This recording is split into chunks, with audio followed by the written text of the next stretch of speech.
Tonight, we're diving into the weird sleep habits of Bronze Age miners, a group of early labourers who didn't just dig deep into the earth, but also into some strange bedtime routines. In dark, cramped tunnels lit by flickering animal fat lamps, these miners took shifts underground that blurred the line between night and day.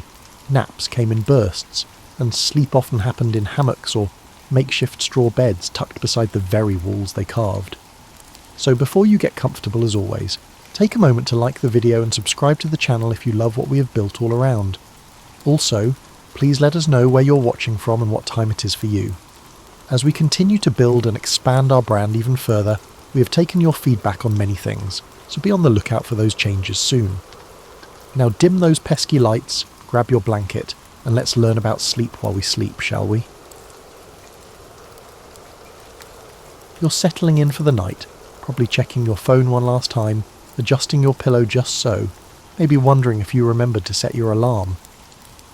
But imagine for a moment that you're living 4,000 years ago, and your bedroom is a cramped wooden hut that smells like smoke and wet wool. Your bed, a pile of straw that's seen better days, and your alarm clock is the rooster next door who apparently never learned the concept of sleeping in. Welcome to the Bronze Age, when getting a good night's sleep was about as reliable as your Wi-Fi during a thunderstorm.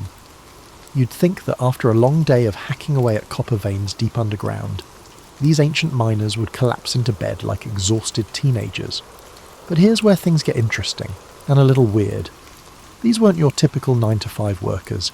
They had developed sleep patterns that would make a modern sleep specialist scratch their head and possibly recommend therapy. Picture this. You're a Bronze Age miner named, well, let's call you Copper Arm. Names were simpler back then. You've just spent 12 hours underground in what can only be described as a very expensive cave, breathing air that would make a coal plant jealous, and your back feels like you've been carrying a mammoth uphill. Naturally, you'd want to sleep for about 14 hours straight, but instead you're lying on your straw bed staring at the ceiling, which is probably just more straw, completely unable to drift off. Your mind is racing with thoughts like, did I remember to shore up that tunnel? And was that creaking sound the mine settling? Or is it about to become my tomb? These weren't exactly the kind of counting sheep thoughts that lead to peaceful slumber. The Bronze Age mining communities had discovered something that modern science is only now catching up to. When your daily survival depends on not being crushed by tons of rock, your brain doesn't exactly embrace the concept of letting its guard down. Sleep became this strange dance between exhaustion and hypervigilance, like trying to nap while riding a roller coaster. What's fascinating is how these ancient miners adapted.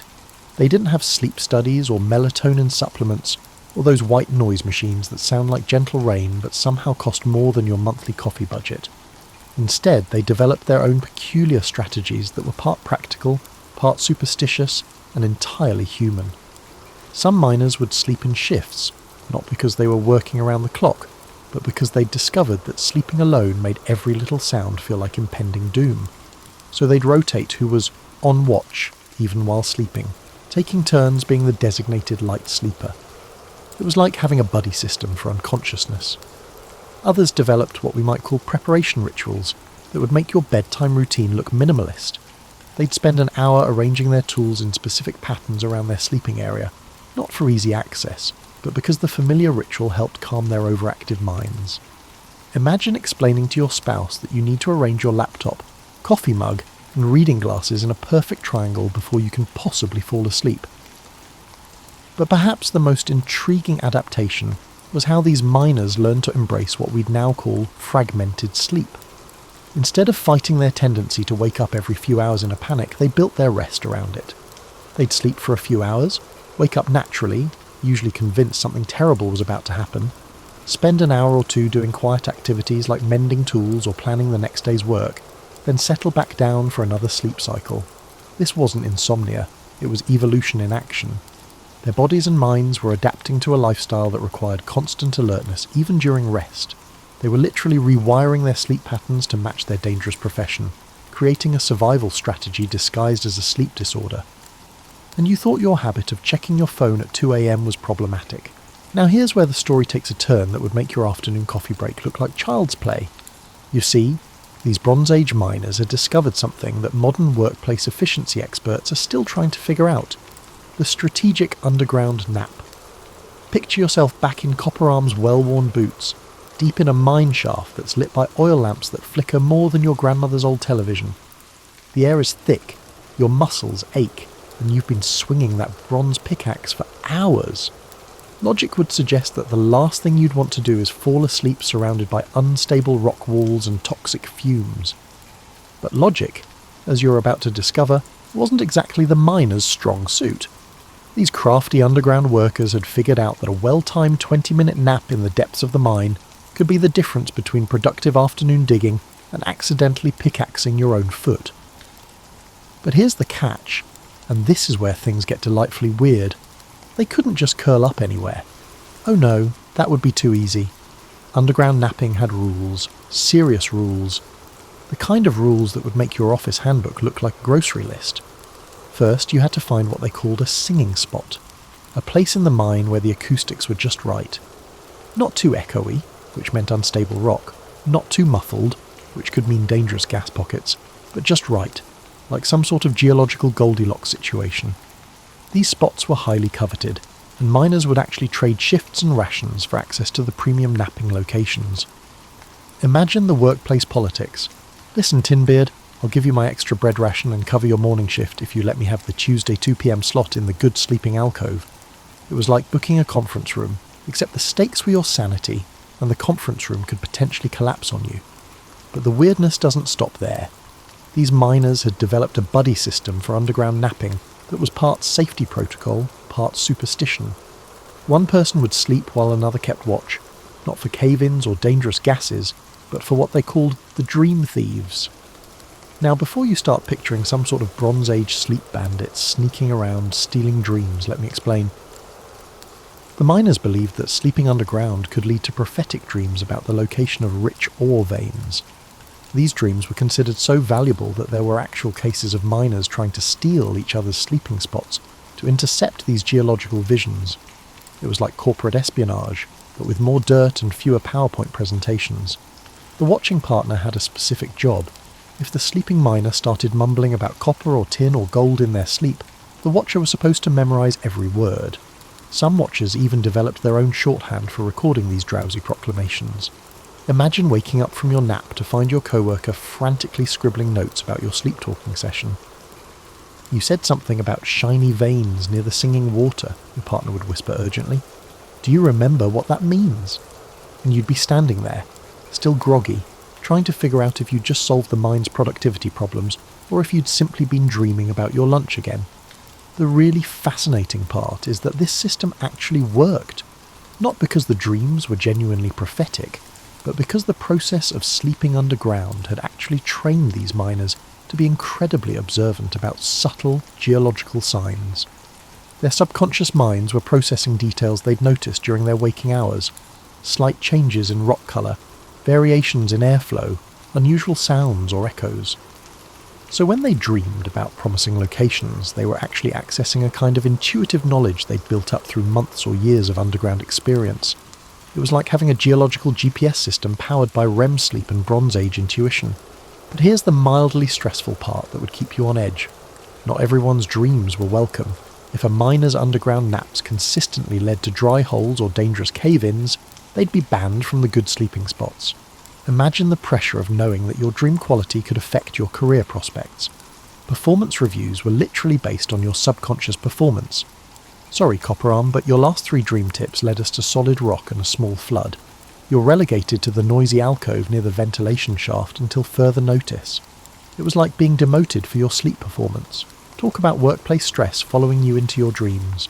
You'd think that people who spent their days in near total darkness would relish the opportunity to sleep in actual comfortable darkness.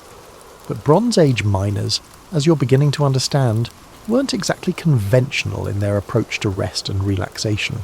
Instead of embracing the darkness, they turned bedtime into what can only be described as a competitive sport. And like most competitive sports, it was simultaneously ridiculous and intensely serious. Picture this. You're back in your straw-filled hut after another day of underground adventures, and instead of simply lying down and closing your eyes like a reasonable person, you're participating in what the mining community called darkness challenges. These weren't official competitions with prizes and ceremonies. They were the kind of informal contests that emerge when people have too much time, too much stress, and not nearly enough entertainment options. The basic concept was simple: see who could fall asleep fastest in complete darkness. But like everything else in Bronze Age mining culture, the execution was wonderfully complicated. First, there were the preparation rituals. Each miner had their own pre-sleep routine that they swore was the key to rapid unconsciousness. Some would count their breathing in specific patterns, not the gentle 4-7-8 breathing you might have learned in yoga class, but intense mathematical sequences that would make your high school algebra teacher proud. Others would mentally catalogue every tool in their collection, every support beam in their section of the mine, every pebble in their daily path. One popular technique involved what they called reverse mining, mentally digging their way out of the mine tunnel by tunnel from their deepest point to the surface. It was like counting sheep, except the sheep were geological formations and the counting could take hours. But here's where the competitive element kicked in. Miners would actually time each other's descent into sleep. They'd use water clocks, basically ancient hourglasses filled with water instead of sand, to measure who could achieve unconsciousness most efficiently. The current record holder in most communities was usually treated with the kind of respect we might reserve for Olympic athletes. Did you hear? Stonejaw fell asleep in under 3 drips last night. 3 drips. I can barely get comfortable in under 10. This timing system led to all sorts of creative strategies. Some miners would deliberately exhaust themselves during the day, performing extra tasks or taking on additional shifts, thinking that extreme fatigue would guarantee rapid sleep. Others went the opposite direction, trying to achieve the perfect balance of tiredness without crossing into that overtired zone where your brain starts acting like a caffeinated squirrel. The really dedicated competitors developed what we might recognise as early meditation techniques. They'd spend their evening hours practicing what they called mind darkening, essentially training their thoughts to slow down and fade to black on command. It was mindfulness meditation disguised as a sleep competition, and it actually worked surprisingly well. But then there were the cheaters. Oh yes, even Bronze Age sleeping competitions had their scandals.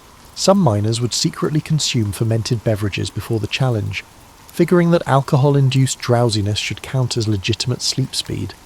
Others would claim they'd fallen asleep when they were actually just lying very still with their eyes closed, hoping the timekeeper wouldn't notice the difference.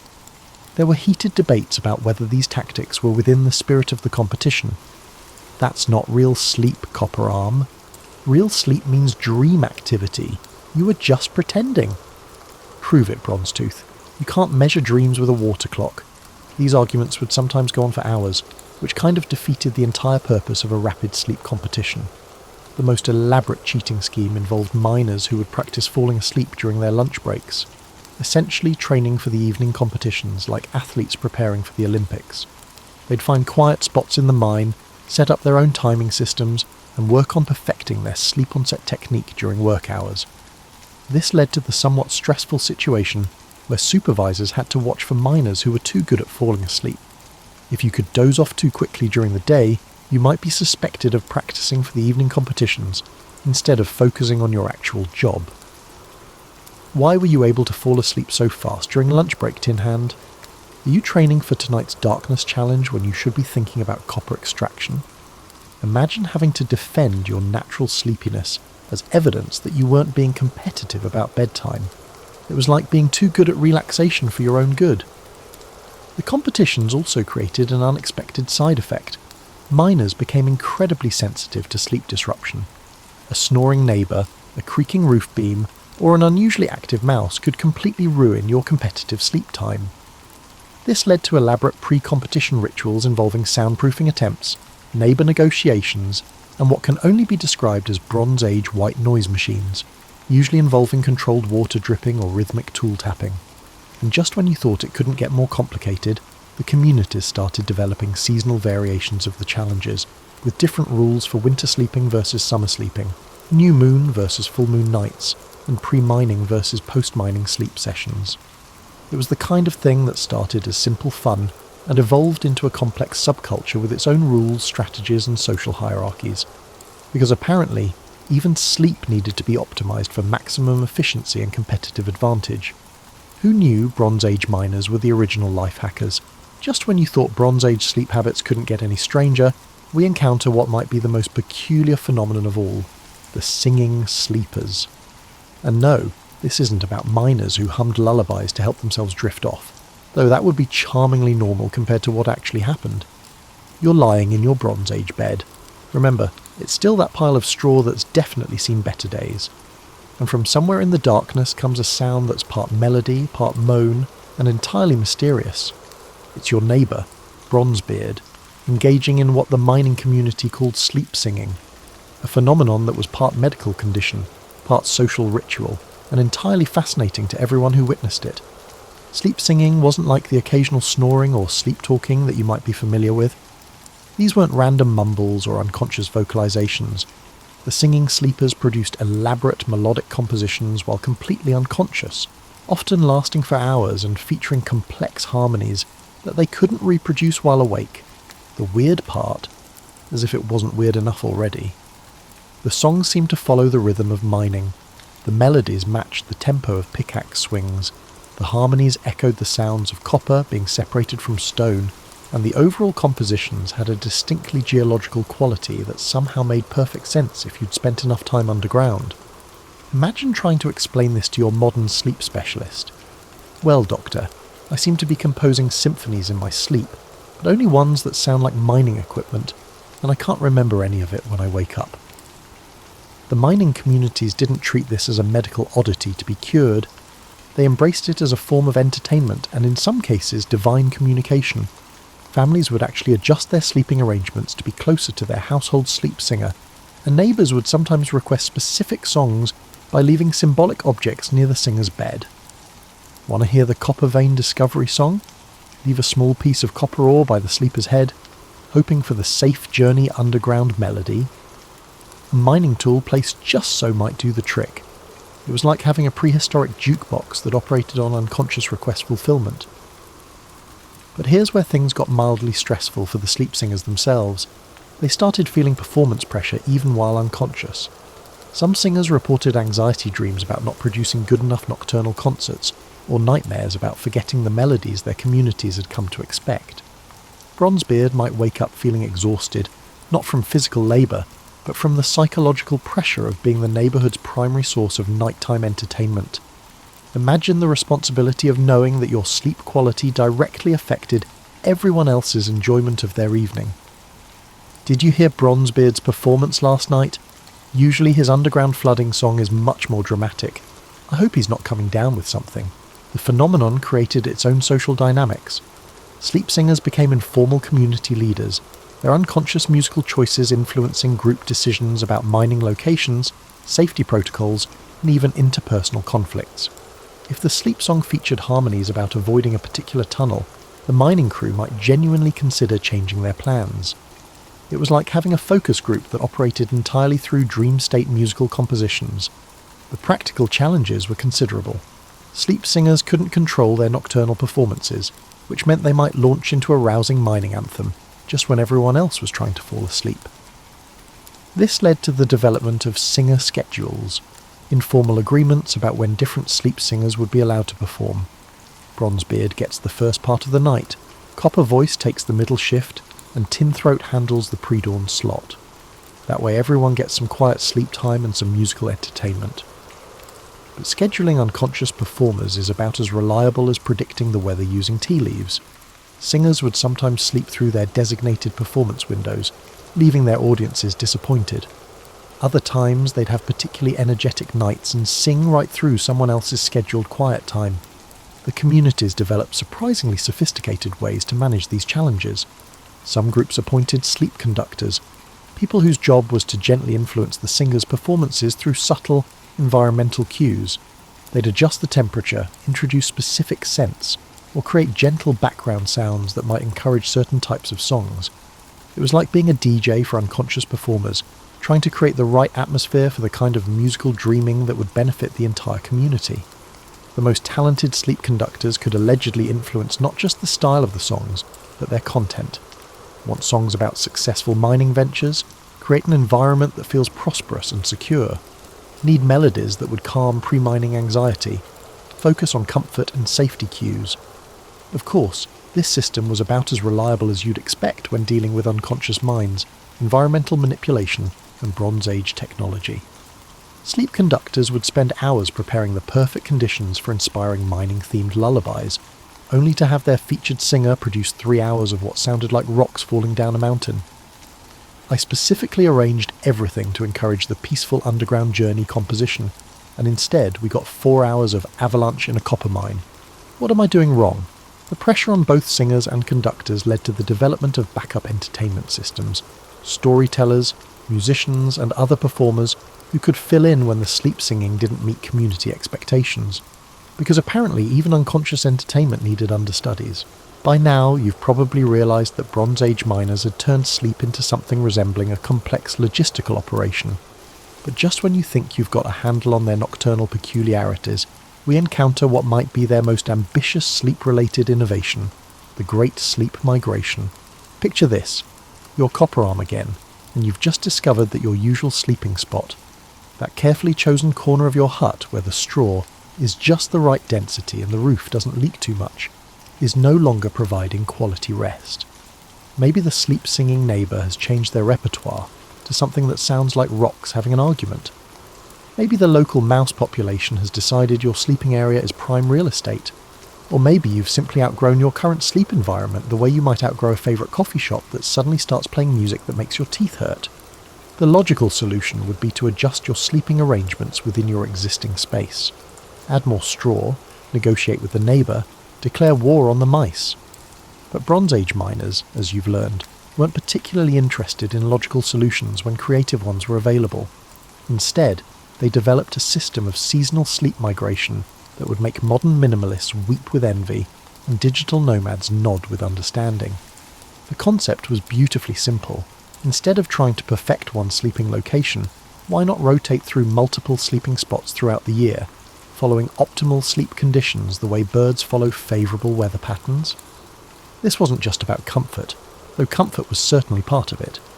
The miners had observed that different sleeping locations seemed to produce different types of dreams, different quality of rest, and different levels of preparation for the next day's underground work. Some places were better for deep restorative sleep. Others seemed to encourage the kind of light, alert rest that kept you ready for unexpected mine emergencies. The migration routes weren't random. Mining communities developed elaborate maps of optimal sleeping locations, complete with seasonal ratings, dream quality assessments, and detailed notes about environmental factors that affected rest quality. The sleeping alcove behind Stonejaw's hut is excellent for deep winter rest, but avoid it during the rainy season unless you enjoy the sound of water dripping directly onto your forehead every 37 seconds. The elevated platform near the mine entrance provides superior ventilation for summer sleeping, but the sunrise light makes it unsuitable for anyone who values sleeping past dawn. These sleep migration maps became highly valued community resources, passed down through families and traded between mining settlements like precious commodities. A detailed sleep location guide could be worth several days' wages, and experienced sleep migrants were consulted like travel advisors. I'm thinking of trying the rocky outcrop near the eastern mine shaft for my autumn sleep rotation. What's your assessment of the wind patterns and rodent activity in that area? The migration system created its own social dynamics. Popular sleeping spots would become overcrowded during peak seasons, leading to reservation systems and waiting lists. Prime locations might be booked months in advance, with miners planning their sleep schedules around availability rather than personal preference. Some entrepreneurs, yes, Bronze Age miners had entrepreneurs, started offering sleeping location rental services. They'd scout new spots, test them for optimal sleep conditions, and then lease them to other miners for premium rates during high-demand periods. For just 3 extra copper pieces per moon cycle, you can have guaranteed access to the sheltered grove with a natural sound dampening and built-in morning sun alarm. No mice, no leaks, no snoring neighbours. Premium sleep location with a satisfaction guarantee. But the migration system also created unexpected challenges. Miners would sometimes get so attached to particular seasonal sleeping spots that they'd refuse to migrate when conditions changed. They'd stubbornly remain in summer locations well into winter, suffering through cold and discomfort rather than give up their favourite sleep environment. This led to the development of migration counsellors, community members who specialised in helping miners make healthy transitions between seasonal sleeping locations. They'd provide emotional support for miners who were having trouble letting go of unsuitable sleeping spots, and practical advice for adapting to new sleep environments. I understand your attachment to the moss-covered boulder formation, Tintooth, but it's been flooding regularly for 3 weeks now. Perhaps it's time to consider the elevated platform option we discussed. The most dedicated sleep migrants would maintain detailed journals documenting their experiences in different locations, noting factors like dream quality, morning energy levels, and overall satisfaction ratings. These journals became valuable references for future migration planning and were sometimes shared with other miners seeking optimal sleep solutions.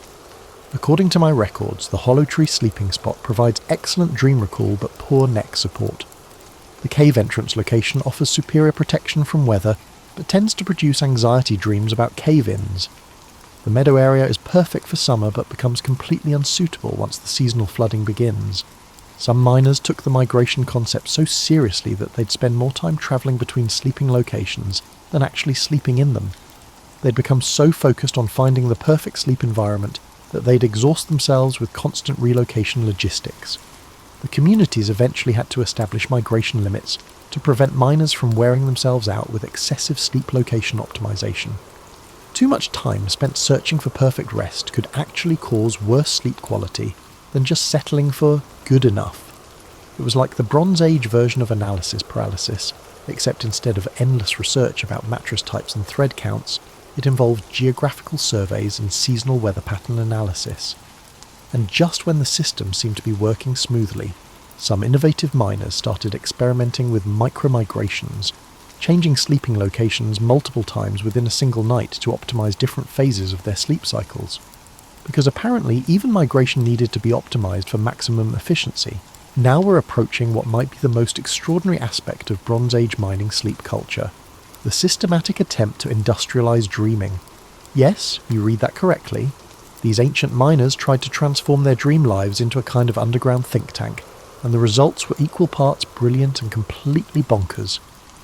You're settling into your current migration location. Let's say it's the early autumn rotation, so you're probably in that nice spot near the stream with the natural windbreak, and instead of simply hoping for good dreams, you're participating in what the mining community called dream crafting. This wasn't just about encouraging helpful dreams, it was about manufacturing specific types of dreams for specific purposes. The concept emerged from the observation that miners who dreamed about their work often came up with creative solutions to underground challenges. Someone might dream about a new way to shore up unstable tunnels, or visualize a more efficient method for extracting ore from difficult veins. These work-related dreams seem to access a kind of problem-solving capability that conscious minds couldn't always achieve. Naturally, mining communities decided to systematize this process. Dream crafting involves elaborate pre-sleep preparation rituals designed to encourage specific types of dreams. Want to dream about finding new copper deposits? Spend your evening handling copper samples, studying geological formations, and mentally rehearsing successful mining scenarios.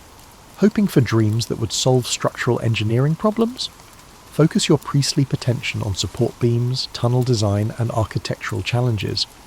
It was like programming your unconscious mind to work on specific projects while you slept. The communities developed specialized roles for dream crafting support. Dream preparers would help miners set up their pre-sleep environments with appropriate visual, tactile, and olfactory cues. Dream recorders would be standing by when miners woke up, ready to capture and document any potentially useful dream content before it faded from memory. Quick, copper arm. You're mumbling something about twisted metal bindings and spiral support structures. Can you remember any details about the dream? And you'd be lying there, still half asleep, trying to reconstruct a complex engineering vision, while someone frantically takes notes about your drowsy mumbling. The most ambitious dream crafting experiments involved group dreaming sessions. Multiple miners would prepare to sleep together, focusing on the same challenges and hoping to generate complementary dreams that could be combined into comprehensive solutions. It was like forming a dream-based research and development team. Tonight we're all going to focus on the flooding problem in the eastern tunnels. Bronzebeard, you concentrate on drainage solutions. Tin Hand, focus on waterproofing materials. Stonejaw, see if you can dream up some kind of early warning system for water detection. The success rate for these group dreaming projects was about what you'd expect when trying to coordinate unconscious minds working on complex technical problems. Occasionally the miners would awaken with innovative, complementary solutions that seamlessly blended together like a puzzle. More often, they'd produce a collection of unrelated dreams about fish, childhood memories, and that embarrassing incident with the pickaxe from 3 summers ago. But the occasional successes were impressive enough to keep the system going, and some mining communities became quite sophisticated in their dream crafting techniques. They developed what we might recognise as early versions of lucid dreaming training, teaching miners to recognise when they were dreaming and to maintain some level of conscious control over their dream narratives. The goal was to stay focused on work-related problem solving even while asleep. Remember, when you realise you're dreaming, don't get distracted by flying or other dream nonsense. Focus on the tunnel ventilation challenge. Use your dream state to visualise solutions that might not occur to your waking mind. This created some mildly stressful situations where miners felt pressure to be productive even while unconscious. Imagine the anxiety of knowing that your sleep performance was being evaluated not just for rest quality, but for creative problem-solving output. Sorry everyone, my dreams last night were completely useless. I spent the whole time dreaming about a giant copper-coloured rabbit that kept giving me mining advice that made no sense. I don't think we can use dig tunnels like carrot burrows as a viable engineering strategy.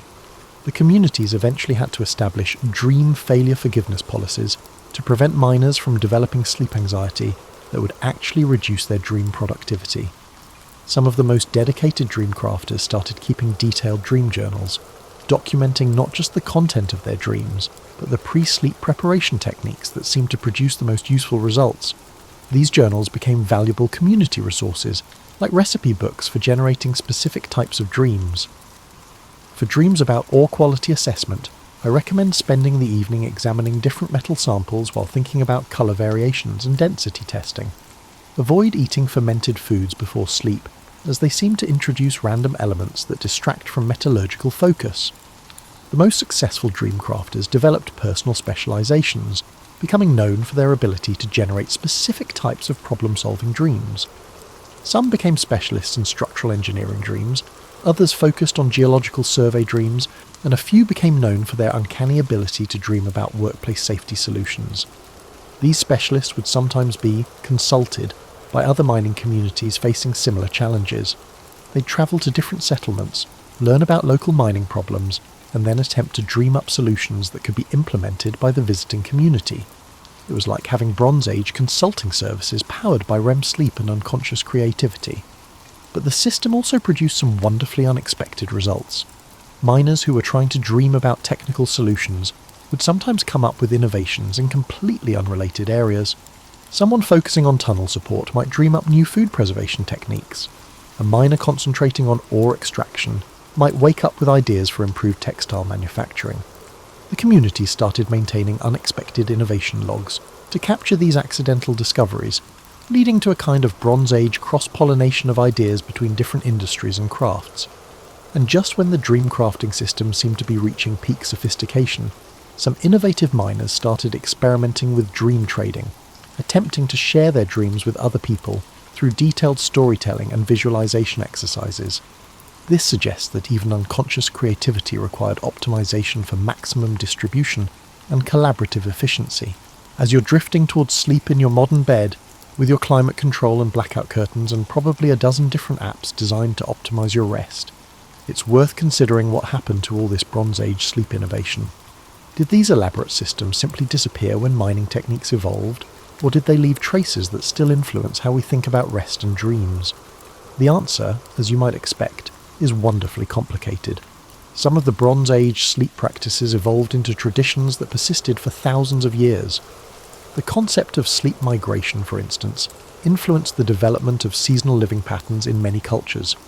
The idea that different environments produce different qualities of rest became embedded in various folk wisdom traditions about optimal sleeping conditions.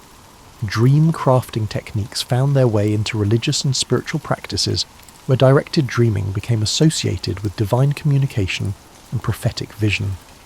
The systematic approach to dream incubation that Bronze Age miners developed can be traced through various mystery traditions, shamanic practices, and even early medical applications where dreams were used for diagnostic purposes. The competitive aspects of Bronze Age sleep culture evolved into more formal sleep-related customs and ceremonies. Various cultures developed rituals around bedtime, sleep quality assessment and dream sharing, that echo the miners' systematic approach to rest optimization. But perhaps the most significant legacy was the fundamental idea that sleep could be actively managed and optimized rather than simply endured. Bronze Age miners were among the first people to treat sleep as a skill that could be developed, a resource that could be managed, and a tool that could be used for specific purposes. This conceptual framework laid the groundwork for later developments in sleep medicine, dream research, and what we now call sleep hygiene. The miners recognized that environmental factors, social dynamics, and psychological preparation could dramatically affect sleep quality, which was remarkably sophisticated for its time. Their understanding that different types of rest served different purposes, that deep sleep, light sleep, and various dreaming states each had distinct benefits, predated modern sleep science by thousands of years. They were essentially conducting primitive sleep studies, using themselves as test subjects and developing practical applications for their discoveries. The social aspects of their sleep innovations were equally influential. The idea that individual sleep quality could affect community well-being, that sleep patterns could be coordinated for group benefit, and that sleep-related skills could be shared and taught became embedded in many cultures' approaches to rest and community living. Even some of their more unusual practices left lasting influences. The concept of sleep singing evolved into various traditional lullaby practices and bedtime musical customs. The idea of sleep location optimization influenced architectural approaches to bedroom design and the development of sleeping spaces in different cultures.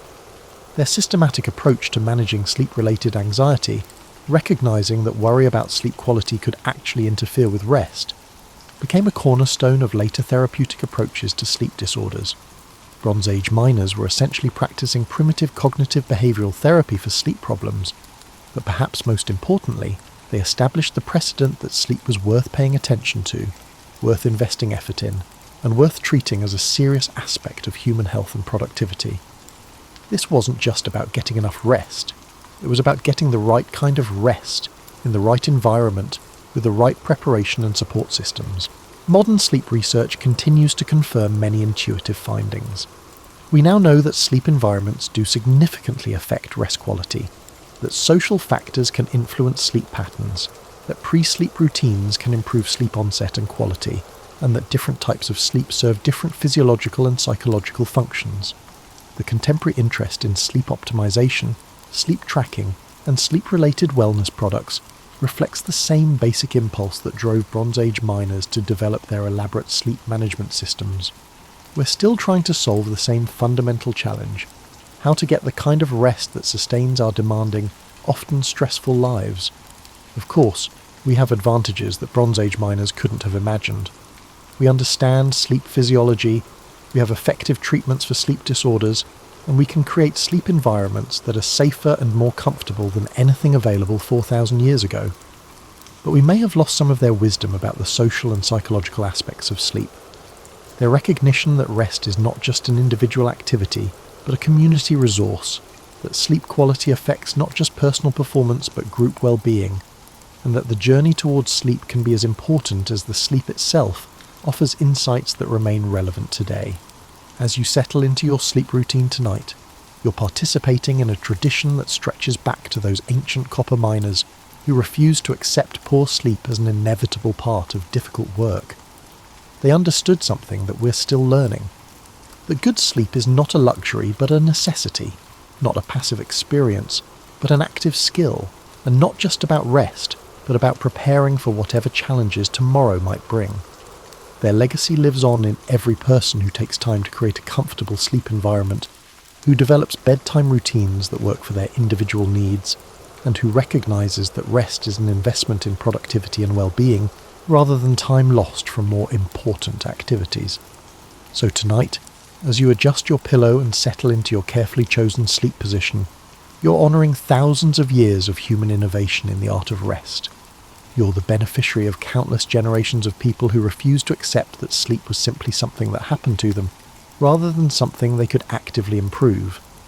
Your memory foam mattress and your smartphone sleep tracking apps would probably amaze the Bronze Age miners, but they'd immediately understand your desire to optimize your rest for tomorrow's challenges. They'd recognize the familiar human impulse to turn even unconsciousness, into an opportunity for improvement and innovation. And maybe, in their honour, you could take a moment to appreciate not just the sleep you're about to enjoy, but all the creativity, experimentation, and stubborn determination that made it possible. From their underground napping experiments to your white noise machine by the bed, it's all part of the same ongoing human project, the quest for rest that truly restores. Sweet dreams. The Bronze Age miners would be proud of how far we've come and how much we still have in common with those ancient seekers of perfect sleep. After all, some things never change. We all just want to wake up feeling like we can face whatever the day might throw at us, whether it's a dangerous mine shaft or a challenging Monday morning. And in that universal desire for restorative rest, we're connected across thousands of years to those ingenious sleep-obsessed miners who turned bedtime into an art form and dreaming into a collaborative enterprise. Rest well, knowing you're part of a very long tradition of people who take their sleep seriously and aren't afraid to get creative about it.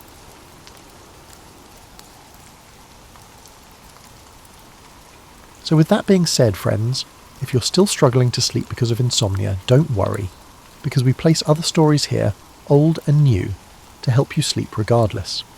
I guess you can say we also created this idea of style, so sleep well everyone, and have a fantastic night.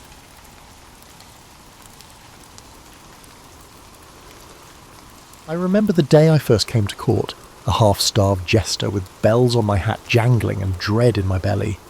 The royal castle loomed ahead, all grey stone walls and towering battlements against a cloudy sky. My heart thudded as I passed beneath the iron portcullis.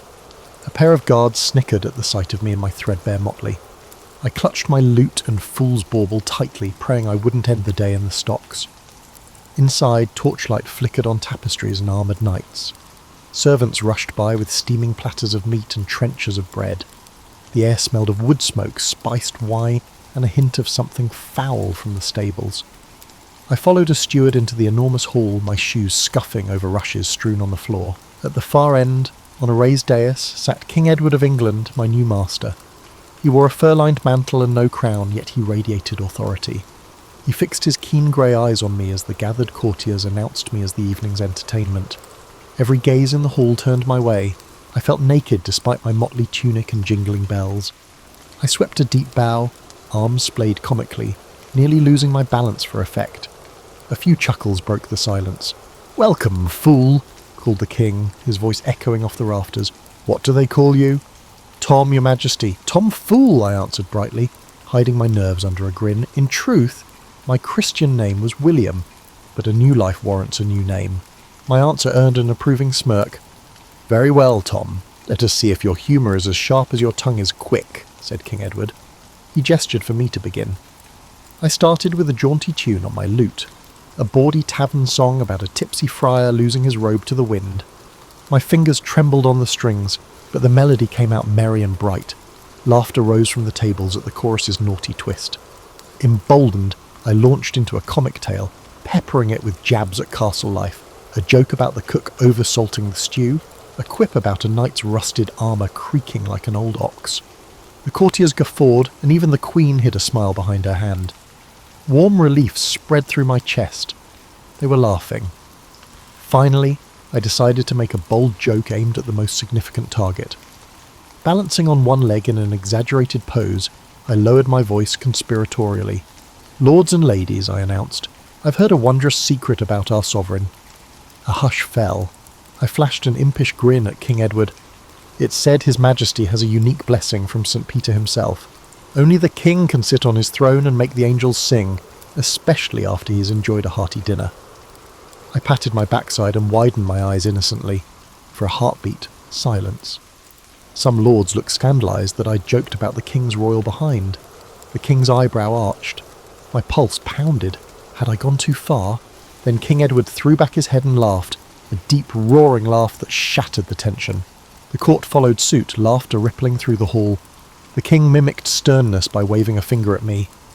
"Mind your cheek, knave, or I'll have you whipped for impudence," he said, still chuckling. I dropped to my knees in a mock-pleading bow. "Mercy, your majesty, I only speak gospel truth in your praise," I replied with an overly pious tone. The king laughed again and gave a dismissive wave, signalling my performance was over. As I backed away, trembling with relief, a servant pressed a silver coin into my palm, a reward from the king. I bowed one last time, cheeks flushed, and retreated to the edge of the hall. My debut had been a success. That night the steward showed me to a small chamber in the castle's upper kitchens, simple but mine alone. I collapsed onto the straw-filled bed, exhausted but exhilarated. I'd arrived with nothing but my wits and earned not only coin but also a place in the king's household. I was no longer a wandering vagabond. I was the king's fool. As I stared up at the ceiling, I allowed myself a grin. Tomorrow, and each day that followed, I would balance between humour and power. In a court of lords and ladies, I, a mere fool, had found a foothold. By autumn of that year, I had become a familiar part of court life, ever ready with a quip to lift a mood. On one crisp evening at a harvest feast, the great hall hosted a grand banquet after a long day of festivities. The trestle tables groaned with roasted boar and spiced ale. I flitted around, refilling drinks and tossing one-liners. Most laughed kindly, but Sir Roger, a burly baron with a perpetual scowl, decided to sport with me. "Ho there, fool!" he bellowed, feigning joviality. "We hear you juggle anything. Try these." He suddenly hurled 2 oranges at me. The first I snatched out of the air, but the second struck my cheek sharply before splattering on the floor. Laughter erupted. Pain flared in my cheek, and my face burned as nobles howled at my expense. For an instant I nearly flung the remaining orange at him. I imagined it smacking that red-faced oaf. But a fool survives on wit, not wrath. I grinned foolishly and juggled the lone orange as if nothing were amiss. "Many thanks, my lord, for the extra supper," I quipped, pretending to bite into the fruit before nearly dropping it in an exaggerated fumble. The onlookers laughed anew, this time with me rather than at me. Even Sir Roger, satisfied that I'd accepted the mockery, gave a reluctant chuckle. I made a grand bow, swallowing my wounded pride. When I risked a glance up at King Edward, he was watching me with a faint smirk. Later that night, a royal page summoned me to the king. Heart pounding with worry, I made my way to his private chamber. Had I overstepped in some way at the feast? I entered to find King Edward alone by the hearth, gazing at the letters spread on a table. His crown sat off to the side, as if even gold and jewels grew heavy for him tonight. "Tom, come here a moment," he said. This was no summons for entertainment. His tone was pensive. The king rubbed a hand over his brow. "News from the shires," he muttered. "Poor harvests and empty storehouses, yet my lords demand their taxes in full." He sighed, then glanced at me. "Do you have a zest for that?" His question was earnest, not a command for a silly face or song. I took a breath. "Sire, if I may spin a small fable, sometimes answers slink out better in story form." At his nod I spoke softly. I told of a farmer who had a skinny mule that pulled his plough. When drought withered the crops, the farmer threatened to whip the mule to make it work harder, but the beast begged for a bit more feed so he'd have strength to pull. The farmer relented and fed the mule extra grain. Come spring they tilled enough land to survive and even thrive when rains returned. As I finished, I stole a sidelong look at King Edward. He stared out the window, stroking his beard. For a moment I feared I'd been too bold. My tale's meaning was clear. Then he gave a low chuckle. "Clever mule," he mused. "Clever enough to get his belly full." I bowed my head, relieved. "Mules often do, your majesty, especially when they bray in rhyme," I said with a jingle of my cat bell. He turned to face me, and I saw a trace of admiration in his worn eyes.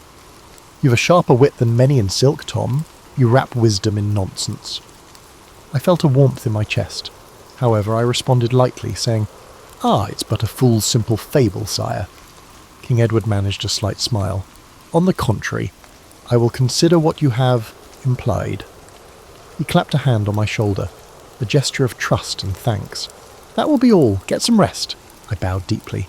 "Good night, your majesty." Before departing, I turned back with a cheeky bow. "And don't forget to feed your mule, sire," I said.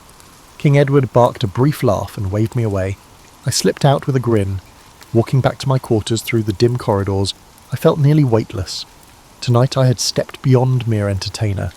I had, in my small way, shaped the king's thoughts. It was exhilarating and a little terrifying. A fool's jingling cap, I realised, could carry surprising influence if I used my wit wisely.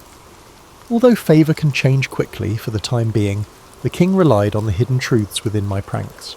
Winter brought hardship and unrest, a poor harvest left many starving, and whispers of rebellion drifted into court. King Edward's temper, once jovial in my company, grew brittle as dried kindling. More often I saw him frown at reports from his barons, grain riots, poaching in the royal forests, a distant village refusing to pay tithes. Fear and anger coiled around the court like smoke. One bleak afternoon the king held open court to dispense justice. I stood at the edge of the hall, bells quiet, sensing the tension. One by one prisoners were brought before the throne. The gaunt farmer who'd slain a deer on Crown land begged mercy, claiming it was to feed his starving children. Next, a ragged group of villagers accused of sparking a food riot in the north were dragged in chains. My stomach tightened at their hollow cheeks and terrified eyes. The barons and courtiers looked on with hard disapproval. Sir Warwick, the king's stern-faced adviser, urged severity. "An example must be made, your majesty," he declared loud enough for all to hear. "Clemency for lawbreakers in famine would only breed chaos.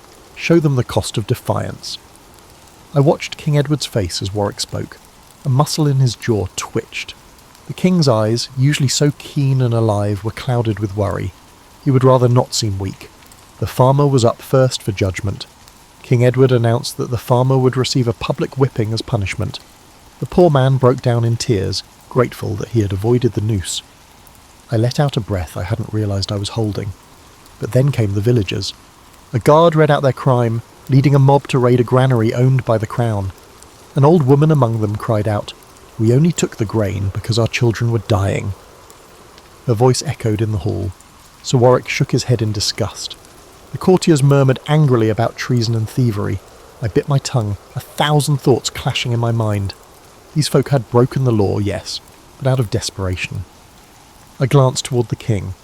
Edward's face hardened as he prepared to deliver his verdict. "By my royal authority you shall," he began, likely meaning to condemn them to the dungeons or worse. But before I knew what I was doing, I stepped forward. My heart thundered in my chest, but I couldn't stay silent. Perhaps I'd spent too long weaving truth into jests. The truth now came out bare and unadorned. "Your Majesty," I interjected in a loud and clear voice to ask if I might offer a fool's perspective. A shocked hush fell. One did not interrupt the king at trial, certainly not a fool. I dimly heard Sir Warwick's hiss of annoyance. King Edward turned his cold gaze on me, more startled than furious. At least yet. I swallowed hard. There was no turning back. I adopted a deliberately light tone, though my pulse pounded in my ears. "These poor souls stand accused of stealing bread," I said, gesturing to the trembling villagers, "and truly that is no jesting matter. But I wonder, sire, if a father is to be whipped for feeding his children venison, and mothers are to be cast in dungeons for snatching a few loaves." I forced a thin smile. "Perhaps your humble fool should be punished as well, for I've been stealing your valuable air all these years without paying coin for it." A few nervous titters came from the back of the hall, then died immediately. The king's eyes narrowed. I pressed on, my voice gaining a desperate strength. "Only a fool would make light of hunger, my lord. I speak not to mock your justice, but to beseech your mercy. Starvation makes fools of us all." I bowed low, my head bent so I couldn't see his reaction. My hands were shaking. No one else dared breathe. For a heartbeat there was silence so deep I heard the distant drip of wax from a candle. Then, "Enough," King Edward said quietly. The word fell like an axe. I looked up. His face was flushed not with mirth but with anger. "I'll hear no more." He stood from the throne, and in that moment he loomed larger than I'd ever seen him. "Who is king here? You fool?" His voice was deceptively soft, quivering with restrained rage. "Do you presume to lecture me on duty and mercy, dressed in motley and bells?" Every utterance from his lips felt like a boulder hurled towards my head. I opened my mouth to stammer an apology, but he silenced me with a glare. "Take him," the king snapped to his guards. In an instant, rough hands seized my arms. My bell-tipped cap tumbled to the floor as a guard yanked me backward. I heard a few gasps among the courtiers. Lady Marjorie covered her mouth in dismay. Sir Warwick simply watched with a thin smile. My cap's little bells jangled on the stones, a faint jingling that seemed to underline my folly. King Edward's voice echoed in the rafters, cold and formal. For his disruption and insolence, let the king's fool receive the same punishment he pitied. He should receive 20 lashes before the court at dawn. Terror washed over me. 20 lashes. My knees nearly buckled. I wanted to beg for forgiveness, to plead that I'd only spoken out of concern, but my tongue felt paralysed. 2 guards dragged me from the hall as the king's attention returned to the stunned prisoners before him. As they hauled me away, none dared to object or even meet my eyes. They threw me into a draughty antechamber, where I collapsed to the floor, my back pressed against cold stone as I tried to catch my breath. I tasted blood. I must have bitten my tongue without noticing. When I shut my eyes, hot tears forced their way out and rolled down my cheeks.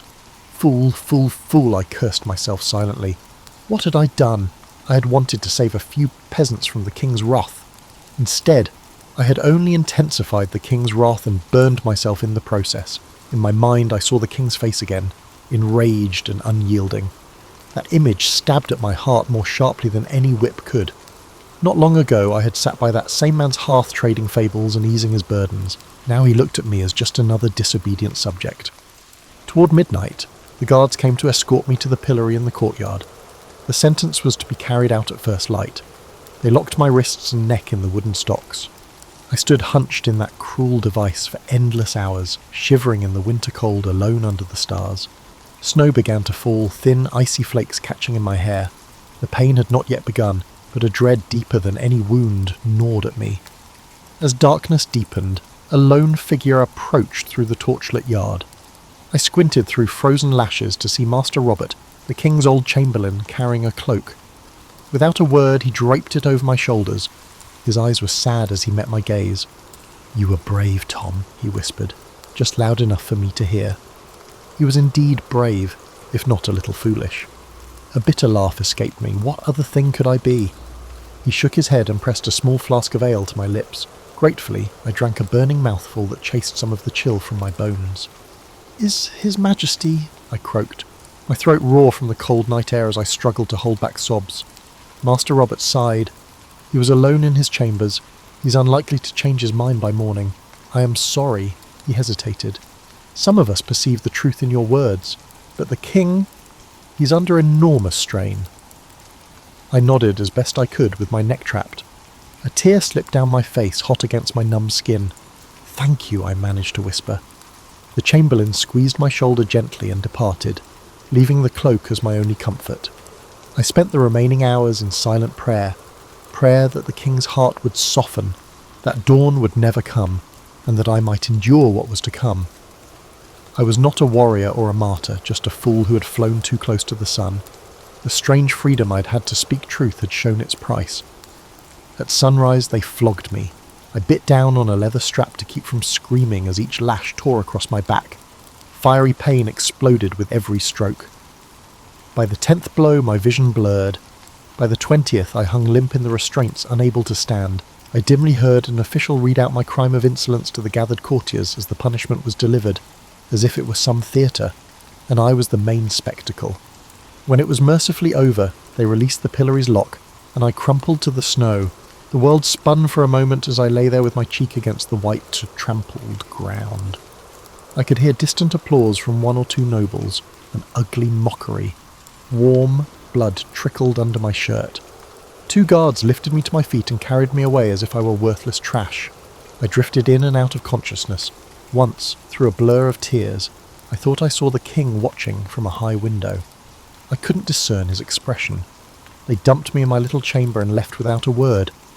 I don't know how long I remained motionless on the floor, curled up and gasping. Eventually a kind maidservant slipped in and tended my wounds with vinegar and clean bandages, clucking softly in pity. I thanked her in a hoarse whisper. By nightfall I could at least sit upright on my straw cot. Every movement sent bolts of agony through my welted back. I stared at the dark ceiling, hollow and heartsick. A fool I had been indeed, thinking I could speak for the weak and not be struck down. As the castle around me bustled with the evening's supper and song, I lay in silence, tasting bitterness like bile. I did not know what hurt more, the fiery stripes across my back or the cold distance that now yawned between me and the king I had thought perhaps foolishly was my friend. After a week under siege with little progress, the king decided to send a message of surrender terms to Duke Geoffrey. To my surprise, he chose me as the envoy. Perhaps he chose me as the envoy as a form of punishment, or perhaps he believed that having a fool present would emphasize his contempt. Either way, I found myself standing before the king in his pavilion as he thrust a sealed parchment into my hand. "Carry our surrender offer to Duke Geoffrey's gate. You've a silver tongue. Perhaps you can persuade him where siege engines cannot," he said coolly. His knights smirked. We all knew this errand carried risk. A rebel might easily kill the king's fool as a mockery of the message. I realised King Edward was effectively sending me as a disposable herald. Still, I mustered my courage. This was the first duty he had given me since my disgrace. Perhaps, if I succeeded, it could begin to mend the rift. "As you command, sire," I said quietly. Soon after, I rode out under a truce flag, replacing my motley with a simple tunic adorned with the royal arms. A pair of trumpeters accompanied me part way and sounded a call before falling back. Alone, I approached the castle's gate across a field littered with broken arrows. My spine prickled, expecting at any moment to hear the sinister twang of a bowstring and feel an arrow between my shoulders. But none came. Instead, a knot of the Duke's soldiers emerged atop the battlements, crossbows trained on me. "I come bearing a message from King Edward," I shouted up in as steady a voice as I could manage. Eventually, the iron portcullis creaked upward, just enough for a handful of armoured men to drag me inside. I was roughly searched and relieved of my small dagger, more a tool than a weapon. Then they shoved me into a torchlit great hall where Duke Geoffrey himself awaited. He was a formidable figure in steel plate and a crimson cloak, a middle-aged man with a scarred brow and weary eyes. "So," he said, his voice echoing off the stone walls Edward sends his fool to parley. "Is he so short of loyal knights?" Snickers echoed from the Duke's men around me. I straightened to my full height, trying not to let my knees quake. "Loyal knights are too valuable to risk on Duke Geoffrey," I replied, before thinking better of it. My old reflex for wit had slipped out. Some of the rebel soldiers bristled, but the Duke barked a short laugh. "Hand me the message, fool," he said. I presented the parchment with a slight bow. As he read the king's offer, amnesty in exchange for immediate surrender, his face showed no flicker of concession. When he finished, he scoffed. Empty promises. Did Edward think a few pardoning words would make me kneel? He must consider me more foolish than you. A tense silence fell. I realised all eyes were on me, awaiting a response. If I returned empty-handed and tongue-tied, I'd earn only scorn. So, drawing a shaky breath, I addressed the Duke. "His Majesty desires no more bloodshed. He offers you a chance to retain your lands and honour, Your Grace. I implore you to think of the kingdom and your men who have families waiting for them." My voice echoed in the hall. It was a bold speech for my station, but I spoke with genuine pleading. I had seen enough suffering. Duke Geoffrey regarded me with a faintly surprised expression. He spoke earnestly, as if he were a fool. He sighed deeply, and for a moment I thought I saw sorrow in his eyes. "You are young. You do not know Edward as I do. He keeps his promises only while it suits him. Tell your king that Geoffrey of March will not yield to pretty words and hollow clemency. We will meet on the field and settle our differences with steel." My heart sank. "Is that your final answer, my lord?" I asked softly. "It is," he said. Then he leaned forward and added in a low growl, "Tell Edward that by week's end I shall sit on his throne or die in the attempt." I bowed, understanding the parley was over. But as I turned to leave, one of the Duke's captains stepped forward with a hand on his sword, eyeing me with a wolfish grin. Duke Geoffrey waved a gauntleted hand dismissively. "No, he's but a messenger, and an honest one at that. Let him return unharmed. We are not the savages that Edward would claim." He looked at me. "Go, fool. Thank whatever god you pray to that I am not in the mood to play games with a jester today." They escorted me back to the gate. I felt the glare of archers on my back as I walked out, refusing to break into a run. They shoved me out and slammed the portcullis behind me. Weak-kneed with relief, I walked back to our lines. Facing the rebel lord had been terrifying, but at least I survived unscathed. Back in King Edward's camp, I delivered Duke Geoffrey's reply faithfully to King Edward and his council. The king's face tightened at the Duke's defiance. He said nothing to me except a curt nod of dismissal. It was as if I were truly nothing more than a talking letter. That night I sat by the campfires, watching armoured men hurry about sharpening swords and whispering prayers and murmuring about ill omens. Blood would begin to flow by dawn. I felt utterly small beneath the vast dark sky. Once a fool's quick wit had mattered in the king's hall, now it meant nothing on the eve of slaughter. I realised I was witnessing the gears of history turning, indifferent to one humble jester. In the flicker of the firelight, I caught sight of King Edward standing with his generals, resolute and grim. I remembered when he used to smile at my antics, but that was before famine, rebellion, and my own over-bold tongue had come between us. Now, I was just another soul in his train, useful only for the odd errand. As trumpets sounded low and mournful in the darkness, I wrapped my cloak tight and tried to steal a few hours of sleep on the cold ground. Tomorrow's battle would decide the fate of the kingdom. I could do nothing but witness it, a fool on the sidelines of kings hoping to survive the coming dawn. At dawn, King Edward's army clashed with Duke Geoffrey's rebels in a cacophony of steel and screams. Suddenly, I saw King Edward unhorsed. His white charger had been felled under him, and the king was on foot, fighting off rebel soldiers who pressed in around him. My heart pounded in my chest. The knights who should have been by his side dispersed, leaving only me close enough to assist him in that moment. Without thinking, I grabbed a discarded spear from the churned mud and ran towards the king. The sight of a motley-clad fool sprinting into the thick of battle stunned both friends and foes alike. One rebel knight charged the king from behind. I hurled myself at him with all my might. By sheer luck, he went down in a clatter of armour, more surprised than hurt. King Edward whirled at the sound and caught sight of me, mud-splattered and wild-eyed, standing over the knight I'd felled. For an instant our eyes met. Then another rebel lunged at the king. Edward parried, and together we stood back to back, sovereign and fool, in an unlikely circle of defence. I brandished the spear wildly, screaming more in terror than fury. In that moment, a surge of royal knights ploughed into the melee, driving the rebels back. As the enemy fell into confusion and began to retreat, we pulled the king onto a fresh horse. The battle soon turned in our favour. Duke Geoffrey's line broke under the onslaught of the king's rallied forces.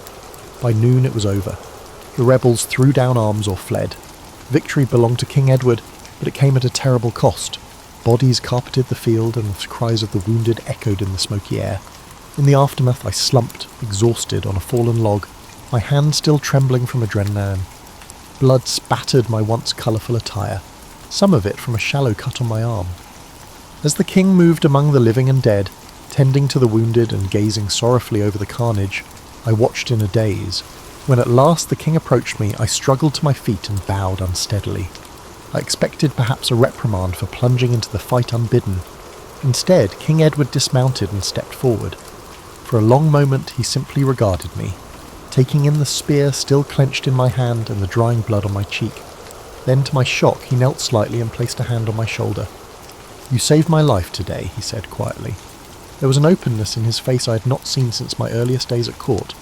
"Fool or not, Tom, you have the heart of a true friend." "Sire, I only did what anyone would," I stammered, suddenly choking up. He shook his head and turned to the lords gathering around. In a clear voice he proclaimed that my bravery had saved him and would not be forgotten. My cheeks burned with humble pride as nobles who once sneered now inclined their heads to me. I understood that my return to the king's favour was not due to humour, but rather to my unwavering loyalty during crucial moments. That evening we shared a quiet victory meal in camp. Late that night, as I sat by the dying fire, King Edward draped his own fur cloak around my shoulders. "You'll catch your death in this chill, Tom," he said softly. Side by side under the starry sky, we sat in a comfortable silence. After a long pause, he murmured, "So much loss. Will God forgive me for this day?" In that moment, he was not a mighty king, but a weary man.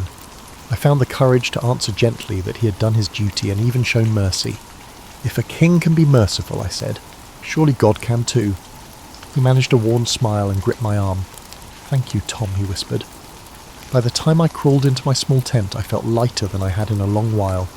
The gulf between the king and his fool had closed in the crucible of war, and with it came a renewed trust. I dared to hope that better days lay ahead, when I might serve him with both wit and devotion as I once did. For a brief golden time after the battle, life at court was kinder to me.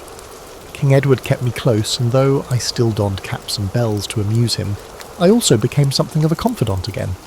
I even offered the king an occasional candid observation to aid his rule. The memory of my past estrangement faded like a terrible dream, but fortune's wheel never stops turning.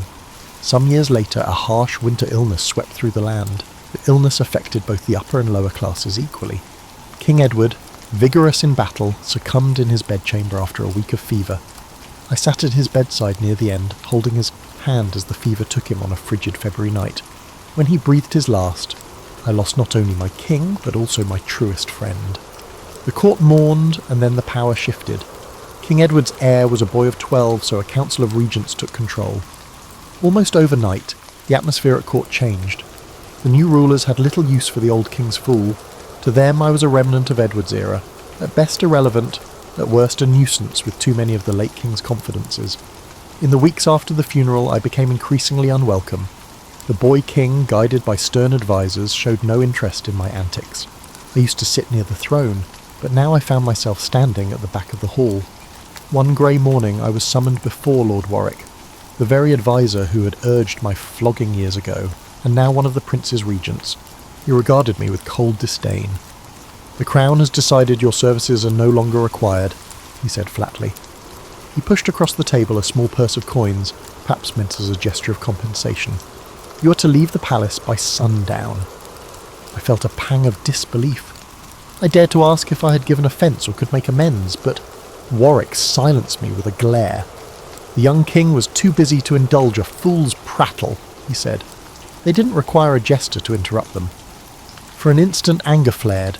I had bled for this kingdom and the late king valued me, but one look at Warwick's face told me protest was futile. These men saw only a clown, not a counsellor. I took the leather purse with trembling fingers. It felt pitifully light. I bowed my head. "As you command, my lord," I murmured. There was nothing else to do. To resist would mean imprisonment, or worse. That afternoon I packed my scant belongings, a few worn motley tunics, my lute, and the gilded wooden fool's sceptre King Edward had once given me as a jesting staff of office. Not one familiar face came to wish me well. Any who might have were gone, or afraid to show kindness to a dismissed fool. I walked out of the palace gates at twilight, a solitary figure for the first time in years. The guards hardly glanced at me as I passed under the portcullis, where I'd first entered so many years ago, a frightened youth, eager to entertain a king. How different that departure was now, older, wiser, and bearing the weight of sorrows and joys alike.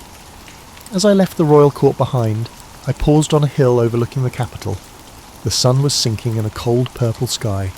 In the distance the towers of the castle caught the last light.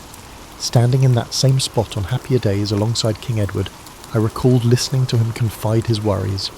I remembered our laughter, our battles of wit, and even our moments of anger. A sad smile tugged at my lips. "A fool I came, and a fool I depart," I whispered to the chill air. My breath swirled like ghostly incense. There was no audience to laugh or applaud, only the lonely wind. I drew my tattered cloak tighter and turned away from the only home I had known in my adult life. It was time to explore the fate that a king's fool without a king might face. For months I roamed through villages and market towns, free and without a master. Initially the freedom felt jarring. I could go anywhere, say anything, yet who cared now for the words of a king's fool? I earned my supper by telling stories or juggling in tavern yards, performing not for nobles but for farmers and fishermen. Some nights I slept in a hayloft or under the open sky, and my joints ached more than they used to, and the laughter of coarse villagers was a poor substitute for the attentive hush of a royal court.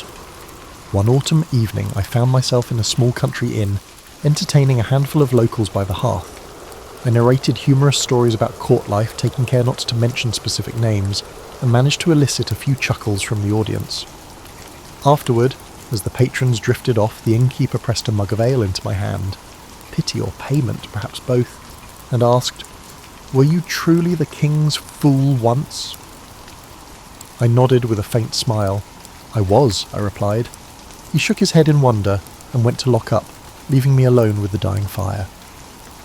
I sat there long after the last embers crumbled, nursing the ale and my memories. Yes, I had been the king's fool. I had lived in a castle, worn silks, however patched, dined on venison and custard, and traded wits with powerful men. I had experienced both highs and lows. Now I was no one of importance. Despite feeling unimportant, I still sensed the same heart beating in my chest and maintained the same keen eye for absurdity in the world. In the silence of that tavern, I realised that in my own way, I still carried the truth speaker's torch. I could now speak freely about the Lord's vanity, the poor's plight and other palace secrets. The strange privilege I once held to speak truth to power had come at enormous risk. Now I held a different sort of freedom. I could speak truth openly, but power no longer heeded. It was a lonely freedom, stripped of the glamour that once gave my words weight. I drained my ale and stepped outside into the crisp night. A thin sliver of moon hung overhead. The village was dark and sleeping. Only the distant bark of a dog and the rustle of trees kept me company. Pulling my threadbare cloak around my shoulders, I walked down the empty lane toward the inn's stable loft, where a pile of straw waited as my bed. Overhead, countless stars glittered. The same stars I used to gaze at from the castle parapets in King Edward's day. How many times had I stood by his side after a feast pointing out a constellation or making a wish? I closed my eyes and could almost hear the king's rich laugh beside me. An ache swelled in my throat, part sorrow, part sweet reminiscence. "Ah, Edward," I murmured to the sky. "They took your fool away, but they'll never quite rid me of you." Perhaps it was a foolish thing to say, but then foolishness had always been my trade. I climbed into the loft and lay down on the straw. Through a gap in the roof I could just see a splash of stars. I thought of the people I had been, the eager young jester, the broken wretch in the stocks, the unlikely hero on the battlefield, the trusted friend, and now the vagabond storyteller. Which was the real me? Perhaps all of them, perhaps none. As I drifted to sleep, I found myself smiling in the dark. I had played my part in the grand pageant of kings and clowns, and though my costume was torn and my stage now a humble inn, I still had my wits, my memories, and my voice. In the morning I would move on to the next village and the next crowd. Maybe I'd make them laugh.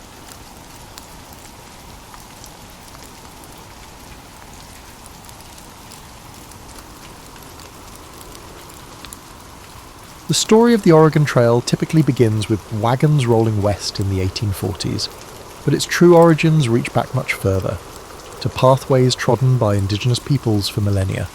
The Shoshone, Nez Perce, and dozens of other nations had established intricate trade networks across what would become the American West long before European settlement. These indigenous highways formed the skeleton upon which the Oregon Trail would eventually be built. The conventional narrative credits Lewis and Clark with discovering the route west, but their 1804 to 1806 expedition relied heavily on indigenous guides like Sacagawea, whose knowledge of mountain passages proved invaluable. What's less discussed is how their journey was followed by fur traders who quietly expanded these routes throughout the early 19th century. In 1811, John Jacob Astor's Pacific Fur Company established Astoria at the mouth of the Columbia River, just 5 years after Lewis and Clark's return. To connect this remote outpost with St. Louis, fur trader Robert Stewart pioneered an east-to-west crossing in 1812-13, discovering South Pass in Wyoming's Wind River Range. This critical gateway through the Continental Divide, at a relatively moderate 7,412 feet elevation, would later become the trail's most crucial geographic feature, allowing wagons to cross the Rockies without navigating treacherous, high-altitude passes. While history textbooks often present manifest destiny as the driving force behind westward expansion, economic desperation propelled many early migrants. The Panic of 1837, a financial crisis that triggered a 6-year depression, left countless Americans jobless and landless. Oregon represented not conquest but survival. As one migrant wrote in 1843, "We do not go to make war on anyone or build an empire, only to feed our children and perhaps find peace away from the banks that have ruined us." The trail's formal establishment came through an unlikely source: missionary endeavours. In 1836, Methodist missionary Jason Lee travelled to Oregon's Willamette Valley to establish a mission among the Kalapuya people. Though his evangelistic efforts yielded few converts, his letters eastward painted Oregon as an agricultural paradise.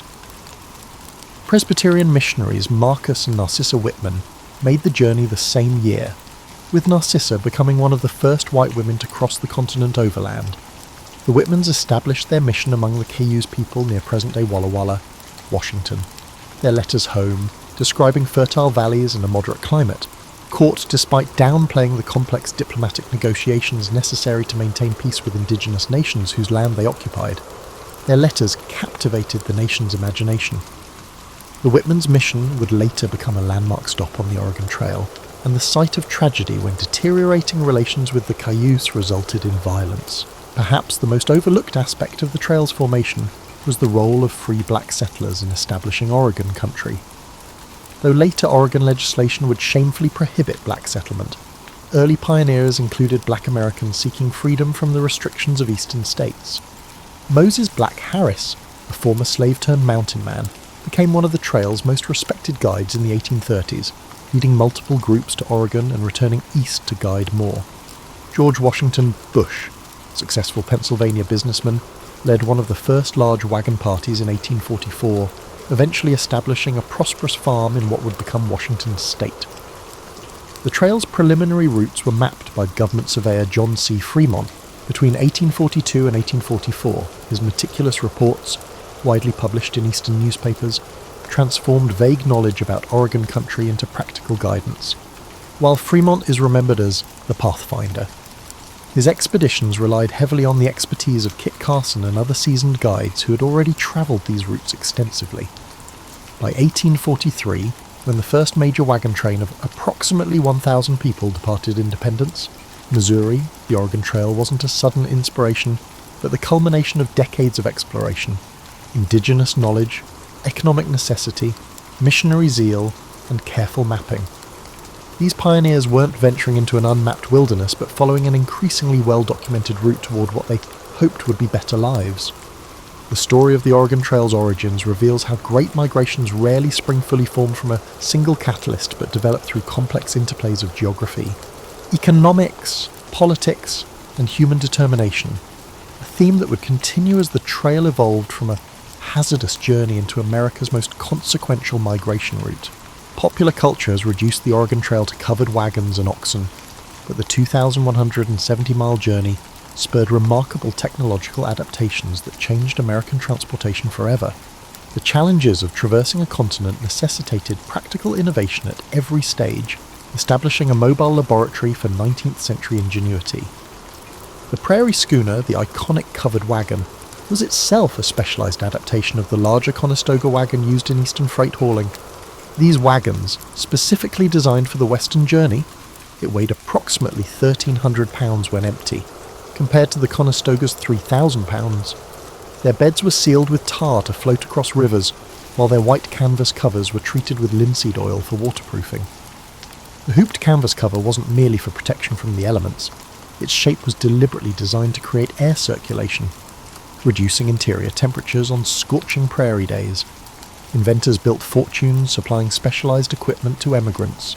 In St. Joseph, Missouri, blacksmith Joseph Murphy developed a reputation for crafting Western wagons, with innovative features like the ascend axles that could be greased without removing the wheels, and reinforced wheel hubs that withstood the trail's punishment.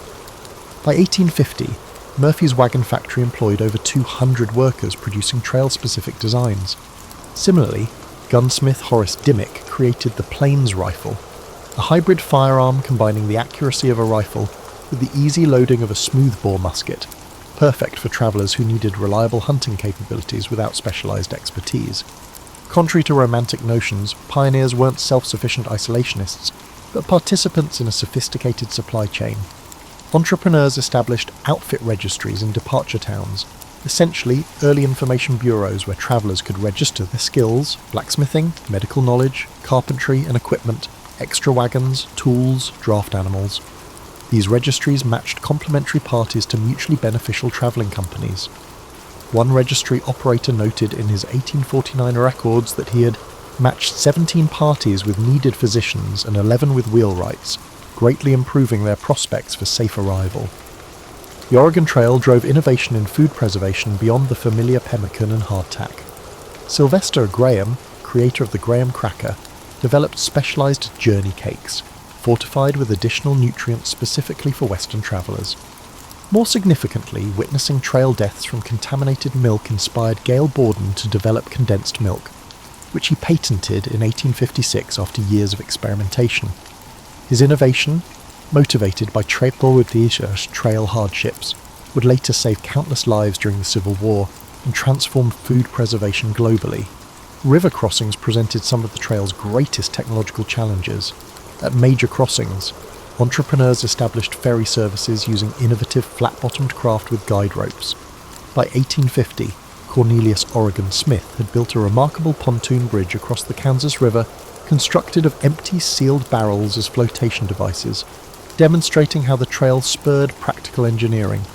After multiple drownings at the dangerous crossing of the Green River in Wyoming, mountain man William Sublette developed a unique ferry design using indigenous-inspired bull boats, bison hide stretched over willow frames, scaled up to accommodate wagons. The risk of becoming lost prompted the development of sophisticated navigational tools beyond compasses. Thomas Jefferson Farnham published Travels in the Great Western Prairies in 1843, which included the first topographical guide to the trail, with landmark sketches travellers could identify from any approach angle. Entrepreneur J.H. Colton produced specialised emigrant maps printed on linen. These maps, designed to withstand rain and rough handling, replaced paper. Some maps incorporated innovative panoramic views of mountain passes and river crossings from multiple angles to help travellers confirm they were on the correct path. Perhaps the most remarkable technological adaptation was in the area of communication. Using tree caches, travellers developed an emigrant mail system to leave messages for later travellers. By 1850, this had evolved into a sophisticated relay system where eastbound travellers would carry letters from those further west, and established post trees became known relay points. At Independence Rock in present-day Wyoming, travellers didn't merely carve their names, they recorded detailed information about water sources, grass conditions, and Indian relations ahead, creating a constantly updated intelligence network. Some innovations failed spectacularly. The Prairie Motor of 1845, a sail-powered wagon that worked brilliantly on flat terrain until the first serious wind tipped it over, remains a cautionary tale. Wind-powered water pumps designed for trail use proved too delicate for travel, but later became staples of Western settlement. The trail functioned as both laboratory and testing ground, where practical solutions either proved their worth or were rapidly abandoned. By understanding the Oregon Trail as a corridor of technological adaptation, rather than merely a path westward, we gain insight into how the journey itself transformed America.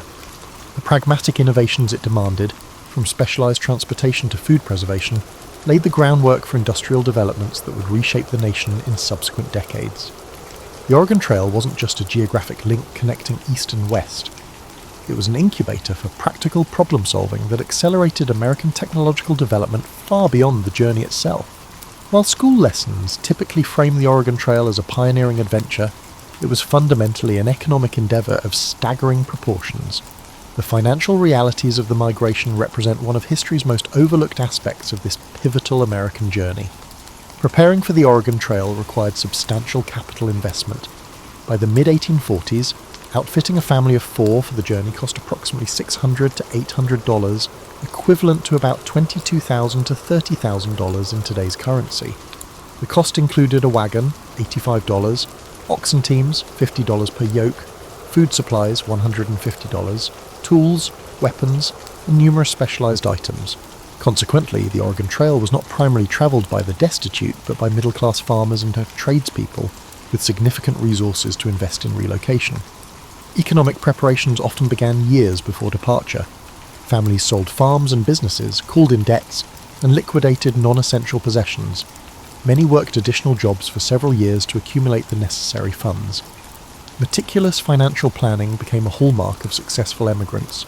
Samuel Parker of Illinois kept a remarkable preparation ledger beginning in 1841, documenting every purchase and sale made in preparation for his family's 1845 departure. His financial strategy included specifically planting flax and tobacco in his final 2 eastern harvests, crops that commanded premium prices with minimal land use. The journey itself generated a sophisticated economic ecosystem along the trail. By the late 1840s, over 150 businesses had been established at key points along the route. Trading posts evolved from simple supply caches into complex commercial operations. At Fort Laramie, Wyoming, ledgers from 1849 to 1852 show transactions not merely for supplies, but for services including wagon repair, $5 to $8, oxen shoeing, $1.50 per hoof, letter forwarding, $1 per letter, and even wagon storage for those who decided to continue on horseback, $3 per month. the development of specialised trail occupations remains largely unexplored in conventional histories. Ferrymen at river crossings could earn $500 to $1,500 during a single migration season. Wheelwrights travelled the trail, offering repairs at premium prices. Trail guides charged $75 to $150 per Viempund for partial route guidance. One entrepreneurial individual, James Pritchard, made his fortune not by going to Oregon, but by operating a mobile blacksmith shop that travelled back and forth along the first 500 miles of the trail during migration seasons between 1848 and 1855. The economics of the trail involved sophisticated risk management strategies. Wagon companies frequently pooled resources, creating informal insurance arrangements where members would help replace lost cattle or repair damaged wagons for others in their party. Formal insurance also emerged. The Missouri Protection Company, established in 1846, offered trail insurance for 5% of the insured value of goods and equipment, with additional premiums for livestock coverage. Their surviving records show they paid claims for equipment losses, medical expenses, and even death benefits. Indigenous economic relationships with travellers were far more complex than the raiding narratives that dominate popular accounts. Many native nations established sophisticated trading relationships with emigrants. The Sioux and Cheyenne operated trading camps at critical junctures, exchanging fresh meat and moccasins for cloth, metal tools, and coffee. The Shoshone became particularly known for their horse trading expertise along the Idaho section of the trail, with documented exchanges showing they commanded premium prices for quality mounts. Far from being mere barriers to westward travel, many indigenous groups became essential economic partners, with profits from trade helping offset the negative impacts of increased traffic through their territories. One of the trail's most significant economic impacts was wealth redistribution. Emigrants frequently discovered their carefully planned supplies were too heavy for their wagons, particularly when ascending the Rocky Mountains. This phenomenon led to massive discarding of property along the trail, so much that scavenging became a profitable enterprise. Trail gleaning operations emerged, with entrepreneurs collecting abandoned items and reshipping them eastward or selling them to less prepared travellers. One Wyoming businessman, Thomas Farlow, built a substantial mercantile business almost entirely from refurbished items recovered from emigrant dumping grounds near South Pass. The financial outcomes of Oregon Trail migration varied dramatically. Studies of land claim records show that approximately 20% of arrivals achieved significant prosperity within 5 years. 60% established stable but modest holdings, while 20% either returned eastward or remained in perpetual financial difficulty. The variable outcomes reflected both the luck of weather and timing, but also the preparation and adaptability of individual emigrants. Those who arrived with specialised skills beyond farming, blacksmithing, milling, merchandising, generally achieved greater economic success than those relying solely on agriculture. Perhaps the most misunderstood economic aspect of the Oregon Trail was its role in America's first significant land speculation boom. The Donation Land Claim Act of 1850 offered married couples a full square mile of land, 640 acres, 4 times what most farmers had owned in the East. This unprecedented opportunity attracted not just settlers, but investors. Records from Portland, Oregon, show that by 1853, approximately 15% of land claims were being held by speculators rather than working settlers, with some individuals controlling dozens of claims through various proxy arrangements. The economic windfall of essentially free land represented wealth transfer on a scale rarely seen in American history. By recognizing the Oregon Trail as an economic phenomenon rather than merely a pioneering adventure, we gain insight into how it fundamentally reshaped American wealth distribution, created new commercial patterns, and established economic relationships that would define the American West for generations to come. The traditional narrative of the Oregon Trail relegates women to background figures, stalwart wives following their husbands' dreams west. Reality reveals a far more complex picture, where women were active decision-makers, skilled contributors, and occasionally the primary advocates for Western migration. Family records show women often initiated the decision to emigrate. Analysis of emigrant journals indicates that in approximately 20% of families, wives were the primary proponents of relocation. Economic opportunities specifically for women, including land ownership rights unavailable in eastern states, motivated many female-driven migration decisions. The 1850 donation epidemic diseases also spread along the trail. Egon Territory, direct ownership of half the family's land claim, a revolutionary concept when most eastern states still adhered to coverture laws, placing all family property under male control. Elizabeth Smith Geer, whose detailed 1847 trail journal chronicles her family's journey from Illinois to Oregon's Willamette Valley, wrote candidly, "It was I who wore down my husband's objections, not from restlessness, but from clear-eyed calculation of what Oregon offered our daughters." Her journal meticulously tracked the economic variables of their journey, including detailed accounting of supplies and realistic projections of land productivity in their destination, demonstrating that women were often the financial strategists of family migration. The journey itself demanded role flexibility that challenged Victorian gender norms. Women routinely handled firearms, drove wagons, and managed livestock, skills many had developed on eastern farms, but which the trail elevated from occasional assistance to necessary expertise. Rebecca Ketchum's 1853 journal includes detailed technical discussions of wagon repair techniques she developed, including an innovative method for resetting damaged wheel hubs using water immersion and controlled drying that was adopted by other travellers in her company. Medical care on the trail fell predominantly to women. While trail narratives often emphasised the dangers of childbirth during the journey, women's medical work extended far beyond midwifery. Female practitioners treated injuries, managed infectious diseases, and performed emergency procedures, including bullet extractions and bone settings. Tabitha Brown, who travelled to Oregon in 1846 at age 66, documented treating over 130 medical cases during her journey. After establishing herself in Oregon's Willamette Valley, she founded a boarding school that eventually grew into Pacific University, demonstrating how skills developed on the trail translated into institutional building in the West. Indigenous women played crucial roles in trail dynamics rarely acknowledged in traditional histories.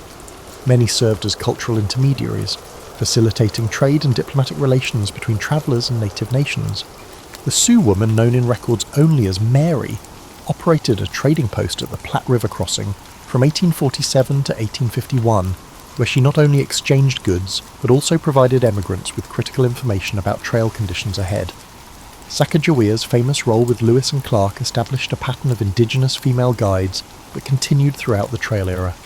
Entrepreneurship among trail women manifested in various forms.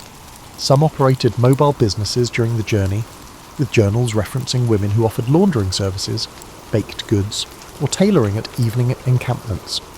Sarah Bowman, known as the Great Western, due to her 6-foot height, established eating establishments at major trail stopping points in the 1840s, eventually building a network of restaurants from Missouri to California. Her business records show annual profits exceeding $5,000, an exceptional sum for the era. The trail journey reshaped family dynamics in ways that persisted in Western settlements. Trail companies typically functioned as direct democracies, with each family having a vote in decisions. Although men officially represented families in these votes, evidence from multiple journals indicates women actively participated in pre-vote discussions and strategizing. This democratic experience influenced later advocacy for women's suffrage in Western territories. It's no coincidence that Wyoming Territory was the first to grant women voting rights in 1869, with Western states consistently leading suffrage efforts. Many women who had demonstrated their capability and judgment on the Oregon Trail were unwilling to accept political disenfranchisement in their new homes. Intellectual and artistic contributions by women documented the trail experience with distinctive perspectives. While men's journals typically focused on mileage, geographic features, and livestock conditions, women's accounts more frequently included detailed social observations, emotional impacts of the journey, and cultural interactions. British traveller Isabella Bird, journeying in 1854, produced botanical sketches of over 200 plant species along the trail, many previously undocumented. Her scientific contributions were initially published under a male pseudonym, but were later recognised for their remarkable accuracy and detail. The hardships of trail life disproportionately affected women's physical health. Recent analysis of medical records and journals indicates women experienced higher rates of certain trail-specific health issues, including severe sunburn due to the bonnet designs that protected faces but exposed necks, kidney infections from dehydration and limited privacy for urination, and hand injuries from constant camp setup and food preparation. Despite these challenges, Statistical analysis of trail fatalities shows women actually survived at higher rates than men, challenging the assumption of female fragility that pervades many historical accounts. Upon reaching Oregon, women's work proved crucial in establishing viable communities.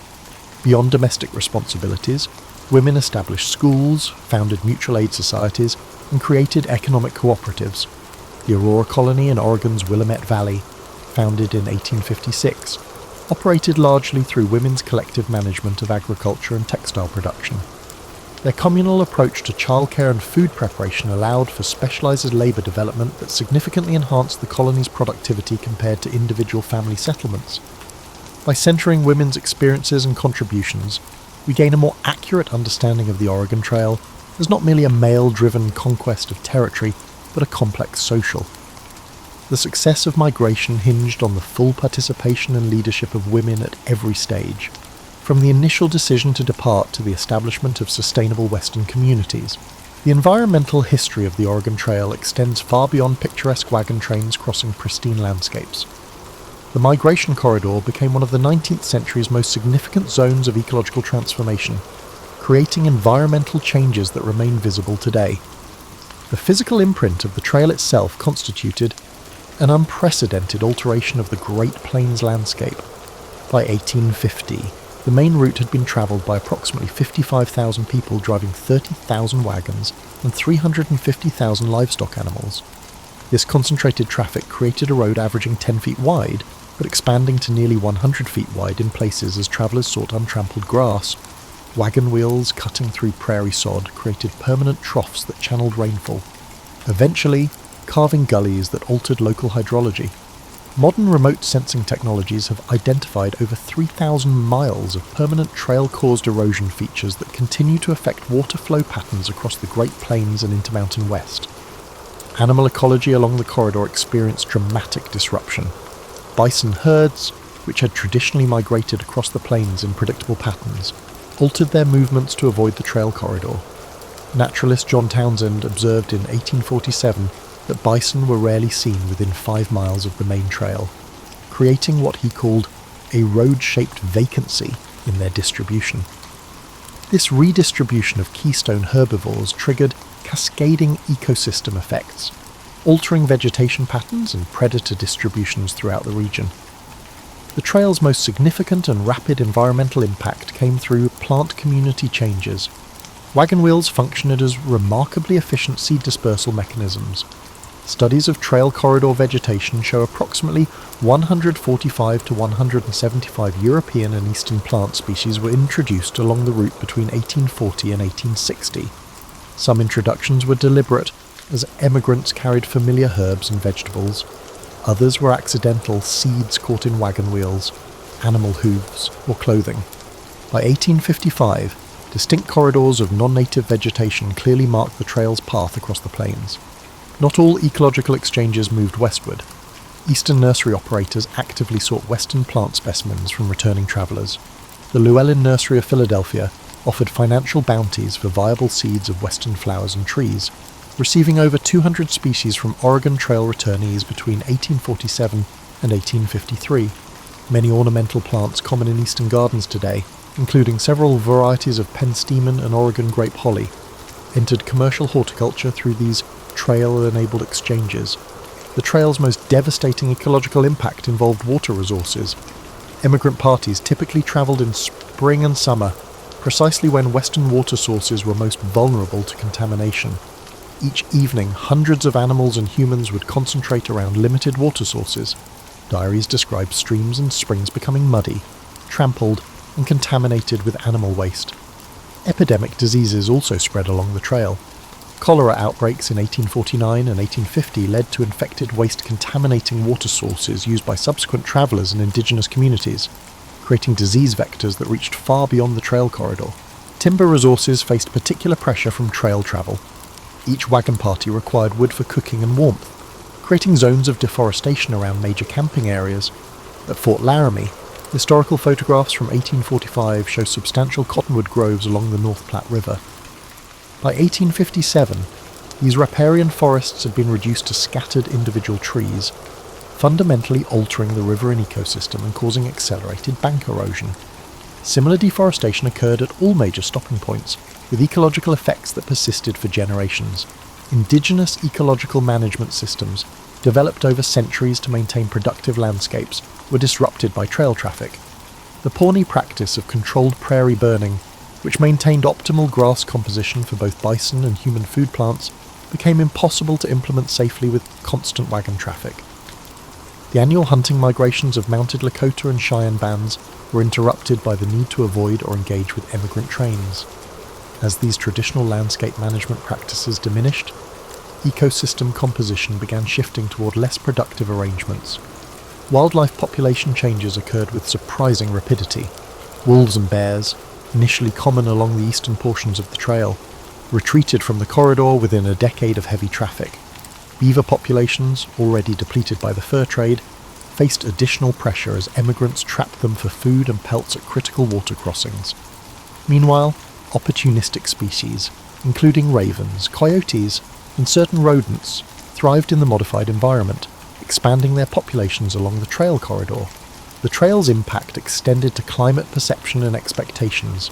Emigrant journals reveal evolving understandings of Western environments. Early travellers frequently describe the plains as a desert, not meaning dunes, but using the 19th century definition of lands unsuitable for conventional Eastern agriculture. By the 1850s, promotional literature and guidebooks challenged this perception, advancing theories that rain follows the plough and claiming settlement would transform the climate.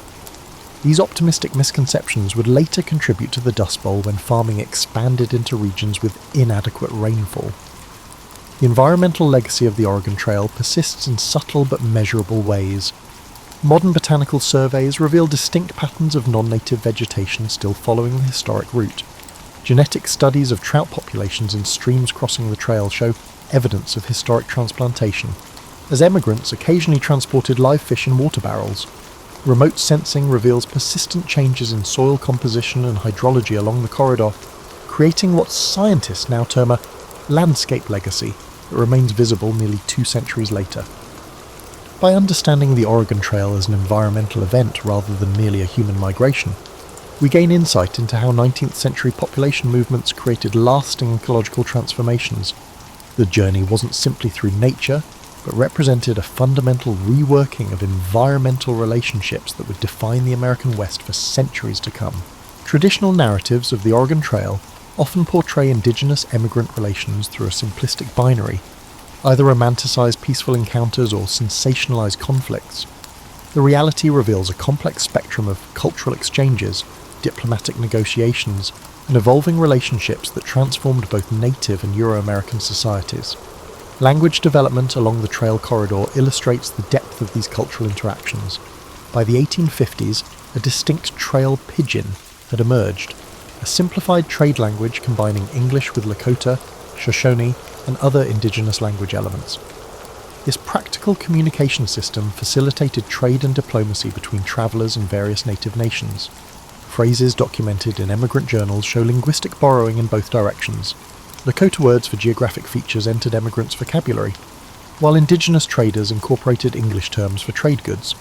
William Elsey, documenting his 1849 journey, recorded learning 37 Shoshone expressions specifically for negotiating river crossings and livestock exchanges. Records from Fort Laramie and Fort Hall reveal the evolution of complex diplomatic protocols. Rather than random encounters, interactions between emigrant parties and indigenous nations followed increasingly formalized patterns. By the late 1840s, Lakota and Cheyenne representatives routinely met emigrant parties at specific locations, expecting ceremonial exchanges, including tobacco offerings and formal speeches, before negotiations could begin. These diplomatic rituals reflected indigenous political concepts of building alliance relationships rather than simple commercial transactions. The trail stimulated significant material culture exchanges. Trade ledgers and emigrant journals document the high value placed on indigenous produced goods, including moccasins, parfleche containers, and specialized winter clothing. Archaeological excavations of trail campsites reveal widespread adoption of indigenous material technologies. At emigrant campsites near South Pass, fragments of parfleche containers made from rawhide show evidence of Euro-American manufacture using indigenous techniques, suggesting technological adaptation rather than simple trade acquisition. Medical knowledge flowed bidirectionally along the trail. Emigrant journals document adopting indigenous remedies for trail-specific ailments, particularly treatments for dysentery using Oregon grapefruit and willow bark preparations for pain relief. Simultaneously, native practitioners incorporated elements of Euro-American medicine, particularly in wound treatment techniques. The Journal of Margaret Scott, travelling in 1847, describes extensive medical consultations with a Shoshone healer who combined traditional plant remedies with suturing techniques learned from army surgeons at Fort Hall. Religious interactions along the trail corridor were more complex than the missionary convert narrative suggests. While some emigrants undertook explicit proselytizing, journals reveal widespread curiosity about indigenous spiritual practices. Thomas Fletcher's 1846 journal describes his family participating in the Pawnee healing ceremony when his wife fell ill, noting they found more comfort in their sincere prayers than in our own preachers' distant formalities. Conversely, some indigenous individuals selectively incorporated Christian elements into traditional practices, creating syncretic spiritual approaches that served as bridges between worldviews. Food systems underwent significant exchange and adaptation. Emigrants adopted indigenous techniques for preparing bison, processing wild plants, and finding water sources. The pemmican that became a trail staple was directly adapted from indigenous food preservation methods. Meanwhile, native communities near established trail crossings incorporated new cultivars from emigrant seed stocks into their agricultural systems. Archaeological evidence from Shoshone winter camps of the 1850s shows incorporation of European cabbage, turnips, and peas into traditional plant food inventories. Sexual relationships and marriage formed another dimension of cultural exchange, though often under problematic power dynamics. Records indicate approximately 400 to 500 formal marriages between male emigrants and indigenous women between 1840 and 1860, with many more short-term relationships. These unions sometimes created bicultural mediators who facilitated broader community relationships. Children of these relationships often served as cultural bridges. Individuals like Edward Chambreau, son of a French-Canadian trader and Chinook mother, who worked as an interpreter at Fort Vancouver and later wrote valuable accounts of shifting cultural dynamics along the trail. Gift exchanges represented a key point of cultural misunderstanding. Indigenous diplomatic traditions emphasized gift-giving as establishing ongoing relationships rather than simple generosity. Many emigrants, interpreting gifts through their own cultural lens, failed to recognize the reciprocal obligations being established. This cultural disconnect contributed to tensions when native representatives later expected reciprocal assistance or access to resources that emigrants considered their exclusive property. By the 1850s, adaptive cultural patterns had emerged in communities along the trail corridor. Indian agents' reports document indigenous groups who seasonally relocated to position themselves advantageously for trail trade, developing specialized trade goods and services for emigrants. The Lenape, Delaware, guide Black Beaver developed a successful enterprise leading emigrant parties through the most challenging sections of the trail, charging premium prices while incorporating both indigenous knowledge and Euro-American business practices. His service represented not capitulation to white expansion, but strategic adaptation to changing economic realities. The environmental knowledge exchange was particularly significant. Indigenous guides shared sophisticated understanding of Western ecosystems, teaching emigrants to identify edible plants, predict weather patterns, and locate water sources. This knowledge transfer played a crucial role in emigrant survival, but has been largely erased from popular narratives that emphasize pioneer self-sufficiency. Emigrant William Clayton's detailed 1847 journal attributes over 40 specific survival strategies to information gained from Shoshone guides, including techniques for finding potable water in apparently dry landscapes. The cultural legacy of these trail encounters shaped the developing American West in ways that persist today. Legal concepts, including usufruct rights, using land without owning it, entered Western water law through exposure to indigenous resource management systems. Agricultural techniques adapted from native practices influenced the development of dryland farming. Even Western architectural elements, including specific adaptations for extreme temperature variations, show evidence of indigenous influence. By recognizing the Oregon Trail as a corridor of cultural exchange rather than simply a pathway for one-directional settlement, we gain insight into how the American West developed through complex negotiations between worldviews. The resulting cultural adaptations created hybrid practices that were neither purely European nor indigenous, but distinctly Western, a legacy that continues to shape regional identity nearly 2 centuries later.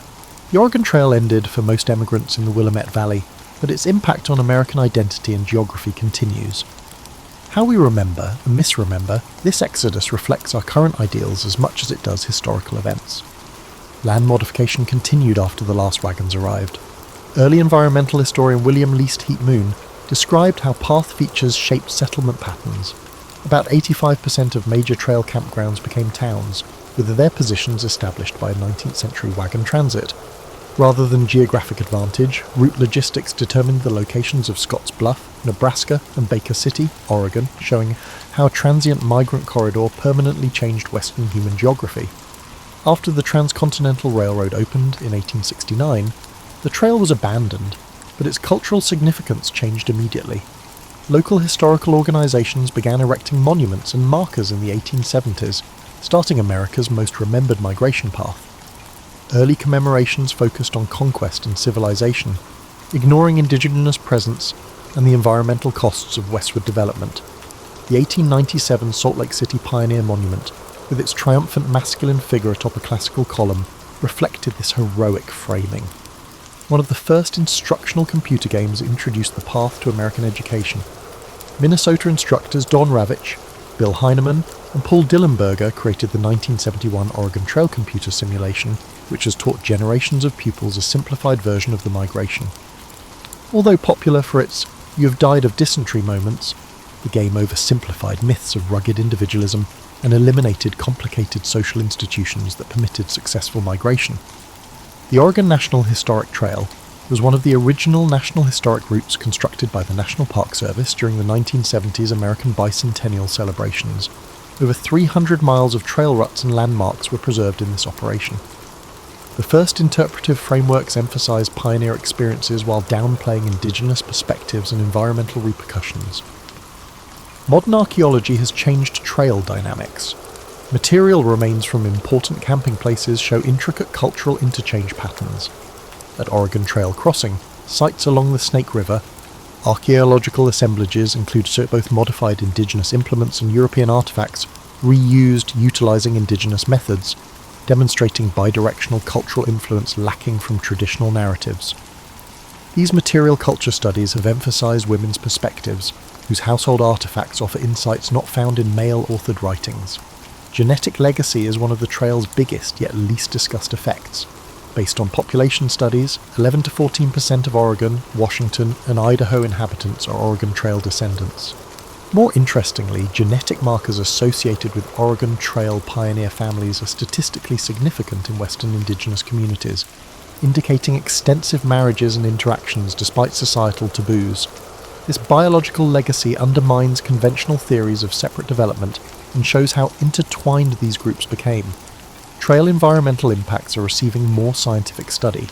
Botanical surveys in the 1990s found non-native vegetation corridors following the historic route, with specific invasive species distribution still tracing the trail's passage across areas without physical remains. Nutrient profiles from thousands of livestock animals' concentrated feces continue to affect flora patterns, according to soil chemistry research. These studies show that even brief human migrations can leave lasting ecological impacts. Trail histories increasingly center indigenous tribes. Confederated Tribes of Umatilla Indian Reservation created the pioneering Tamast. Trail histories increasingly center indigenous tribes. Indigenous viewpoints dominate the Oregon Trail narrative at the trailblazing Tamast-Licht Cultural Institute near Pendleton, Oregon, created by the Confederated Tribes of the Umatilla Indian Reservation. Indigenous nations are considered sovereign peoples whose territory was transected by foreign migration, not as barriers to westward progress. This interpretative method has impacted other path sites, changing the focus from conquest to intricate cultural relations. The trail evolves in American public memory. Victorless narratives like Francis Parkman's 1849 The Oregon Trail have given way to more nuanced studies of cultural complexity. environmental cost, and various experiences. Film depictions have also changed, from John Wayne's The Big Trail 1930 to Kelly Reichardt's Meek's Cutoff 2010, which emphasises women's viewpoints and Paiute guide help. These cultural productions shape American Western historical perceptions. Digital humanities projects have changed 21st century trail scholarship. The University of Oregon's Mapping History project has generated interactive GIS overlays depicting indigenous territorial claims and emigrant pathways, contradicting the idea of empty land ready for settlement. In digitised emigrant journals, linguistic patterns like the gradual adoption of indigenous terminology for landscapes and natural features as travellers moved westward have been found, revealing subtle cultural influences that traditional historical methods miss. Climate change has led to unexpected trail junctions. Western landscapes are experiencing severe drought, revealing trail ruts formerly hidden by greenery. Extreme weather frequently threatens archaeological sites.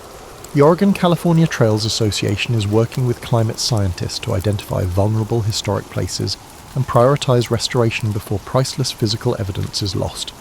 History has compared 19th century cholera epidemics along the trail to present pandemics, exploring how earlier Americans balanced risk assessment, changed social practices, and established public health solutions under crisis situations. Medical historians have examined emigrant journals for disease signs and cures, providing historical epidemiology case studies that explain how contagious diseases spread along migration corridors. Economic evaluations increasingly acknowledge the trail's role in American capitalism's growth. One of history's largest natural resource redistributions occurred when the Trail of Tears migration transferred indigenous land wealth to Euro-American possession. This wealth transfer created financial patterns that continue to shape Western economic growth, including inequities between indigenous populations and descendants of settlers who received free land. Modern economic justice movements have highlighted these historical inequalities.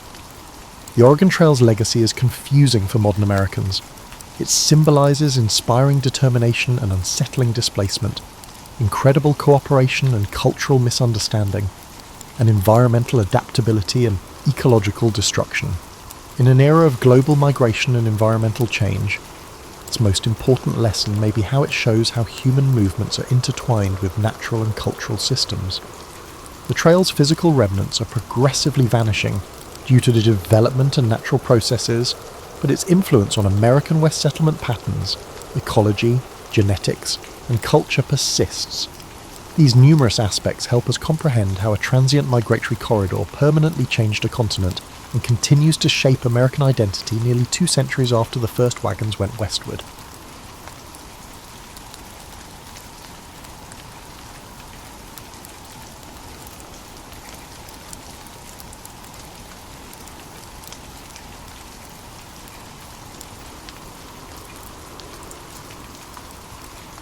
Picture this. It's a crisp morning in May 16, and you're a respectable citizen of Salem, Massachusetts. Maybe you're a farmer, a merchant, or a craftsman, someone who's managed to stay out of trouble and earn a decent living in this Puritan community. You're probably thinking about the day ahead, perhaps wondering if your crops will survive the late spring frost when there's a knock at your door. Standing on your threshold is the town constable, looking unusually serious. He's not here about your neighbour's wandering pig or a dispute over property lines. No, today he's carrying a list of names, and unfortunately for you, yours is on it. You've been selected to serve on a special court jury to hear cases involving witchcraft. Congratulations, you've just won the colonial equivalent of the world's worst lottery.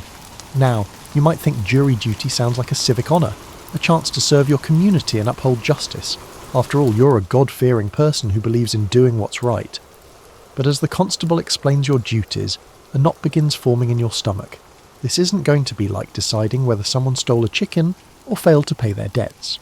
You're going to be determining whether your neighbours, people you've known for years, are in league with the devil himself. The weight of this responsibility settles on your shoulders like a heavy woolen cloak. In your Puritan world, witchcraft isn't just a crime, it's the ultimate sin, a betrayal of God that threatens the very fabric of your community. The Bible is clear, thou shalt not suffer a witch to live. If you find someone guilty, you're essentially signing their death warrant. If you find them innocent when they're actually guilty, You might be allowing Satan's influence to spread through your town like a plague. As you stand there in your doorway, listening to the constable's words, you realise your peaceful life is about to become incredibly complicated. You can't exactly refuse. Jury service is mandatory, and besides, what would people think if you tried to get out of it? Would they wonder if you had something to hide? In Salem, suspicion spreads faster than gossip, and gossip spreads faster than fire. The constable hands you a notice with the date and time of the first trial. You'll be joining 8 other men of good standing to form the jury. The trials will be held at the Salem townhouse, and you're expected to be there bright and early.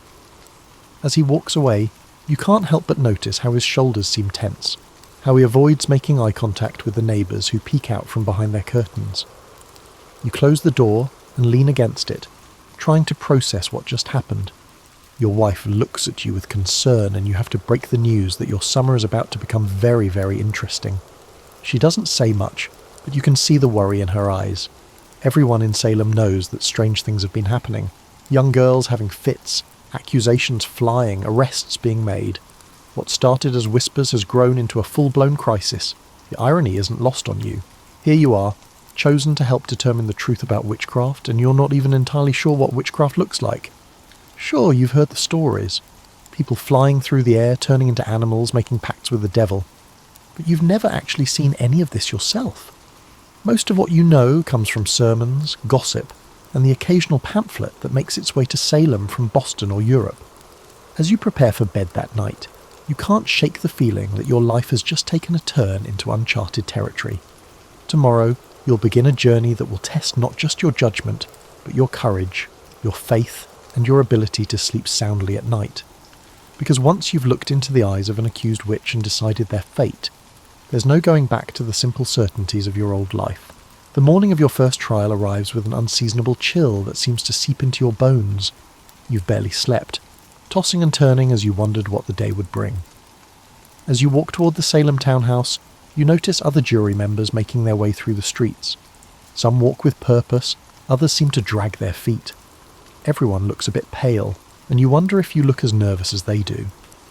The townhouse is buzzing with activity when you arrive. People have gathered from all over Salem and the surrounding areas, drawn by a mixture of curiosity, fear, and that peculiar human fascination with witnessing someone else's potential downfall. The atmosphere is electric in the worst possible way, like the air before a thunderstorm, heavy with anticipation and dread. You take your place in the jury box, and that's when you first notice just how many eyes are on you.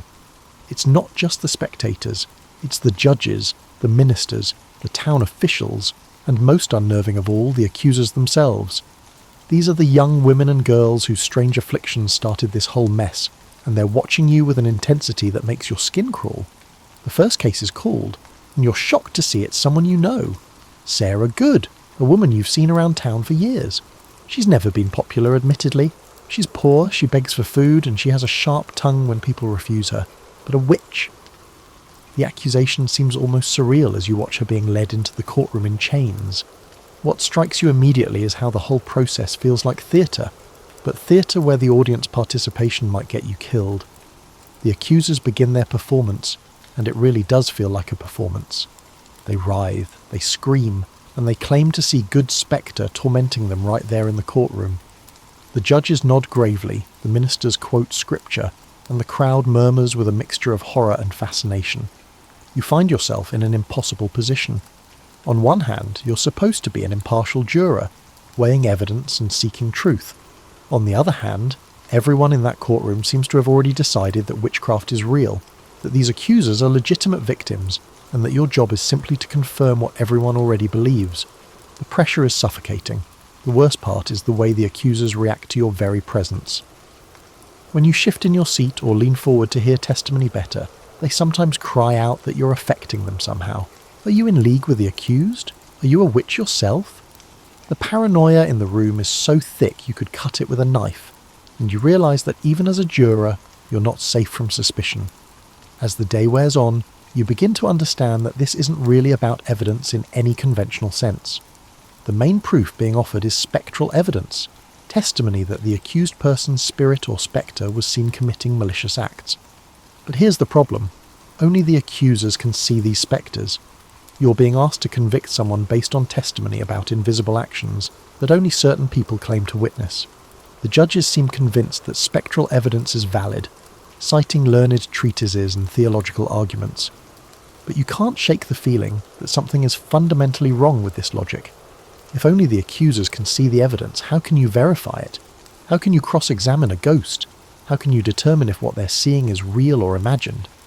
Making matters worse, you're beginning to notice patterns in the accusations that trouble you. The accused tend to be people who don't fit in well: the poor, the argumentative, the eccentric. Meanwhile, the accusers are mostly young women from prominent families, and their accusations carry enormous weight. You start to wonder if there might be social and economic factors at play here that have nothing to do with the supernatural. But expressing these doubts would be incredibly dangerous. The judges, ministers, and community leaders all seem united in their belief that Salem is under attack by Satan himself. To question the proceedings might be seen as questioning God's will, or worse, as evidence that you yourself are influenced by dark forces. You're trapped between your growing skepticism and your need to appear as a faithful, orthodox member of the community. As the first day ends, and you walk home through the twilight, you realise that being on this jury isn't just about determining guilt or innocence. It's about navigating a social and political minefield where one wrong step could make you the next target. The comfortable certainties of your old life feel like a distant memory, replaced by the constant stress of trying to do the right thing when you're not even sure what the right thing is anymore. By your third day in the jury box, you've developed what you privately call the Salem stare, that hollow-eyed look of someone who's seen too much and slept too little. The accusers have elevated to the status of stars in this sombre theatre, allowing you to witness their increasingly dramatic performances up close. Today's main accuser is Abigail Williams, Reverend Parris's 11-year-old niece. She's small for her age, with sharp features and eyes that seem to take in everything. When Abigail points at the accused and screams that she can see their spectre pinching and choking her, the entire courtroom becomes silent. You find yourself studying her face, trying to determine if her terror is genuine or performed, and the fact that you can't tell makes your stomach churn. What's particularly unsettling is how the accusers seem to feed off each other's energy. When one girl starts having fits, the others quickly follow suit as if supernatural affliction were contagious. They convulse, they shriek, and they claim to see yellow birds perched on the accused's fingers or black dogs lurking in the corners of the courtroom. The judges treat each outburst as crucial evidence, scribbling notes furiously and asking probing questions about the exact nature of what the girls are experiencing. You notice that the accusers never seem to be afflicted when they're outside the courtroom. They walk in looking perfectly normal, chat quietly with their families, and even smile occasionally. But the moment the proceedings begin, they transform into tortured victims of supernatural assault. It's like watching someone flip a switch, and you can't help but wonder if that's exactly what's happening. The social dynamics in the courtroom are becoming clearer to you with each passing day. The accusers come from families with influence and standing in the community. When they speak, important men listen. When they cry out in pain, those same men spring into action. You're watching young women wield a kind of power that would normally be unthinkable in Puritan society, and they seem to understand exactly how to use it. Meanwhile, the accused are almost always marginalised individuals, the impoverished, the argumentative, and the unconventional. Often after spending weeks in the miserable conditions of Salem jail, they arrive looking haggard and frightened. They're given little opportunity to defend themselves effectively, and when they do speak, their words are often twisted and used against them. If they maintain their innocence, they're accused of lying. If they confess, authorities ask them to identify their accomplices. You're starting to realise that confession might actually be the safest route for the accused, even if they're innocent. Those who confess are often spared execution, while those who maintain their innocence are more likely to face the gallows. It's a perverse system that seems to reward false confessions while punishing truthful declarations of innocence. The pressure on you as a juror is intensifying. After each day's testimony, you're expected to discuss the case with your fellow jurors, but these conversations feel more like exercises in group conformity than genuine deliberation. Anyone who expresses too much skepticism is met with sharp looks and pointed questions about their own spiritual state. The message is clear. Honest Christians believe in the reality of witchcraft and the credibility of the accusers. What's making you lose sleep is the growing realization that you're part of a system that seems designed to produce guilty verdicts regardless of actual guilt or innocence. The rules of evidence favour the accusers, the judges are clearly biased, and the community pressure is enormous. You're supposed to be seeking truth and justice, but it feels more like you're participating in a ritual that's already predetermined its outcome. The worst part is when you catch yourself getting caught up in the hysteria. During particularly dramatic testimony, you sometimes find yourself believing, or at least wanting to believe, that what you're witnessing is real supernatural activity. The alternative, that this is all elaborate deception or mass delusion, is almost too disturbing to contemplate. It would mean that your community has lost its collective mind, and that you're complicit in a series of terrible injustices. As you walk home after another day of accusations and supernatural claims, you can't help but notice how the town has changed. People view each other with suspicion, conversations halt when strangers approach, and everyone appears to be cautious. The sense of community that once held Salem together is dissolving, replaced by fear and mistrust. And you, as a member of the jury, are right in the middle of it all, trying to maintain your sanity and your conscience in a world that seems to have lost both. 3 weeks into your jury service, you've learned to recognise the sound of accusations before they are even spoken. There's a particular rustling in the courtroom, a collective intake of breath, and then the pointed finger that could seal someone's fate. Today, that finger is pointing at someone who makes your blood run cold. Martha Corey, a woman you've known for over a decade. Martha has always been a bit outspoken, questioning certain aspects of the witch trials from the beginning. She's made the mistake of suggesting that the accusers might not be entirely reliable, that perhaps the community was getting carried away with supernatural explanations for what might have natural causes. Now she's standing in the dock, accused of the very witchcraft she questioned, and you can see the cruel irony isn't lost on her. The accusers are in fine form today, writhing and screaming as they claim Martha's spectre is attacking them.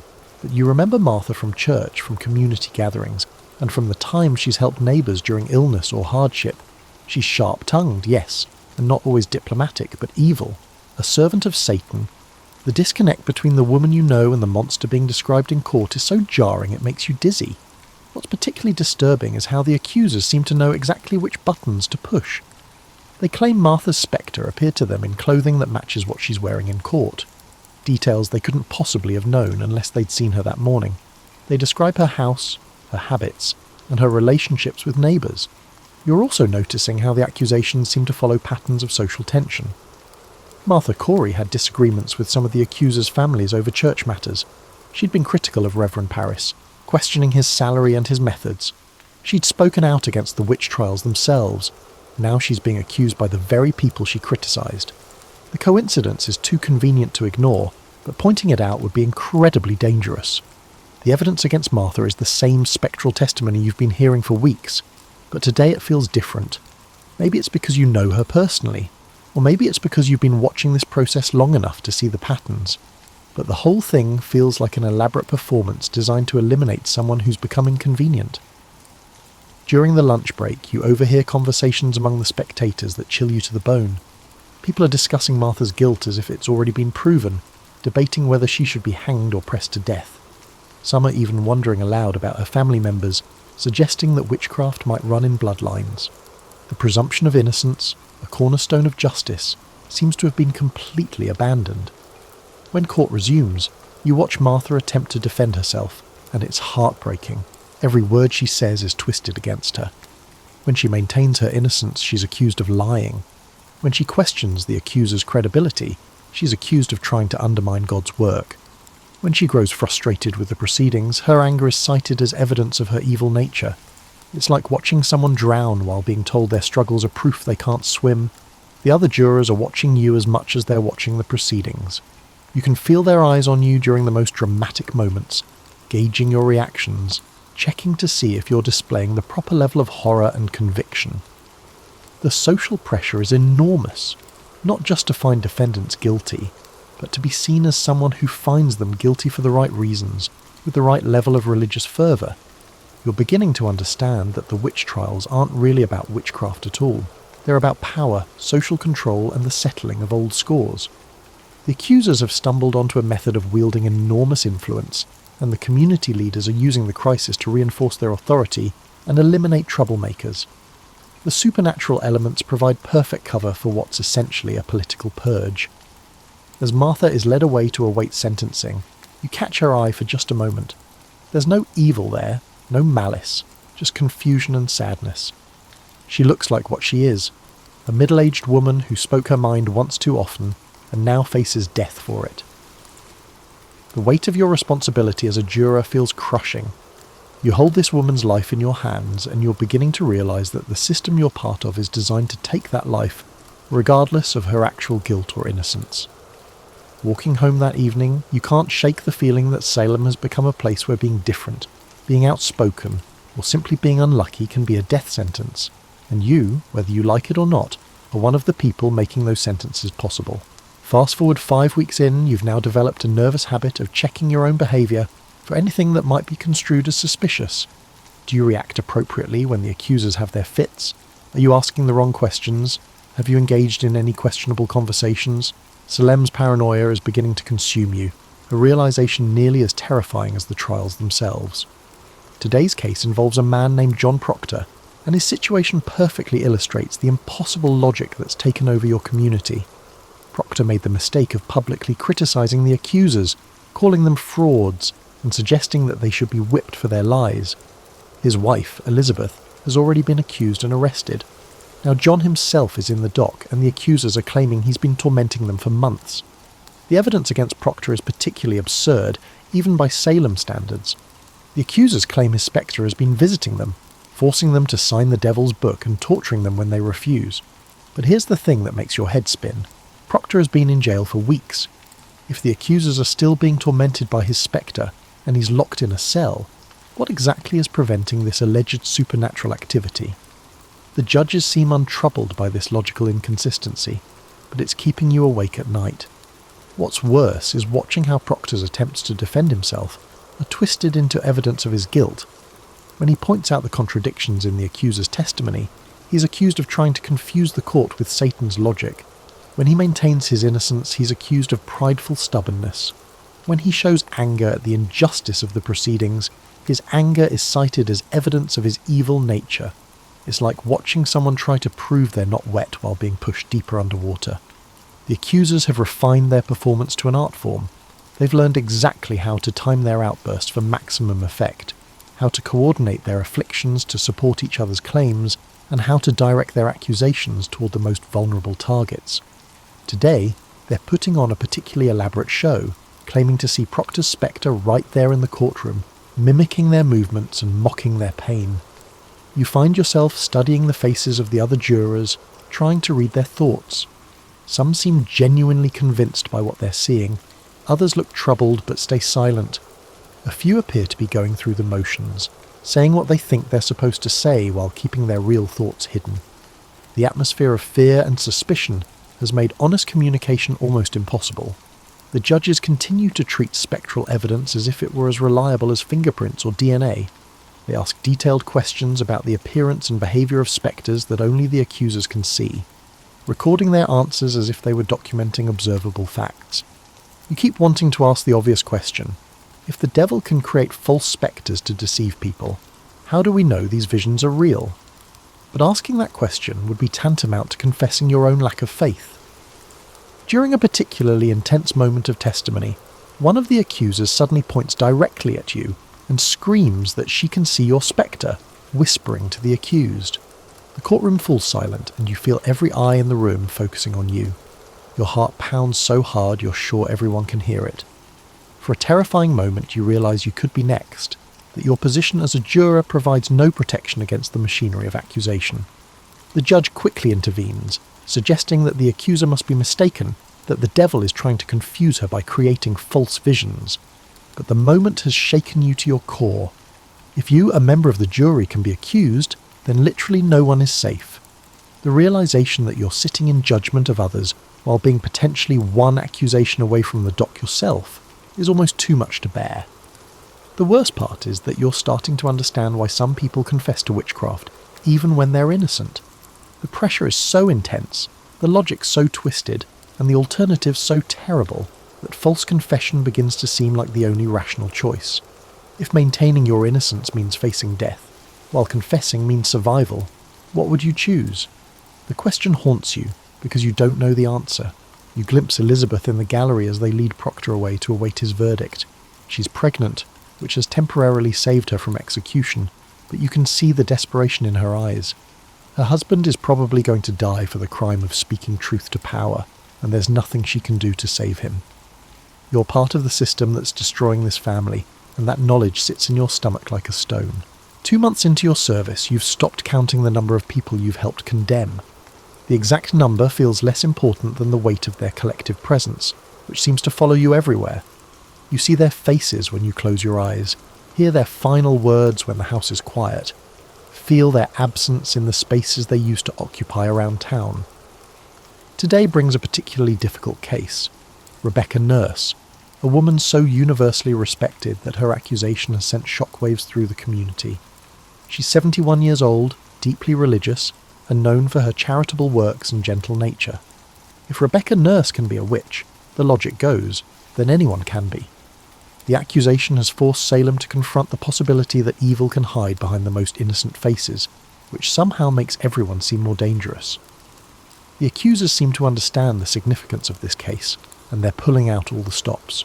Their performances are more dramatic than usual, their claims more outrageous. They're saying Rebecca's spectre has been tormenting them for months, appearing in their bedrooms at night, pinching and choking them, trying to force them to sign the devil's book. Watching this frail, elderly woman being accused of such energetic, supernatural terrorism would be almost comical if the consequences weren't so deadly serious. What's particularly disturbing is how the community is split over Rebecca's case. Her family and close friends maintain her innocence passionately, while others seem relieved to finally have an explanation for various misfortunes they've attributed to supernatural causes. Old grudges and property disputes are being reframed as evidence of malevolent witchcraft. You're watching Salem's social fabric tear itself apart, one accusation at a time. The evidence against Rebecca is the same spectral testimony you've been hearing for weeks, but her case highlights the fundamental absurdity of the entire system. If this woman, who has spent her entire life serving God and helping others, can be credibly accused of serving Satan, then the accusations have become meaningless. Either the accusers are lying, or the entire concept of judging people by their character and actions is worthless. During deliberations, you find yourself in the uncomfortable position of being one of the few jurors who seems troubled by the case. The others seem convinced that the accusers wouldn't lie about something so serious, that the consistency of their testimony proves its truth, and that Rebecca's very respectability might be a cunning disguise for her evil nature. The logic is so twisted that it makes your head spin, but questioning it too openly would be dangerous. You're also dealing with the personal cost of your jury service. Your family is suffering from your constant stress and distraction. Your wife looks at you with increasing concern. Your children seem afraid of your dark moods, and your work is suffering from your inability to concentrate. The witch trials aren't just destroying the accused, they're taking a toll on everyone involved in the process. The worst part is that you're beginning to see how the trials have become self-perpetuating. Each conviction validates the accuser's credibility, making the next accusation more likely to be believed. Each execution demonstrates the community's commitment to fighting Satan, making it harder to admit that mistakes might have been made. The system has gained a momentum of its own, and you're not sure anyone has the power to stop it anymore. When the jury finally reaches its verdict in Rebecca's case, you feel something inside you break. You've just helped condemn a woman whose only crime was being vulnerable to accusation in a community that has lost its moral compass. The weight of that decision will stay with you for the rest of your life, and you know it.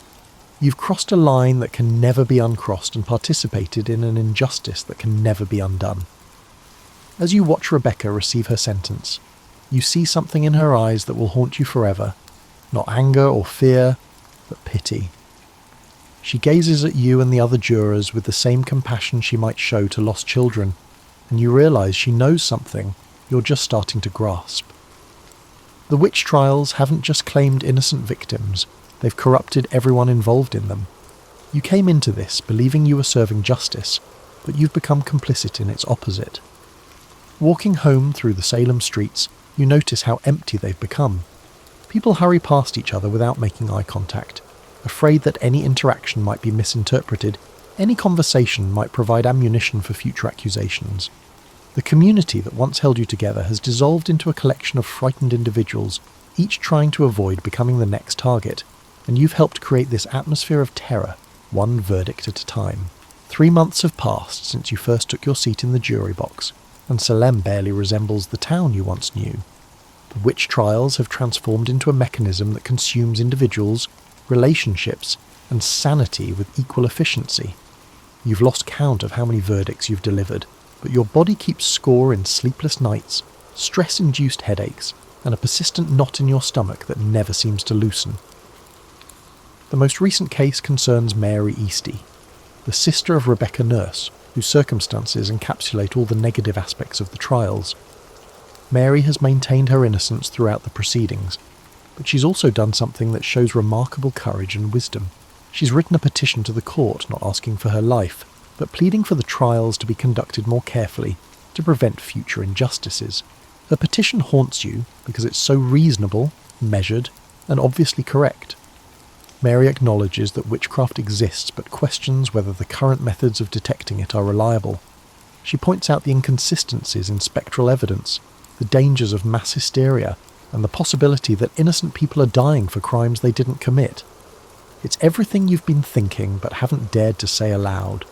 Reading her petition, you realise you've been witnessing the destruction of everything you once believed about justice, community, and truth. The trials haven't shielded Salem from evil. Instead, they've unleashed a distinct form of evil, one that divides neighbours and uses accusations as a weapon of mass devastation.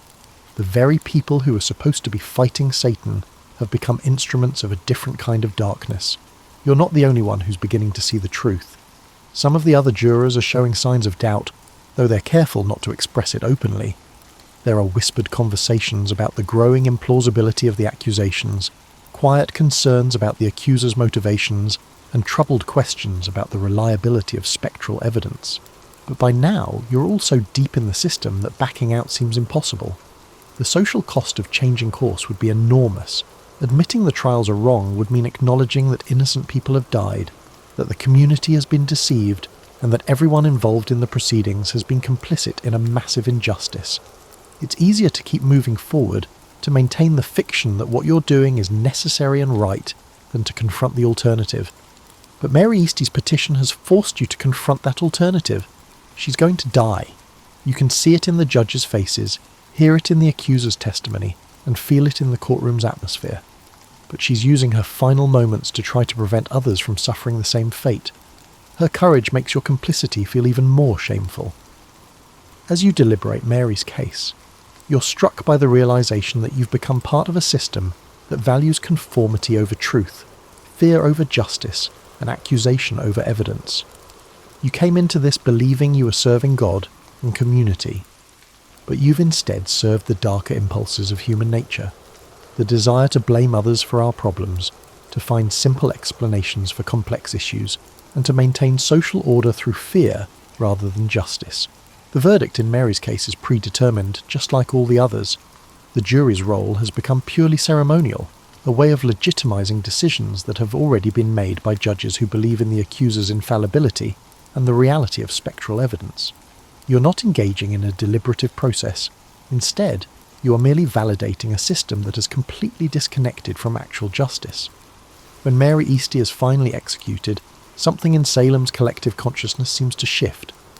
Her dignity and death, her reasoned petition, and the growing implausibility of the accusations begin to create cracks in the certainty that has driven the trials.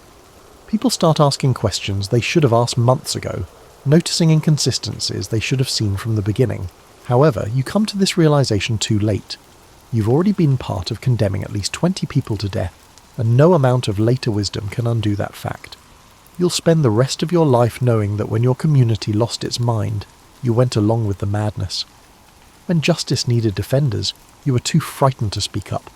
When innocent people needed your courage, you chose your safety instead. The witch trials will eventually end, discredited and abandoned by the same people who once supported them enthusiastically. The accusers will recant or be forgotten. The judges will quietly distance themselves from the proceedings, and the community will try to move on as if nothing happened. But for you, there will be no moving on.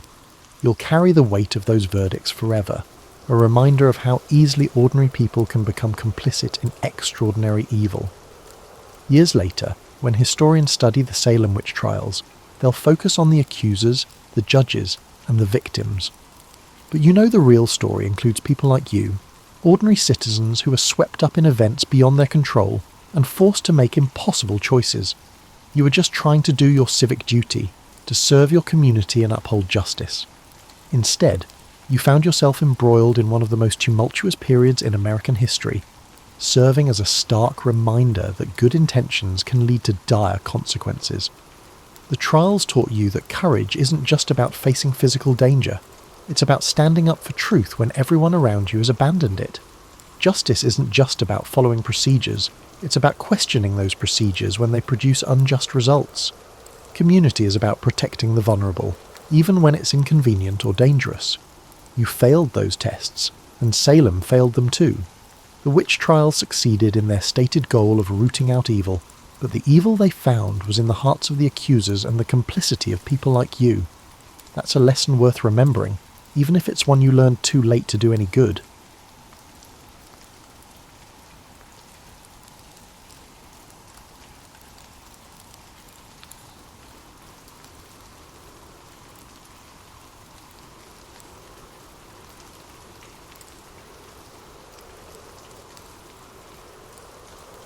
The day my old name died began with crows on the battlements and ended with a circlet of hammered gold pressing a red welt into my brow. I had lived 17 winters as a foster son.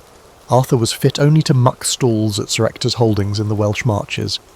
Yet here I stood in a chill sunrise at Caerleon, wind off the Usk tasting of iron filings, while lords who had never met me raised spears in acclaim. The heralds trumpeted, "Pendrag!" and my ribs fluttered like a quail's. I will not pretend the cheering felt noble. It felt terrifying, as though a roaring sea had broken through the courtyard gate. Sir Kay whispered, "Hold the sword higher, brother, they need to see you." My arm shook under the hilt's surprising heft. Excalibur, Merlin called it Caldfolk, the hard bright cleaver, had looked weightless in the stone, but wielded, it was equal to a ploughshare in wet clay. As sunlight ran down the fuller, the onlookers strained forward. Hedge knights in patched mail, sleek barons whose rings smelled of civet, and barefoot children craning between guard shields. One could map the fractures in Britain by their faces, angles tight-lipped beside downtrodden Romano-British magistrates, Cymru hill kings glaring at Northumbrian envoys. All of them watched the orphan who had slipped a sword from an anvil when worthier men could not. That first week passed in parchment dust and the clack of tally sticks. My new counsellors educated me mercilessly. Grain levies were overdue in the Wye Valley. Mercian raiders had burned the monastery of Iltud, and the Royal Mint in Winchester lacked silver for coin dies. I listened, numb, and when I spoke it was mostly to ask why. Why did a salt tax vary between counties? Why did we tithe fish to Rome when Rome was ashes? Each reason produced new corridors of ignorance for me to explore in secret. Night brought no truce. Merlin, maddeningly serene, met me in the candlelit library of the old Roman basilica. He smelled of peat smoke and elderflower wine. "The crown is a mask, Arthur," he told me while aligning dusty scrolls about irrigation. "Wear it too loosely and it slips, wear it too tightly and it blinds." I wanted instruction, not metaphor, but his lessons remained riddles. He had not taught me to retrieve Excalibur for his amusement. He meant me to retrieve a future no one else dared picture. Sleep refused me. I lay in the solar on wolfskin blankets, listening to the wind whistle through arrow slits, revisiting the moment the blade slid free. The scrape of metal echoed in my memory, akin to a key reluctantly unlocking a locked childhood. My pulse quickened until dawn, and with dawn came fresh petitions. A widow from Gwent begged remission of scutage. A Gaulish mason offered to rebuild the Roman bridge at Venta if I would guarantee free toll for pilgrims. I granted both, half from pity, half because they cost only my signature. On the 7th day I mounted a nervous mare and rode the perimeter of Caerleon's outer palisade alone. Frost clung to dead bracken, mist curled between apple stumps where orchards had been raised for siege timbers. I thought, this is my acreage of sorrow to tend. Yet I also saw promise, fields where spring barley could root if given peace, kilns that might fire roof tiles instead of sling stones. By the time I reined in, the sun had melted the frost into silver rivulets. Hope, I realised, was a crop that required cultivation as deliberate as wheat. Before evensong, I convened a rookie council of blacksmiths, scribes, and 2 abbots who smelled of vellum glue. I invited them to Birkund and speak first, keen to hear sentences unclouded by flattery. They were shocked into plainness. Smiths wanted charcoal quotas, scribes wanted tariffs on imported papyrus lowered, and abbots wanted safe conduct for pilgrims. I promised nothing, recorded everything. When the assembly disbanded, Sir Kay slapped my shoulder. "You looked like a king," he lied. I felt more like a bucket catching leaks in a storm-patched roof. Still, that night as rain drummed the shutters, I wrote a single line into my ledger. A throne is not a chair, but a question asked daily. In that admission, I finally understood what Merlin had meant. The mask must never harden. The wearer must keep adjusting the fit or risk seeing nothing at all. By the time the crows returned to the battlements, I was ready to ask another question. War councils smelled of damp wool, horse sweat and candle grease. Ours convened on a ridge above the Vale of Dortmore, where Saxon banners glittered like rows of wet scales in the distance. Gawain sketched deployment arcs with a charcoal nub on his buckler's inside. Archers here, heavy spears there, while Lady Gwen Hwyfar read out casualty projections from a carved tablet. In that moment I saw the Round Table not as furniture, but as an algebra. Variables shifting until valour equalled victory with minimum unknowns. We fought at first light, hoarfrost crunching under greaves. Trumpets blew a sour, brassy note that made my teeth hurt. I led Calidor's cavalry wing, 200 destriers snorting steam. Gawain, brilliant and reckless, angled the infantry phalanx 15 degrees off the expected axis. The Saxons misread the feint, plunging into our kill pocket where marshy ground devoured their footing. The real slaughter, though, occurred at the ford of Barn. Kay blocked it with a shield wall 3 men thick, forcing enemy cohorts east where our slingers perched among leaf-bare alders. Stones whistled, helmets dented. By noon the river was pinkish, yet triumph tasted metallic. I walked among the fallen wearing a surgeon's grimace, instructing squires to bind the wounded regardless of allegiance. A captured Saxon boy no older than 12 tried to spit at me but produced only blood. Holding his gaze, I ordered bandages. Mercy is harder than steel. It resists tempering and bends toward fatigue. My captain muttered I was naive. I reminded them that a terrorized enemy often regroups in the dark, while a respected one hesitates before recrossing the border. Afterward, we quartered in a half-ruined Roman amphitheatre nearby. The curved seating became crude barracks. Rain filtered through collapsed vaults, pooling in the arena where gladiators once bled under imperial applause. I addressed the fighters from the old emperor's box. What we win in fear we lose in seasons to come. Rule by respect, and we plant hedges no sword can shear. Some nodded, some scoffed, but the words lodged like seeds. The campaign dragged into winter. We learned to move on frozen ground, sledging supplies on ox-drawn travois. My gauntlets cracked from the cold. The smell of pine pitch replaced blossom in my memory. On Solstice Eve, snow swirling like ghost feathers, I found Merlin alone by a ruined milestone reciting a fragment of Virgil about husbandry. Even empires, he murmured, begin as fences to keep goats from eating winter wheat. I laughed despite fatigue. He never preached, he implied. By spring peace chatter reached us from Saxon envoys. I drafted terms on scraped sheepskin, a boundary set at the limestone ridge, hostages exchanged but treated as honoured guests, and intermarriage encouraged to weld bloodlines. Gawain bristled, wanting a punitive march. Gwen Hwyfar, ever pragmatic, pointed out we lacked surplus grain to feed conquered households. The council split until I invoked the fording scene, how our mercy had softened Saxon resolve. Reluctantly they consented. Signing the treaty took place in a smoky timber hall north of the new border. Both sides brought bards to witness. I clasped forearms with Eldred, a war-cautious alderman whose beard reeked of mead. He muttered, "Your sword could have drunk deeper." I replied, "But your grandchildren will sip cider in orchards we did not burn." His belly laugh rattled roof beams. Alliances sometimes germinate in unexpected soil. In the months after, the Vale of Dortmore greened under truce. I requisitioned stonemasons to repair weirs, reopened Roman causeways and established a bilingual toll house where erstwhile enemies haggled over salt weight using standardised counterstones. Commerce often clinches what diplomacy initiates. Seeing Saxon traders bow to Cymry clerks over tariff receipts thrilled me as much as any martial cheer. Privately I wrestled nightmares, blood-slick reeds, dying boys with accents I barely understood, and my crown dipped in gore.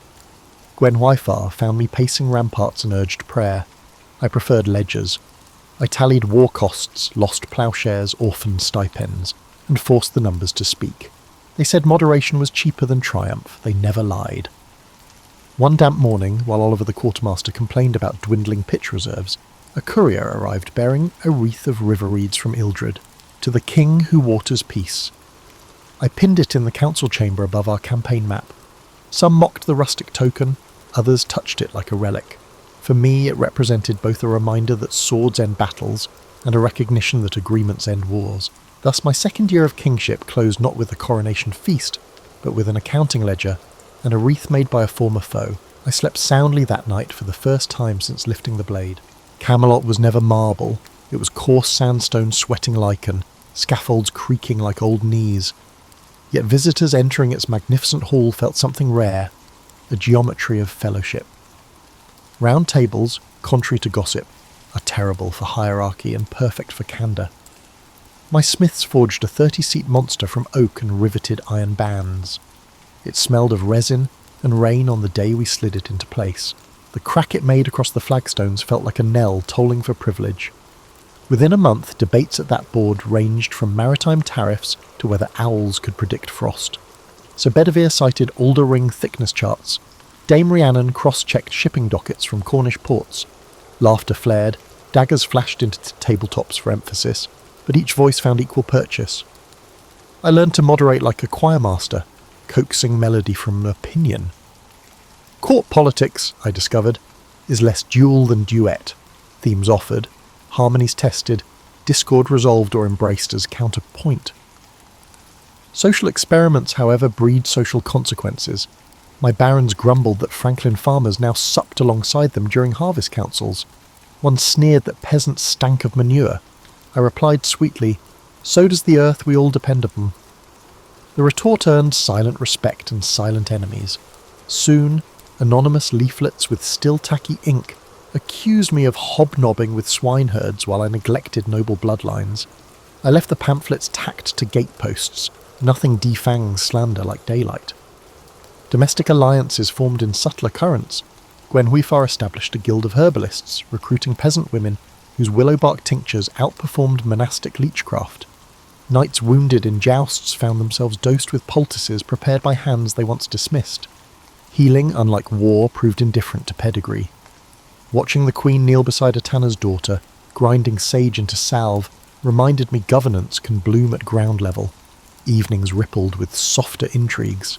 Minstrels sang Breton lays, jugglers tossed iron apples, Lancelot, bright as dawn on new steel, led sparring exhibitions that drew appreciative gasps. My admiration for him was a delicate balance. I felt pride in having a fierce comrade, but also unease at the way Gwen Wyfar's eyes shone like moonlight when Lancelot bowed. I told myself trust is stronger than jealousy. My heart argued otherwise in sleepless whispers. I commissioned a scriptorium, hiring Greek copyists formerly marooned in Exeter by piracy. They illuminated legal codices with celadon inks rendering statutes almost luminous. Literacy rates crept upward, as stewards demanded to read decrees rather than memorise them. When a reeve from Devon petitioned for the right to cite code in a land dispute and won, the cheers in the hall outshone any tournament roar. Words became both weapons and shields, and every child who learned to etch letters into wax inherited a small amount of power. Religion, that restless fox, prowled our henhouse. Rome's emissaries urged higher tithes. Druids insisted the spring equinox remain a feast day. My compromise, dual calendars, The offerings did not fully satisfy either sect, but they helped to prevent riots. Unity, I learned, is not homogeneity. It is the artful overlap of dissimilar circles. Merlin called it interlaced sovereignty, like Celtic knotwork where strands meet, part, and meet again without severing. Still, friction sparked. When a knight struck a serf for stepping on his cloak, I hauled the offender before the round table and fined him triple the annual grain tribute he collected. Outrage roared among old families. Peasants toasted in cider lofts. Justice, though blind, is rarely silent. Between crises I sought quiet with Gwenhwyfar in the orchard courtyard, where our first apple crop dangled. She confessed fear, of plague, invasion, and her childlessness. I confessed fear of a kingdom buoyed by my charisma rather than structural strength. Charisma dies, she said. So do kings. We resolved to embed redundancies. Delegate treasury to 3 co-stewards, rotate militia captains quarterly, and copy archive scrolls in triplicate. We decided to govern by scaffolding, not by personality. One amber dusk, troubadours rehearsed a ballad calling me Rex Quondam, Rex Futurus, the once and future king. The phrase sent a cold shiver along my spine. Legends petrify living men into symbols. Symbols risk shattering under inquiry. I walked out before they could finish, and spent the night in the smithy helping sharpen scythes for harvest volunteers. Sparks bit my sleeves, iron rang in my bones. Real kingship, I reminded myself, smelled not of incense but of hot metal and tough questions. As autumn fog muffled Camelot, I watched ravens pinwheel over parapets. Their calls sounded like quarrels from a distance, like counsel at close range. I listened for patterns, hoping that amidst the cause and counsel squabbles, I could still discern the rhythm of the realm, chaotic, diverse and vibrant. Love, when braided with rulership, frays at stress points. I learned the truth the night Gwenhwyfar failed to return from Vespers. Lantern in hand, I combed the cloisters until dawn, finding only footprints and stone-cold beeswax. She reappeared at sunrise, cloak damp, claiming prayer had carried her beyond time. I believed her until a squire whispered of Lancelot's horse seen tethered near the aqueduct ruins. Jealousy can outpace any charger. That morning I presided over petitions with iron politeness, but parchment edges shredded under my grip. Rumours possess a multifaceted nature. A spilled cup in the refectory became proof of an adulterous pact. A misfiled stable roster mutated into clandestine rendezvous. I addressed none directly, hoping discretion might starve speculation. Instead, it fattened. Lancelot avoided my gaze during lance drills. Gwenhwyfar busied herself in the herb garden, eyes rimmed red. Merlin, sensing fracture, suggested a pilgrimage to St. Albans for conjugal renewal. I nearly laughed. Miracles of the sacred spring would not mend brittle trust. War interrupted scandal. Pictish raids harried our northern garrisons, forcing a muster at Hadrian's broken wall. In frigid drizzle I marched alongside Lancelot, sharing campfire silence as men sharpened seax blades. On the eve of engagement, he finally spoke. "My loyalty is yours," he whispered, his voice as raw as peat smoke. I wished he had said affection or even desire, words that might name the shadow between us. Instead, loyalty, that slippery coin, rolled into darkness. Battle against the Picts proved brutal but brief. Their skirmishers scattered after our heavy horse flanked them through misty birch copses. The victory did not alleviate my emotions. On return I found Gwenhwyfar pale and fevered. She had miscarried, a secret child I'd never known she carried. Grief welded us strangely. We wept together beneath quilts while rain scratched the shutters like quills scripting tragedy. Suspicion for a while drowned beneath shared loss. Court, however, has no patience for the private mourning. Accusers soon hissed that the lost babe bore not Pendragon blood but Lancelot's. In fury I convened a closed tribunal, Gawain, Morgan, and Dame Rhiannon as adjudicators. Evidence proved vaporous, testimony coloured by envy. The panel dismissed charges, yet acquittal cannot erase insinuation. Lancelot requested leave for solitary penance. Gwenhwyfar prayed daily in the chapel's darkest niche. A hairline crack in the kingdom's foundation spread like frost under paint. Politics sensed weakness. Mordred, my nephew fostered at court, began cultivating malcontents, dispossessed barons and debt-burdened merchants. His rhetoric skewered my egalitarian reforms. Arthur feeds peasants but starves chivalry. Listening from behind a tapestry, I recognised hunger in his tone, not for justice but for my throne. Betrayal by blood weighed heavier than adultery's rumour. Yet I hesitated. Public reprimand might martyr him. I sought Merlin's counsel at midnight under a sky brazed by aurora. He traced constellations in the frost on the parapet. "A king must prune to save the orchard," he said, "but not all blossoms you sever are weeds." His riddles, once charming, now exhausted me. I snapped, speak plainly." He touched my shoulder, weightless, pitying. "Find the true root," he answered, "or rot will claim trunk and fruit alike." The next day I ordered a tournament to channel courtly aggression. Jousts clanged, banners snapped, and the populace roared approval. Lancelot, newly returned, unseated every challenger until only Mordred remained. Their final pass ended in a splintering collision. Mordred toppled, Lancelot's lance buried in turf. Cheers erupted, but Mordred rose grinning, blood on his lip. "Behold your champion," he called to the stands, "friend to queen and king alike." Applause faltered. Suspicion rekindled. The acclaim seemed to exile Lancelot as he bowed stiffly and left the field. That evening I stared into a silver basin, watching torchlight ripple across water like molten doubt. Choices presented themselves like duelists: expose the affair and risk civil fracture, swallow pride and risk moral decay, or punish rumour and risk tyranny. None felt royal, all felt human. In the end I chose delay, believing time could cauterize wounds. History would call that indecision. Yet in that moment I was still the boy of 17, a crown too big, calculating that love, even bruised, was lighter to bear than bloodshed. I clasped the circlet, straightened my spine, and prepared for whatever scabbard destiny would draw next. Not every saga of rule is wrought in steel. Many unfold in barley. 3 summers after the Pictish affair, drought crisped the Midlands.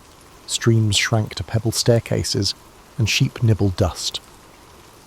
My granary ledgers bled red ink. Famine is a slower blade than war, but kills as surely. I summoned economists, though we lacked that word, for emergency counsel. Gawain, pragmatic as ever, advised seizing surplus from hoarding barons. Gwen Wyfar proposed seed grants and communal mills. Lancelot, recently returned from self-imposed exile, offered to escort relief convoys. Amid logistical squabbling, a monk named Galen arrived bearing tales of a relic, a chalice reputed to refill inexhaustibly, a grail. He claimed it lay hidden in the ruined valley of Anar, guarded by faith rather than fortification. Hungry people, overhearing, seized upon myth, the way parched lips cling to dream water. Soon pilgrims clogged crossroads, abandoning ploughs and plumb lines to search holy gullies. Grain yields plummeted further. I recognized danger. Scarcity breeds credulity. Credulity begets chaos. Yet I also recognized narrative power. Merlin once said stories are scaffolds humans climb to reach outcomes reason alone cannot fetch. So I sanctioned an exploratory quest, not to chase miracles but to restore focus. Lancelot would lead, Galen would guide, I would underwrite supplies. Behind closed doors I told them, return with truth, not talisman. Truth sells dearer in famine. They departed in midsummer while I remained to wrestle spreadsheets of oats versus population. I dispatched riders to confiscate hoards at cost plus 10%, a fair premium. Barons balked, K enforced, wagons rolled. At night I walked incognito through village alehouses, listening to whispers. Some cursed me as a grain thief. Others blessed me for flatbread still warm in ash ovens. Approval, I learned, is never unanimous.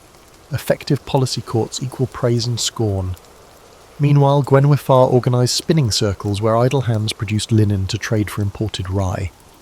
The queen who once orchestrated lute recitals now bartered thread counts against caloric yield. Her eyes lost some brightness but gained steadiness. Partnership, we discovered anew, could transcend romance. In autumn, the questing party returned, gaunt, mud-streaked and empty-handed. They found no grail. Instead, they discovered a collapsed monastery library where architectural fragments indicated that Roman aqueduct channels had rerouted spring water underground. Galen wept. His faith cracked. Lancelot knelt. A slab of marble etched with Latin, reading Aqueducta vivificat, drawn water brings life, was proffered before me.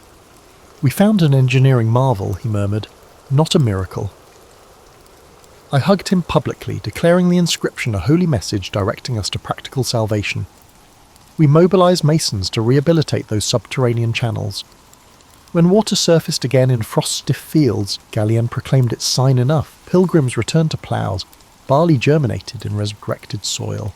Famine abated not by chalice but by limestone, leverage and labour. Still, bards sang of a grail uncovered. Hope prefers cup imagery to culverts. I let the myth stand. If people sleep easier, believing Providence favoured them, let them dream. The grain crisis taught me economics is theology wrapped in numbers. To feed bodies, we must first feed belief that tomorrow's loaf exists. Without that trust, coin hoards vault upward like drawbridges, cutting off circulation. The Round Table issued the first bread depository notes, parchment chits guaranteeing a fixed ration redeemable in any county granary. Some scholars called it proto-currency. Peasants called it Arthur's word. In either tongue, famine loosened its grip. During the harvest festival, I addressed the gathered throng beneath bundled sheaves stacked like copper obelisks. The grail we sought, I said, proved to be the will to work together. Sceptical grunts mixed with cheers, but I sensed a new tone in the crowd, a spark of civic confidence. Legends may spark action, yet outcomes are rooted in the tangible. My realm learned that year how infrastructure can masquerade as a miracle if narrated properly. When the revels subsided, Gwen Hwyfar and I walked the orchard path under lanterns. We spoke no word of Lancelot or miscarriage, only of next year's seed strains and the colour of dawn on ripening grain. We discovered that peace was as quotidian and delicate as spider silk woven across plough furrows, easily broken, readily rewoven. In my journal, I recorded the observation that a king is half granary clerk and half storyteller. Forget either half, and the kingdom starves. Merlin later read the line, chuckled, and pronounced it the truest magic I would ever wield. Prosperity irritates complacent adversaries. 5 winters after the drought, Norse longships knifed into 7 estuaries, disgorging warriors armoured in bear pelts. Their raids threatened our trade arteries. I mobilised a coalition. Cymri slingers, Anglian bowmen, and Saxon auxiliaries bound by the old Dortmore Treaty. Even Mordred, aging into statesman-like gravity, pledged spearmen. Our muster at Dyffryn Clwyd was the largest Britain had seen in generations. On the eve of battle, a red storm birthed thunderhead anvils that blotted out stars. Superstitious murmurs surged. I convened the army around beacon fires and spoke not of divine mandate but of shared markets, shared marriages, and shared bread. Who here eats grain milled beyond his parish? Hands rose. Who drinks cider pressed by folk with foreign grandmothers? More hands. Then you already fight together every harvest. Tomorrow only formalises what you practice. Silence. A thoughtful one answered. Combat exploded at dawn. Norse berserkers bellowed under horn blasts, rushing our vanguard like river ice. My centre buckled. I rode the perimeter, rallying foot archers into wedge formation. Bedivere redirected reserves through willow scrub to flank their shield wall. The rain slicked the helms and the clay sucked the boots. I witnessed death up close, a flute-voiced page skewered through lungs, a Pictish mercenary slipping on entrails, and a priest clutching a splintered crucifix like a cudgel. War's indiscriminate appetite never altered. Mid-melee, I locked eyes with the Norse Jarl, a giant crowned by a raven helm. He charged, axe screeching against my shield, driving me backwards until Excalibur caught the haft and sheared it. Sparks showered, his helm skewed, exposing startled blue irises. Before I could finish, a Saxon ally intercepted with a spear thrust. The Jarl fell. Victory pivoted in that flicker, a coalition's blade saving a king who once viewed Saxons only as foemen. Irony tastes metallic indeed. By dusk, the surviving enemies fled toward the surf, leaving behind a silence filled with death. Our dead lay interlaced, no regard for ethnicity, just stillness. I ordered a shared burial mound, no segregation by tribe, and inscribed a lintel. They sowed defence, we reap tomorrow. Some scoffed at the sentimentality, yet I needed living minds to remember costs. That night, huddled under rain-patched canvas, I felt an old wound near my ribs throb like a metronome. Gwen Hwyfar sat beside me, her hand steadying the poultice. We said little, understanding conversation would garnish exhaustion with regret. Out beyond tent walls, bards tuned lyres to weave victory into oral tapestry before grief cooled. Legend works fastest on fresh blood. Mordred approached at dawn, helmet under arm, expression unreadable. He congratulated me, yet something in his posture, too straight, too silent, troubled me. Rumour later whispered he coveted the admiration my battlefield survival commanded. I made a mental note.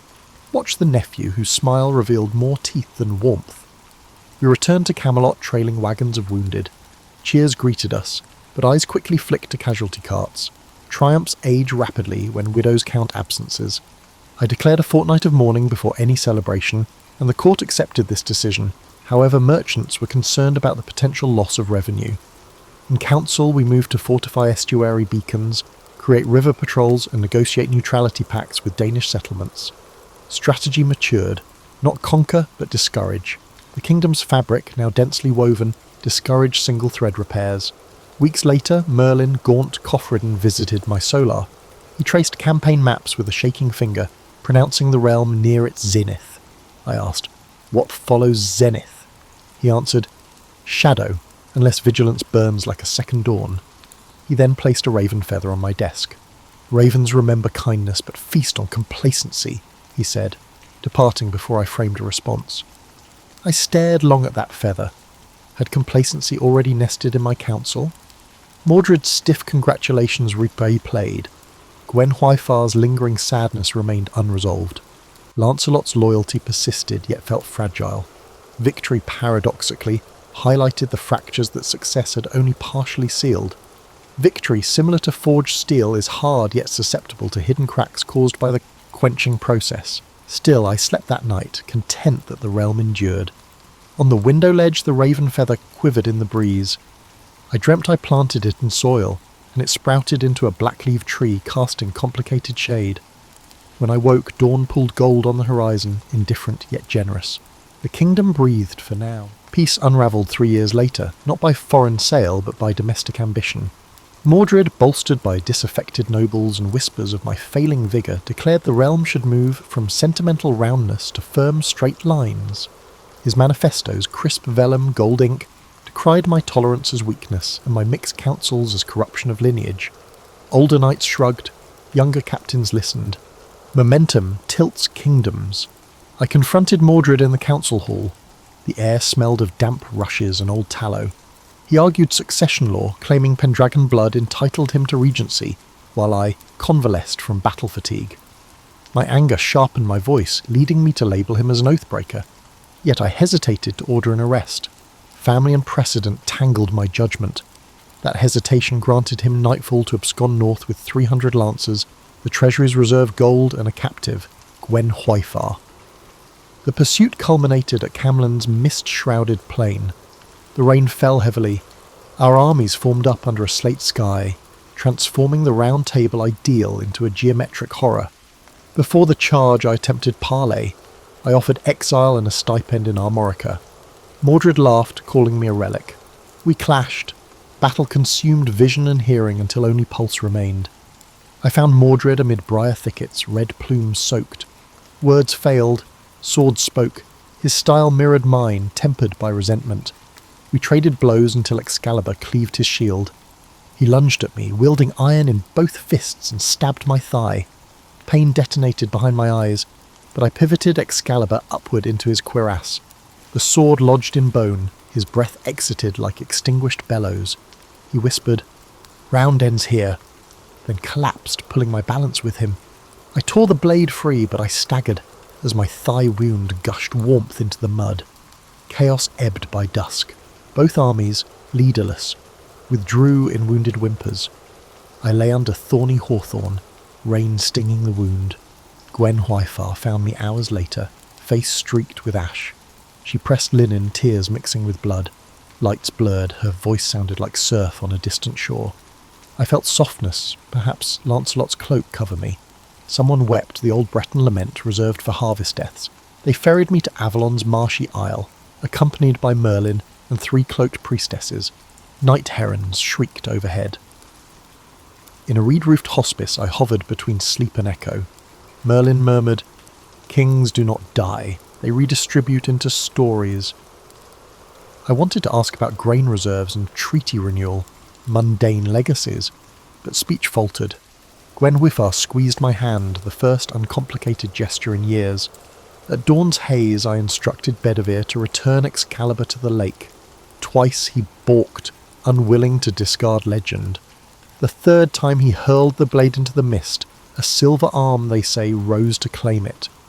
I never witnessed it, yet I believe some objects deserve mythic custody once human hands exhaust them.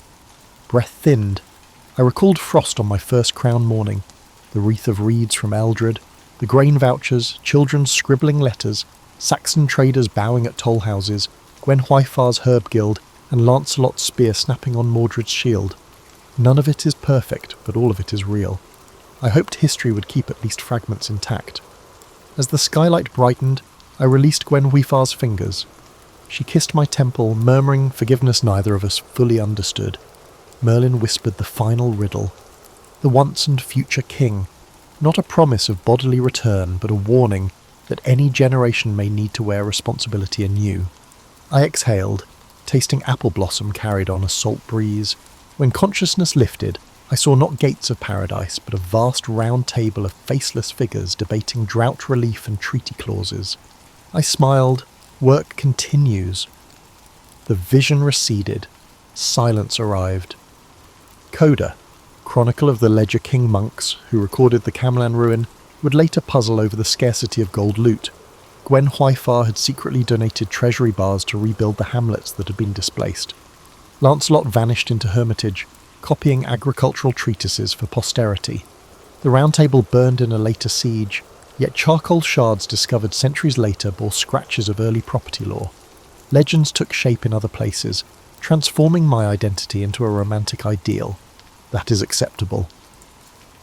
Let songbirds have the shiny fragments while archivists hold the ledgers. If you, ambitious reader, seek guidance from my experiences, consider this. Kingship, parenting, project management, marriage, and citizenship all require a similar approach. Knees unlocked, centre of gravity forward, one question always ahead. What does the next dawn require? Ask it each morning, crown or no crown. Then lift whatever sword, ledger or ladle the work demands, and remember grain sometimes matters more than grails.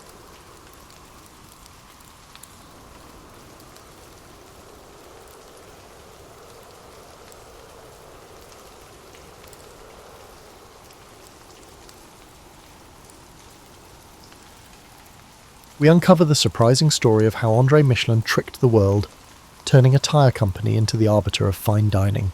Through clever marketing and visionary thinking, Michelin transformed the way people travel, eat and view quality itself. This is the story of a brand, a guide and the long game of global influence. So before you get comfortable as always, take a moment to like the video and subscribe to the channel if you haven't already joined the crew. Also, let us know where you're watching from and what time it is for you. As we progress through the week, I aim to maintain a concise and enjoyable experience for all of you. So turn off the lights, grab your blanket and warm pillow, and let's begin. Clermont-Ferrand, France, 1889.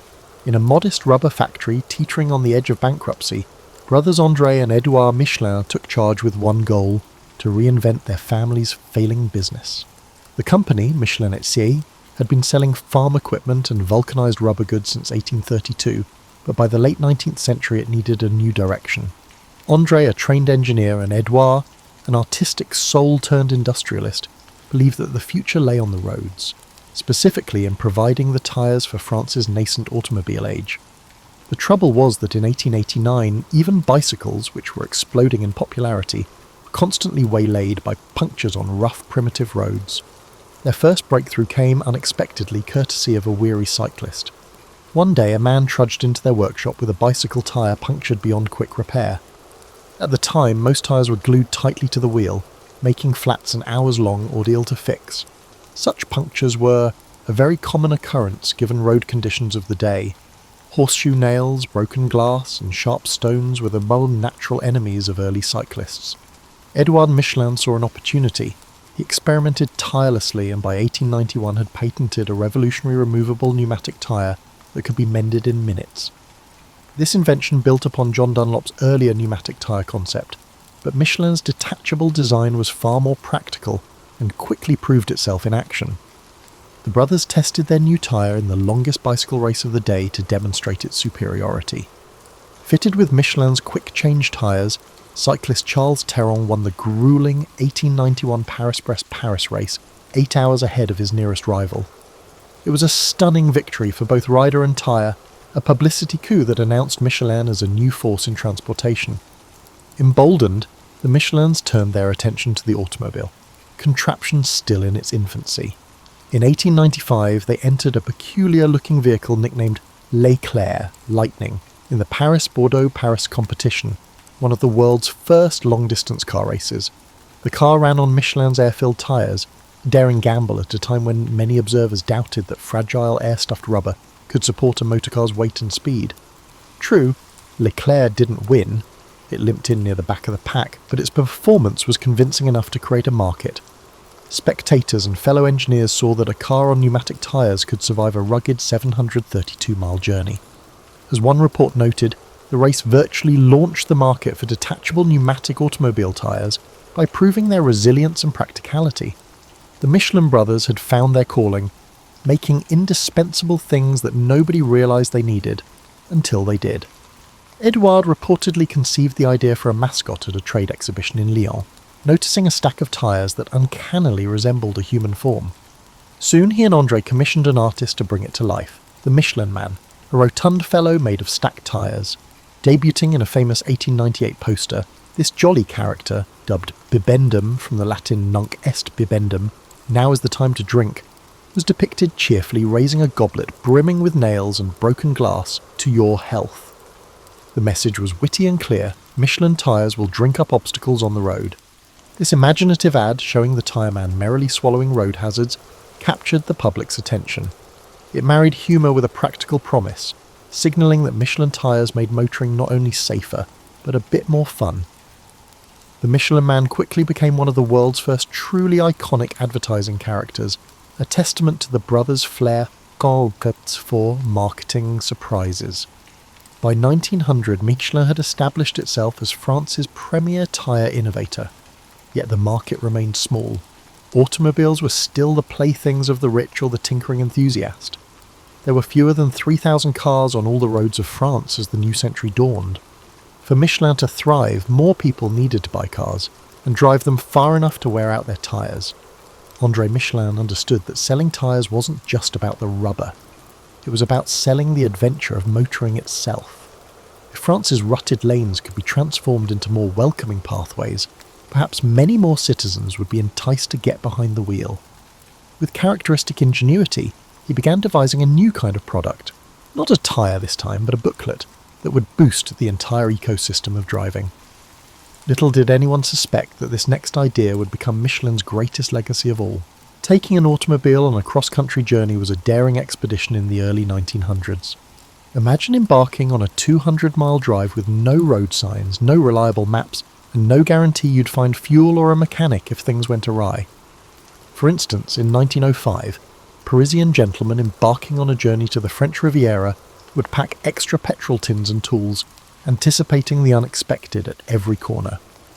Car travel was truly an adventure, and André Michelin keenly understood that drivers needed guidance and reassurance.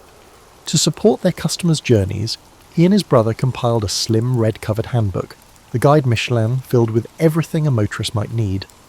Technical tips on tyre repair, lists of garages and fuel depots, recommended hotels and eateries, and even maps and handy town indexes.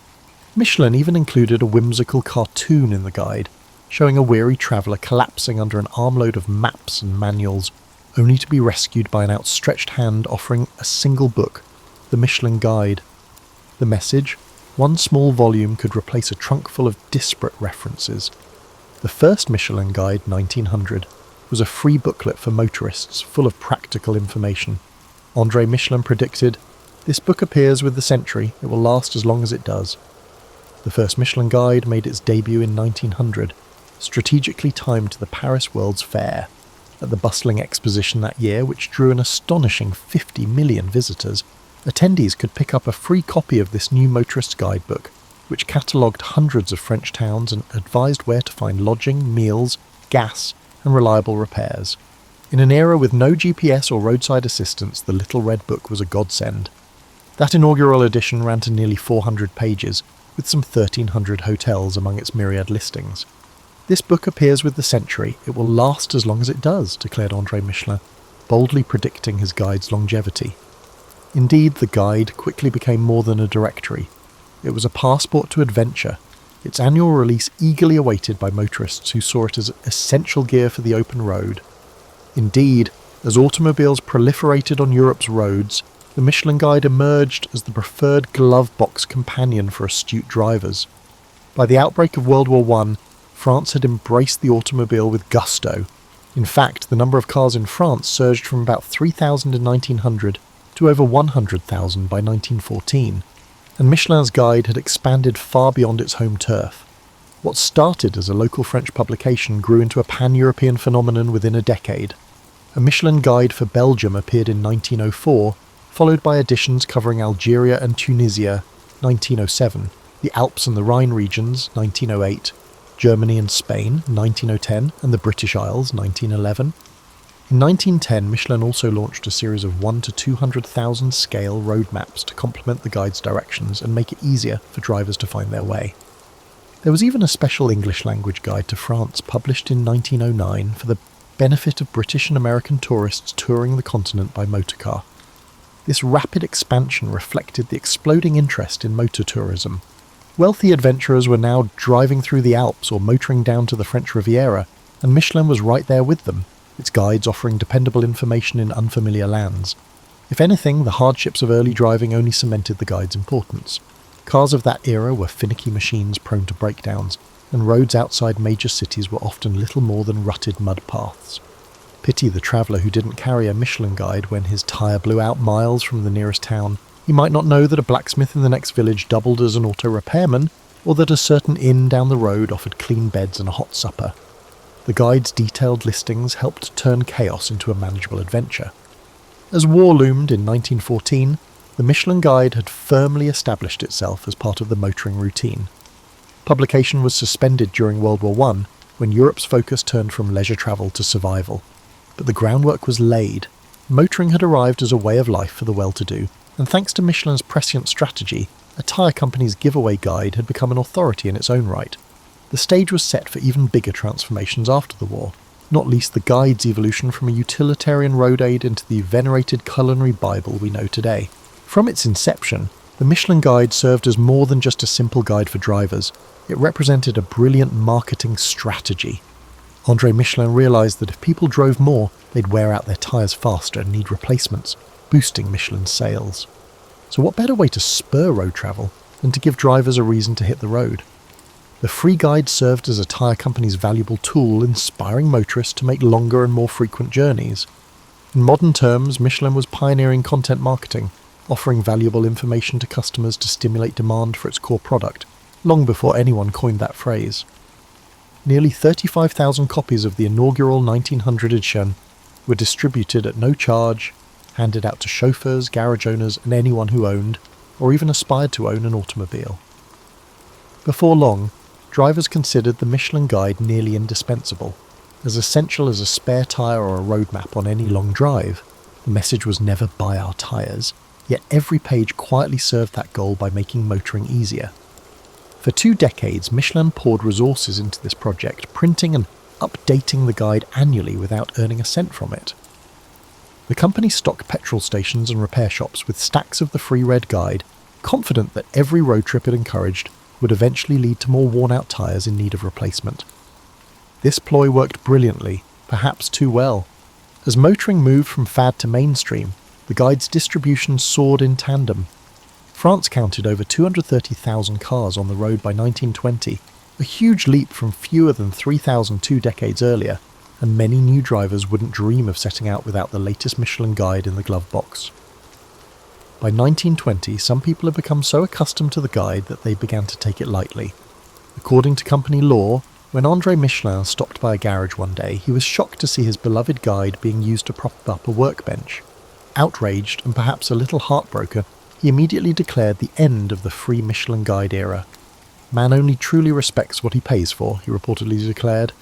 Thereafter, the guide was no longer a giveaway, but a product in its own right. Sold for about 7 francs, roughly $2, a not insignificant sum at the time, and revamped for a new era of motoring. The Michelin Guide's 1920 edition marked a significant milestone. Freed from the constraints of being purely promotional, the guide's content was refined and elevated. All advertising was stripped out to reinforce its impartiality. New features appeared, including a list of hotels in Paris and an expanded directory of restaurants, now grouped by category and cuisine. What had begun as a handy road atlas was transforming into something of a travel handbook for the discerning motorist. Readers wanted more than just gas stations. They were increasingly turning to Michelin for dining and lodging advice. Sensing this shift, the Michelin brothers made a shrewd move. They hired a team of anonymous field inspectors to visit establishments and quietly evaluate them. Recognizing the growing influence of the guide's restaurant section, the company understood that consistent, trustworthy restaurant reviews would be crucial. These undercover diners, the first of their kind, fanned out to sample meals without ever revealing their affiliation. It was an unprecedented commitment to quality control, ensuring that a Michelin recommendation truly meant something to the travelling public. By the mid-1920s, the Michelin Guide had evolved from a tyre company pamphlet to a more ambitious guide. Its original purpose to get people driving had succeeded beyond expectation, and its reputation for fair, thorough recommendations was growing. Not coincidentally, Michelin's tyre sales were booming as well. The brothers had become leading suppliers to Europe's fledgling auto industry, buoyed by the growing ranks of motorists they helped create. Now this little red book was evolving from a glove-box staple into a symbol of discernment and credibility. As one observer noted, early car enthusiasts even liked to keep a Michelin guide matching their vehicle's model year in the glove box as a badge of honour. This set the groundwork for Michelin's next brilliant move, transforming a tyre company's travel guide into the world's most influential authority on fine dining. In 1926, Michelin quietly introduced a new feature that would forever change the guide's destiny: star ratings. That year, a small star symbol appeared next to the names of select exceptional restaurants. 5 years later, in 1931, the hierarchy of 1, 2 and 3 stars was introduced, creating a graduated honour roll of dining excellence. A single star denoted a restaurant that was excellent in its category. 2 stars signified excellent cooking worth a detour, and the coveted 3 stars meant exceptional cuisine worth a special journey. The wording was telling. Michelin was still in the business of inspiring journeys. By 1933, 23 restaurants in France held 3-star status. Their kitchens instantly vaulted into the culinary stratosphere. Chefs regarded Michelin stars as the highest recognition, and a 3-star ranking had the power to transform a remote country inn into a global destination for gourmets. In 1931, Michelin also swapped the guide's cover from its original blue to a now iconic red, cementing the identity of the Red Guide that endures to this day. One journalist later noted that the Little Red Guide, often referred to as the Bible of gastronomy, holds significant influence among restaurateurs. Over the ensuing decades, the guide's influence only grew. Restaurants vied passionately for Michelin's approval, knowing that a star or 3 could bring prestige and prosperity.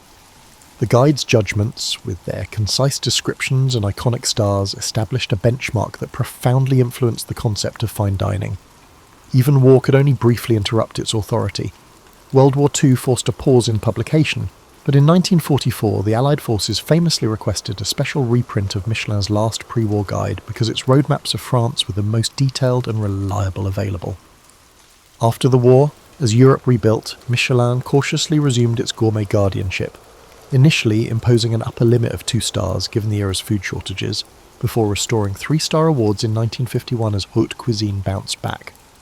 By then, the Michelin Guide was entrenched as the arbiter of French fine dining, and its reach was extending further afield. What began as a parochial handbook for French motorists had evolved into an international institution. Michelin published its first guide to Italy in 1956, though no restaurant earned a star in that inaugural Italian edition, and rolled out guides across the continent in subsequent years. A Michelin guide for Great Britain and Ireland reappeared in 1974 after a long hiatus, signalling the guide's pan-European scope. In 2005, the company finally crossed the Atlantic, debuting a New York City guide, and soon afterward it entered Asia with guides for Tokyo, 2007, and Hong Kong and Macau, 2008. In its first Tokyo edition, Michelin awarded an unprecedented 8 restaurants the top 3-star rating, declaring Tokyo the new world leader in gourmet dining even ahead of Paris. By the 2010s, Michelin was publishing annual guides in dozens of countries across Europe, North America and Asia, its once humble book now a global arbiter of taste. For perspective, More than 30 million Michelin guides have been sold worldwide over the past century. A Michelin star became part of the common lexicon, a byword for culinary excellence recognised from Boston to Beijing. Michelin also added secondary distinctions over time. For instance, the Bib Gourmand Award, denoted by the face of Bendham licking his lips, was introduced to highlight restaurants offering excellent quality at a reasonable price, proving that not all outstanding cooking need be expensive. The guide had transformed into a luxury brand influencer in its own right. The endorsement of a single Michelin guide could propel a modest chef to prominence or transform a remote village into a destination for foodies. Tourism boards even began courting Michelin to publish guides in their regions, hoping to capitalise on the Michelin effect of gastronomic travel. In the world of haute cuisine, the red-covered guide wielded a clout matched by few institutions. Yet even as its fame grew, the Michelin guide remained cloaked in mystique, not least because it never revealed exactly how it cast its judgments. Diners devoured each annual edition, but the identities of Michelin's inspectors and the inner workings of its rating process were kept rigorously secret. Restaurateurs could only guess when a Michelin critic had dined in their midst. This aura of secrecy became part of the guide's legend, and it set the stage for the next chapter of the story. The secretive inspectors and enigmatic criteria behind those stars. The true genius of the Michelin guide, and perhaps the key to its credibility, lay in the inspectors. From the 1920s onward, Michelin cultivated an image of rigorous, anonymous evaluation. The company insisted that its inspectors always pay for their meals and never reveal their identities, so restaurants couldn't curry favour, pun intended. These mystery diners, as the Michelin brothers conceived them, would blend in with ordinary patrons and experience restaurants just as any guest would. Over time, the guide's mystique became central to this covert approach. While other guidebooks or critics might tolerate freebies or announce their visits, Michelin's tasters moved in silence and picked up their checks. Chefs lived in quiet dread of unrecognised gastronomic spies in their dining rooms. One French chef famously likened the suspense to waiting for the executioner. You never knew when they would come or who they were. It wasn't just who the inspectors were, but what they looked for that set Michelin apart. For decades, the guide said little publicly about its judging criteria, letting diners and chefs puzzle over the secret recipe for earning a star. Only in 1936 did Michelin publish a brief description of the standards behind 1, 2, and 3 stars, couching them in reassuringly simple terms. A top-rated restaurant was one that vault worth the journey, a phrase that harked back to the guide's road trip origins.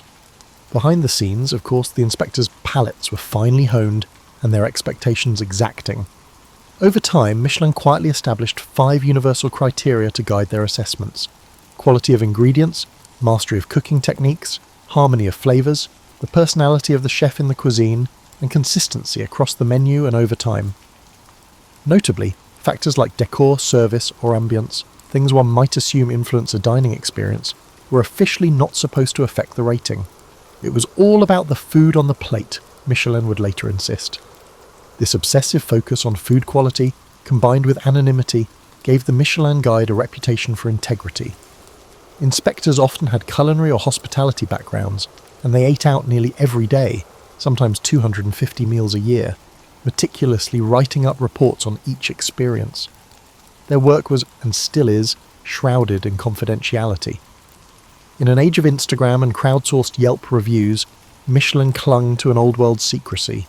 Michelin barred inspectors from speaking to journalists and even discouraged them from telling their families about their covert job. Michelin even ensures that no single inspector can make or break a restaurant.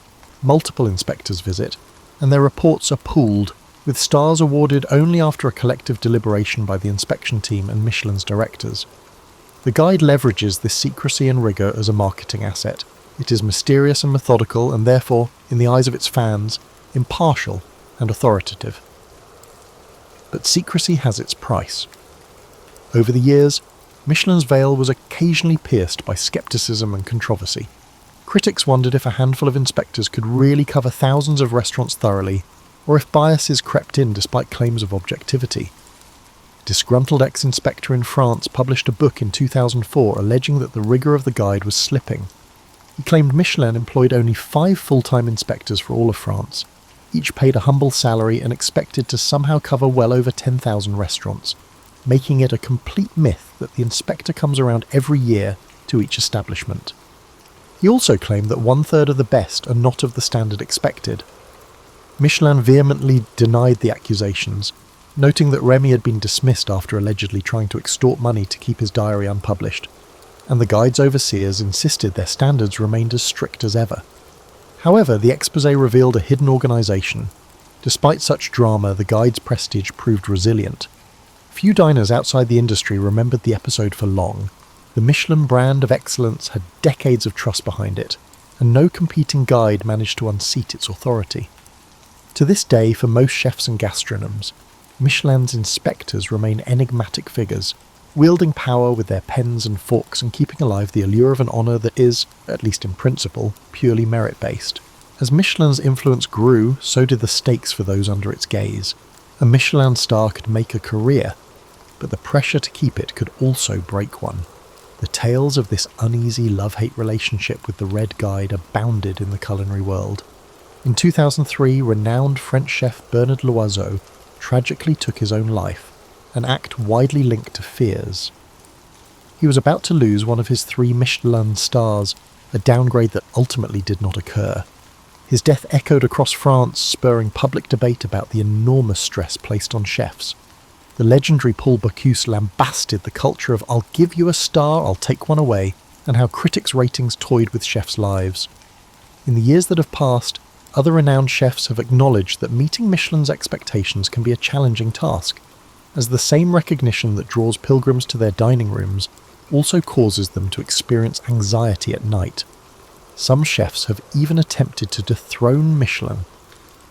In 2017, Sébastien Bray, the chef of a 3-star restaurant located in rural Laguiole, shocked the gastronomic world by requesting that Michelin remove his restaurant from its guide. After nearly 2 decades at the summit, he yearned to cook without the shadow of constant judgment, to be free from the pressure, as he explained in a video announcement. Michelin reluctantly agreed to his request, an almost unheard-of concession, though a couple of years later Braz found himself back in the guide, stars and all, after Michelin decided its assessments would remain independent of chefs' wishes. Braz's public renunciation ignited conversations about whether the pursuit of perfection demanded by Michelin had gone too far. He wasn't alone in his ambivalence. Other celebrated chefs have both revered the guide and resented it. In 2019, the eminent French chef Marc Veyrat went so far as to sue Michelin after his restaurant was demoted from 3 stars to 2, claiming the inspectors had made a factual error. The saga was dubbed Cheddargate in the press. The court ultimately threw out his case. Such dramas underscore the intense emotions experienced by those minority chefs. Beyond individual chefs, there are broader cultural critiques.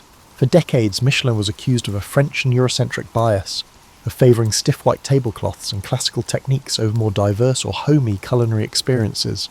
In the 2000s and 2010s, as gastronomic awareness blossomed globally, Michelin expanded its reach across Asia, the Americas and beyond, seeking to stay relevant. It surprised skeptics by awarding stars to humble street food stalls such as a hawker stand in Singapore known for $2 noodle bowls. This was Michelin's way of saying excellence can be found anywhere, not only in gilded temples of haute cuisine. And yet debates continued. Did Michelin truly understand local food cultures, or was it imposing its standards? Was a starred sushi bar in Tokyo evaluated using the same criteria as a fine dining salon in Paris? Such questions provided endless fodder for food lovers and fuel for Michelin's rivals. What is clear is that a Michelin star creates a profound economic and emotional ripple effect. Restaurants that earn one often see bookings skyrocket overnight, allowing them to raise prices and invest in their craft. Entire regions have bet on the Michelin effect to boost culinary tourism, sometimes even reportedly subsidising the guide's expansion into their cities. And civic pride is now intertwined with star count. Cities and countries trumpet their Michelin-laurelled restaurants to entice travellers, just as chefs trumpet their stars to entice diners. Conversely, losing a star can feel like a public humiliation, and can lead to real financial pain as diners and investors react. The guide has been called a kingmaker, a kingbreaker, a tyrant, and a saviour. To some chefs, it's a benchmark of achievement. To others, a source of unrelenting pressure. In the era of Instagram influencers and crowdsourced review sites, Some have speculated that Michelin's old-school approach would lose relevance, but the continued obsession with its verdicts suggests that its star system still holds a unique sway over chefs and diners, a fact as astonishing today as it was a century ago. This tension has only heightened the Michelin Guide's cultural aura. Love it or loathe it, those little stars provoke big emotions. Looking back, the audacity of André Michelin's strategy is astonishing. What began as a clever ploy to sell more tyres evolved into a venture that transformed both travel and gastronomy on a global scale. The Michelin Guide helped turn the act of driving from a novel experiment into a widespread cultural practice, and in doing so it laid foundations for the modern travel industry. Early motorists with a guide in hand felt empowered to explore, secure in the knowledge that they could find their way, get a decent meal, and repair a flat. In many ways, Michelin wrote the first draft of the road trip. Over time, that little red book spawned an entire ecosystem of travel aids, road maps, tourist guidebooks, and travel itineraries. Indeed, Michelin eventually expanded into publishing green guides to cities and regions worldwide. It's no exaggeration to say that Michelin's promotional gamble greased the wheels for 20th century tourism, making distant corners of France, and later the world, accessible and inviting to those adventurous enough to motor there. The impact on the food industry has been even more profound. By introducing the idea that restaurants could be rigorously evaluated and ranked, Michelin inadvertently created a whole new arena of competition and aspiration among chefs. The guide stars became the Oscars of the culinary world, and chasing those stars became a narrative of ambition in kitchens from Paris to Shanghai. Haute cuisine, which was once confined to word-of-mouth acclaim, now had a codified system of merit, one that could vault a chef to international fame or humble even the mightiest ego. This innovation also turned dining out into a sport for patrons, ushering in the era of the destination restaurant, where food enthusiasts strategize entire trips to dine at Michelin-starred temples of cuisine. A tyre maker from Clermont-Ferrand ended up setting trends in the cooking of foie gras, the serving of sushi, and the topping of pizzas, indirectly influencing countless culinary traditions through the power of its ratings. Michelin's own mascot, the tubby tyre man Bibendum, became a cultural icon in his own right, named the best logo of the century by the Financial Times in 2000. Perhaps just as significantly, Michelin demonstrated the power of brand extension through content long before that term existed. The company proved that a brand could transcend its original product, rubber tyres, and insert itself into consumers' lives in more intimate, experiential ways. Today, when airlines publish travel magazines or beverage companies curate lifestyle blogs, they are following a trail blazed by Michelin in 1900, using useful content to deepen customer engagement. In Michelin's case, the stunt was so successful it eventually outgrew its marketing purpose entirely. The guide established itself as an institution, perhaps even surpassing the fame of Michelin's tyres. By the 21st century, Michelin's verdicts could determine a chef's fortunes, and cities would strive to attract a Michelin guide due to its potential economic benefits. Dozens of would-be imitators, from crowdsourced websites to alternative ranking lists, have tried to replicate Michelin's formula, but none has quite matched the cachet of those stars. All this originates from a scheme dreamt up by two brothers who simply wanted people to drive more. Even in an age of GPS apps and social media, the essence of Michelin's gambit to spark wanderlust and celebrate outstanding cooking, and in so doing create demand for its core business, remains as powerful as ever. In the end, the story of how André Michelin tricked the world is not one of deceit, but of vision. He understood that selling a lifestyle, the thrill of discovery, the promise of adventure, the allure of a perfect meal at journey's end, was the key to selling his product. In nurturing that vision, Michelin changed the way people travel, the way we eat, and even the way businesses court customers.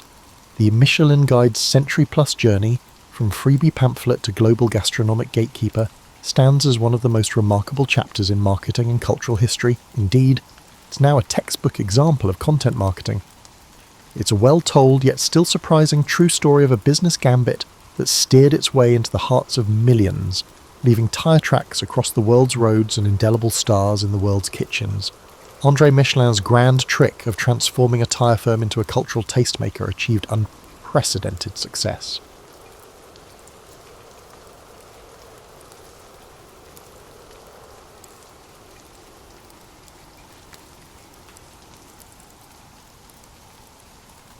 Nikola Tesla's boyhood in the small village of Smiljan, nestled in the rural reaches of the Austrian Empire, now Croatia, was as far removed from the noise of modern contraptions as one might imagine.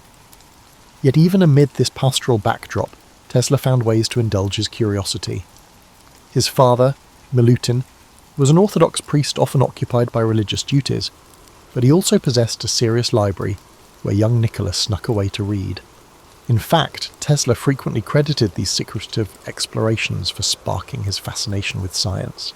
Meanwhile, his mother, Juka, a resourceful and gifted woman, crafted household tools with her hands, granting Tesla a first-hand look at the interplay between imagination and utility.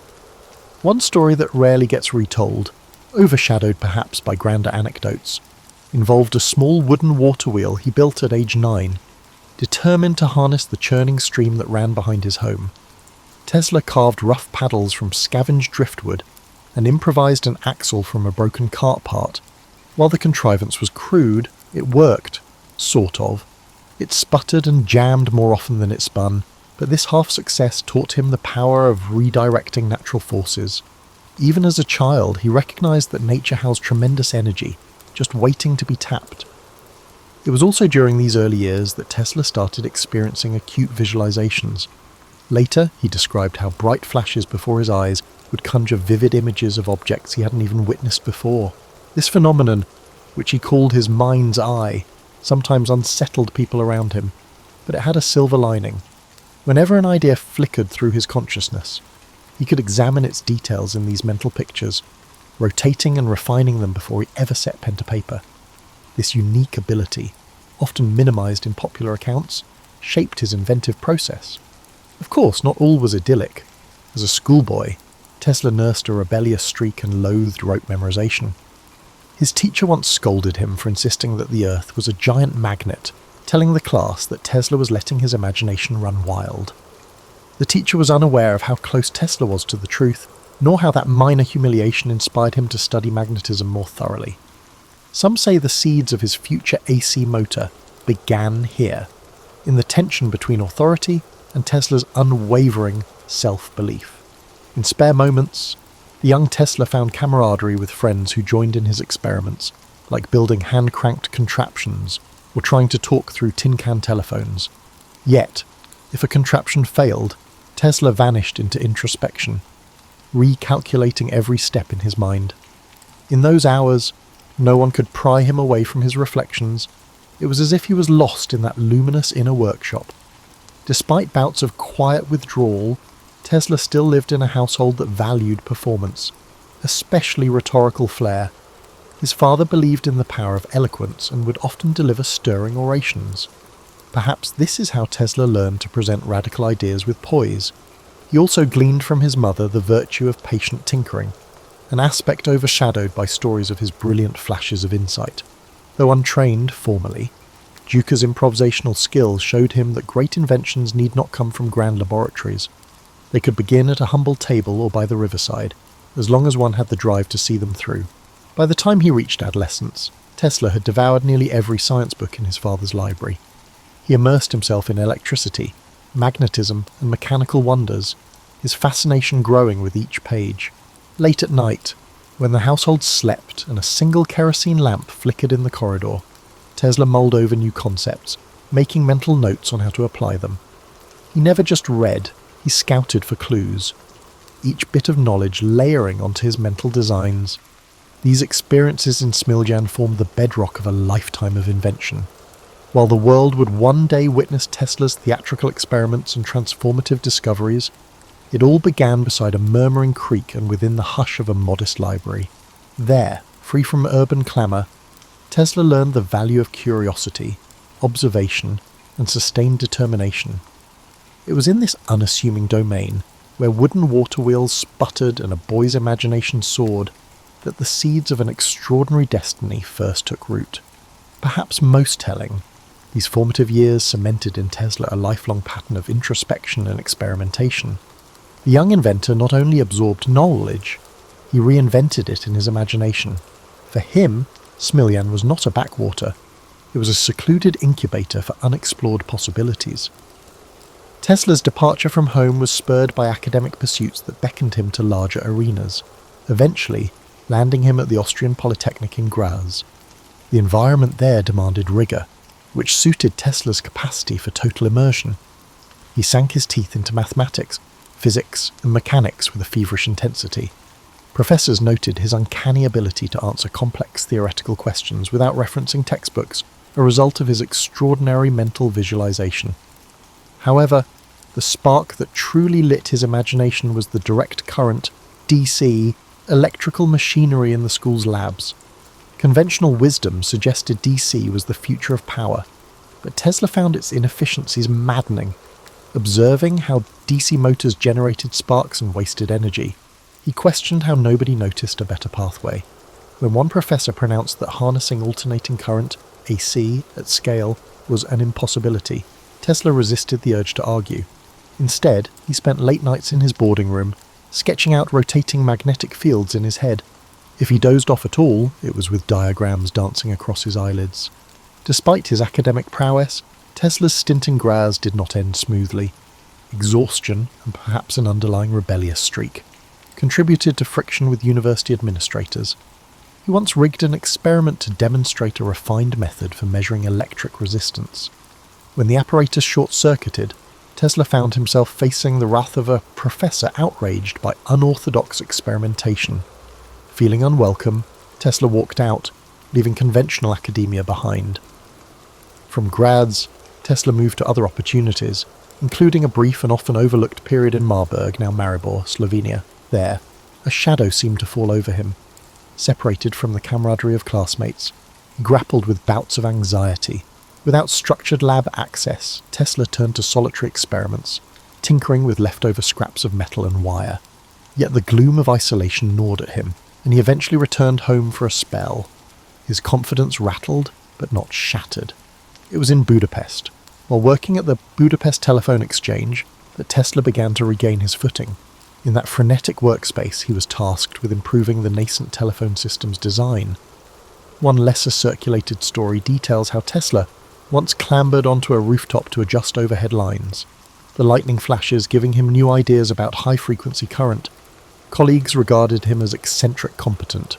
Crucially, it was during a routine walk through Budapest's city park that the notion of the rotating magnetic field crystallized in his mind. Inspired by a poem he recited aloud, Tesla abruptly stopped, drew a stick from the ground, and began tracing swirling diagrams in the dirt. He explained to his companion how two or more alternating currents, out of phase, could induce a rotating field capable of spinning a motor. That eureka moment set the course for his next inventions. It was an unveiling of practical AC concepts in the most unassuming of settings, far from any official laboratory. Shortly after, Tesla found himself with an opportunity in Paris, working for the Continental Edison Company. His tasks involved troubleshooting installations of Edison's DC systems, the very technology that had vexed him back at Graz. Even so, the job introduced him to real-world engineering challenges, from power outages to generator malfunctions. By day, Tesla tackled these issues, becoming something of a specialist in diagnosing electrical breakdowns. By night, he refined sketches of his AC motor, desperately wishing for the chance to build a prototype. The interplay between the daily grind of DC hardware maintenance and the nightly pursuit of AC innovation lent Tesla's life a peculiar duality, an unresolved tension between the present and what he believed the future should be, although overshadowed by the high drama of later years. These formative experiences taught Tesla resilience. He learned how to negotiate limited resources, how to observe the smallest anomalies in mechanical performance, and how to coax visions from his mind into workable sketches. More importantly, his confidence in the feasibility of AC power solidified, even as he undertook the tedium of DC-based assignments. The world around him might have regarded AC as a flight of fancy, but in his eyes it was the rightful heir to the electrical throne, waiting for its moment to shine. Tesla's fateful journey to the United States in 1884 has often been romanticized, yet a host of lesser-known details enrich that narrative. He arrived in New York with next to nothing, carrying a letter of introduction to Thomas Edison from his former employer in Paris. The letter supposedly claimed Tesla was an exceptional engineer who would produce wonders. In popular retellings, this encounter frames Tesla and Edison as instant rivals. But in truth, their relationship began with cautious respect. Edison recognized Tesla's competence right away and put him to work on projects deemed too intricate or menial for others. There's a story, one not widely circulated, that Tesla fixed a defective shipboard lighting system, saving Edison's company from contract penalties. Tesla never used it as leverage. Still, Edison noticed. Intrigued by Tesla's meticulous approach, he assigned him to redesign DC generators. Tesla toiled day and night, confident his improvements would prove their worth. And they did, but when he sought remuneration, misunderstandings piled up. It wasn't a single dispute over a massive bonus, more a pattern of unkept promises and blurred expectations. By early 1885, the veneer of cordiality evaporated and Tesla left Edison's employ. That was the genesis of a rivalry later amplified by newspapers, driven more by conflicting technologies than personal hatred. Financial troubles beset Tesla almost immediately.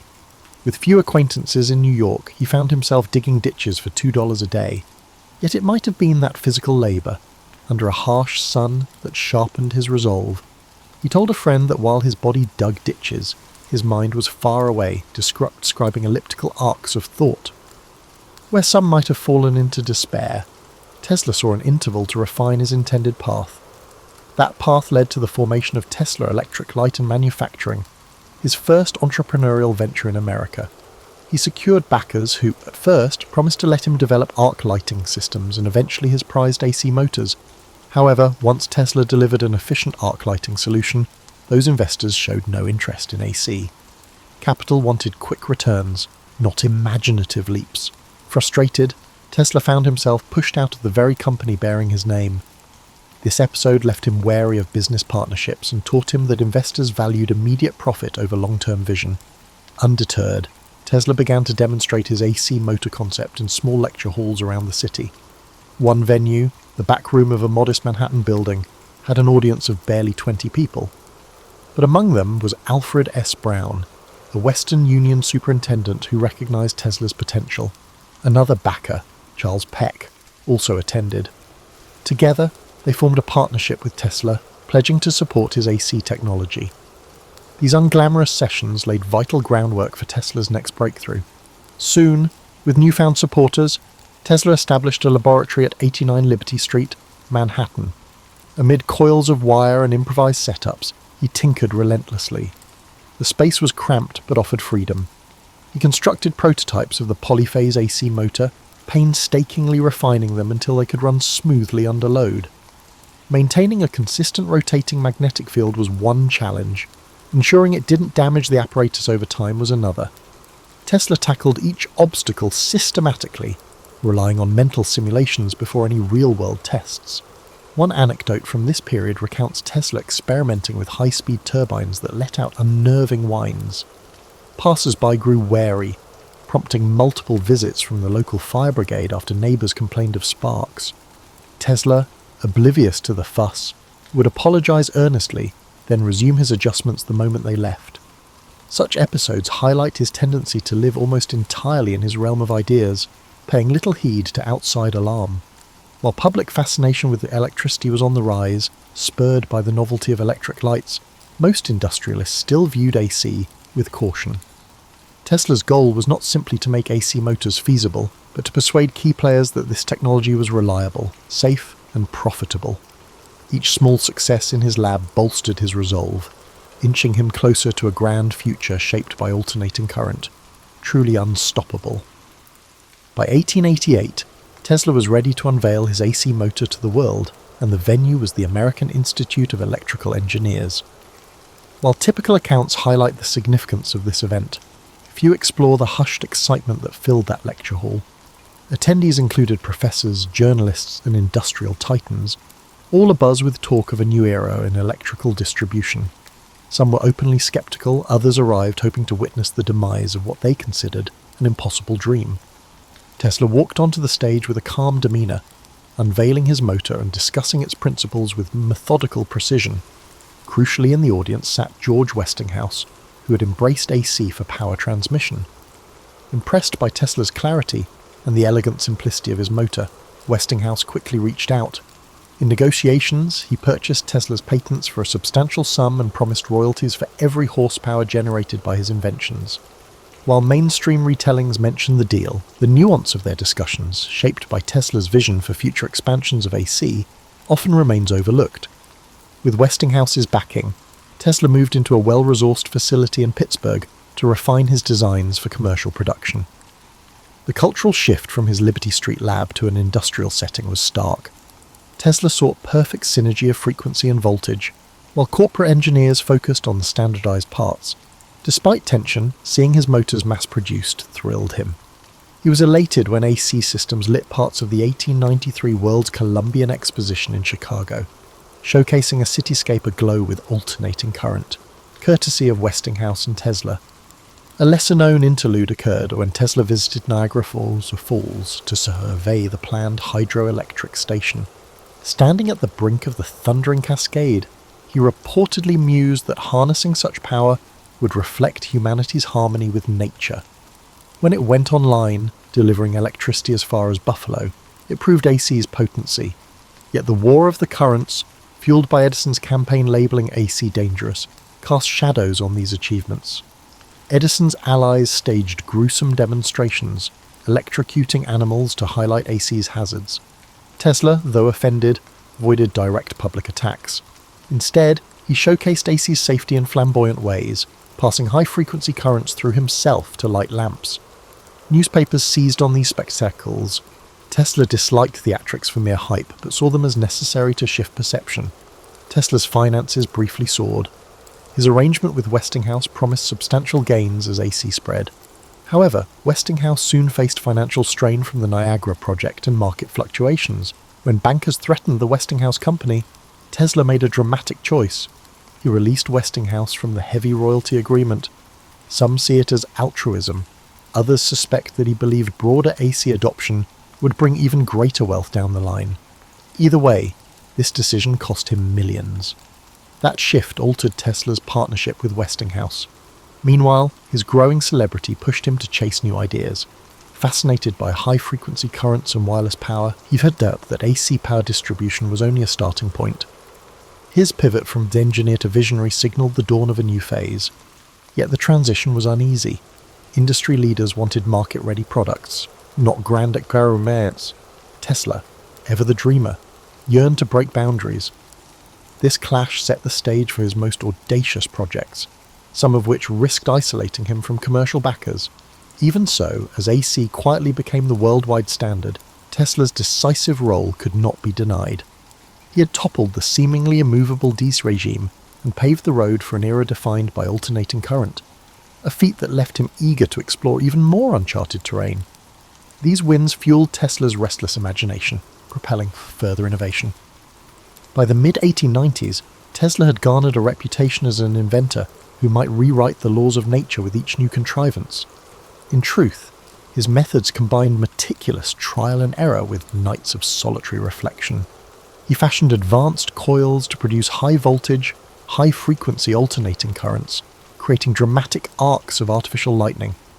While crowds flocked to watch his public lectures in Manhattan, Tesla was growing restless, longing for a place where he could attempt even bigger experiments unencumbered by city constraints. That desire took him to Colorado Springs in 1899, perched at a higher altitude where thinner air helped facilitate certain high-voltage tests. The remote location was an ideal laboratory. He set up shop at the edge of town, building a structure equipped with a tall mast jutting above the roofline. Locals spoke in hushed tones about lightning machines and eerie after-dark glows. Some worried about potential catastrophe, while others were simply curious about the lanky figure who wandered fields at odd hours, studying the interplay of natural lightning. Inside that workshop, Tesla probed frontiers that mainstream scientists had scarcely imagined. He fixated on the resonance of Earth's ionosphere, believing signals could be beamed wirelessly across vast distances if properly tuned. According to diary entries, he meticulously recorded every spark, every flash, every ear-splitting crack of artificial thunder. On occasion, he produced such intense discharges that the crackle could be heard for miles. One account claims that he caused the local power station's generator to overheat, prompting a short-lived blackout. Ever the polite guest, Tesla apologized, then resumed tinkering. In Colorado, Tesla crystallized his grand vision, a system of global wireless communication and power distribution. The townspeople, hearing rumors of free electricity, speculated he might supply power at no cost. Tesla's goals, however, were subtler. He pictured networks of towers resonating with the Earth's natural electrical charge, carrying voice or energy anywhere. This concept was a precursor to technologies that would surface decades later, from radio transmissions to radar and beyond. Yet life in Colorado was more than just experiments and thunderous arcs. Tesla occasionally mingled with the locals, regaling them with tales of Europe and his earlier exploits in New York. Despite his eccentric schedule, he possessed impeccable manners. One story recounts how he gave a personal demo of wireless lamps to a bewildered blacksmith, who later insisted Tesla was pulling electricity from thin air. Such encounters spurred legends of Tesla as a wizard, blending science with something like sorcery. Still, financing these colossal tests drained Tesla's resources.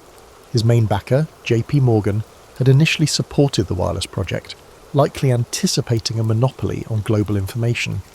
But once Morgan realized Tesla's schemes were far more ambitious and riskier than mere wireless telegraphy, his enthusiasm cooled. Tesla pressed on, convinced one decisive demonstration would open funding floodgates. That breakthrough, however, remained elusive. Newspapers amplified rumors about Tesla's activities, some claiming he was attempting to signal distant planets. Though Tesla did speculate about extraterrestrial intelligence, his real focus lay on terrestrial wireless. The lurid headlines, while fueling his legend, did little to alleviate his financial pressures. Eventually, funds ran low, forcing Tesla to close the Colorado lab in 1900. He left with crates of notes and undiminished zeal, convinced he could still bring wireless power to the masses. For townspeople left behind, the memory of glowing skies and roiling static lingered, a testament to the spectacular possibilities that science could conjure. For Tesla, Colorado Springs became a pivotal chapter, a proving ground that fortified his belief in the limitless potential of electrical resonance. It was there he most clearly foresaw a connected world, bound less by wires than by the atmospheric and earth-circling energies he aimed to harness. In hindsight, Colorado was the overture to his next attempt at global electrification, an attempt that would manifest in the towering outline of Warden Cliff on Long Island's shores. Upon returning to New York, Tesla consolidated his findings from Colorado Springs into an audacious new venture, the Wardenclyffe Tower Project. With financing from J.P. Morgan initially obtained under the premise of groundbreaking wireless telegraphy, Tesla purchased land in Shoreham, Long Island, overlooking the Atlantic. Construction began in 1901. The looming structure stood nearly 187 feet high, topped by a bulbous metal dome, and extended deep below ground through a network of iron rods. Many observers had no idea what to make of it. Tesla, ever enigmatic, preferred sweeping claims about sending both signals and energy across continents. What often goes unappreciated is how deeply Tesla believed in the underlying physics. His notes show that Wardenclyffe wasn't limited to broadcasting telegraph signals. He intended it as the first of many transmitters, all resonating with Earth's natural electrical cavities to convey messages or even power to any matching receiver worldwide. In his mind, it wasn't fantasy. It was a logical leap from the high-voltage experiments he had run in Colorado Springs. However, the timing was not in his favour. In the same year that Wardenclyffe's skeletal form emerged from the treetops, Guglielmo Marconi successfully conducted the first transatlantic radio transmission. Reporters hailed Marconi as a giant in wireless communication. Tesla, outraged, pointed out that his own patents on alternating current and related technologies predated Marconi's work.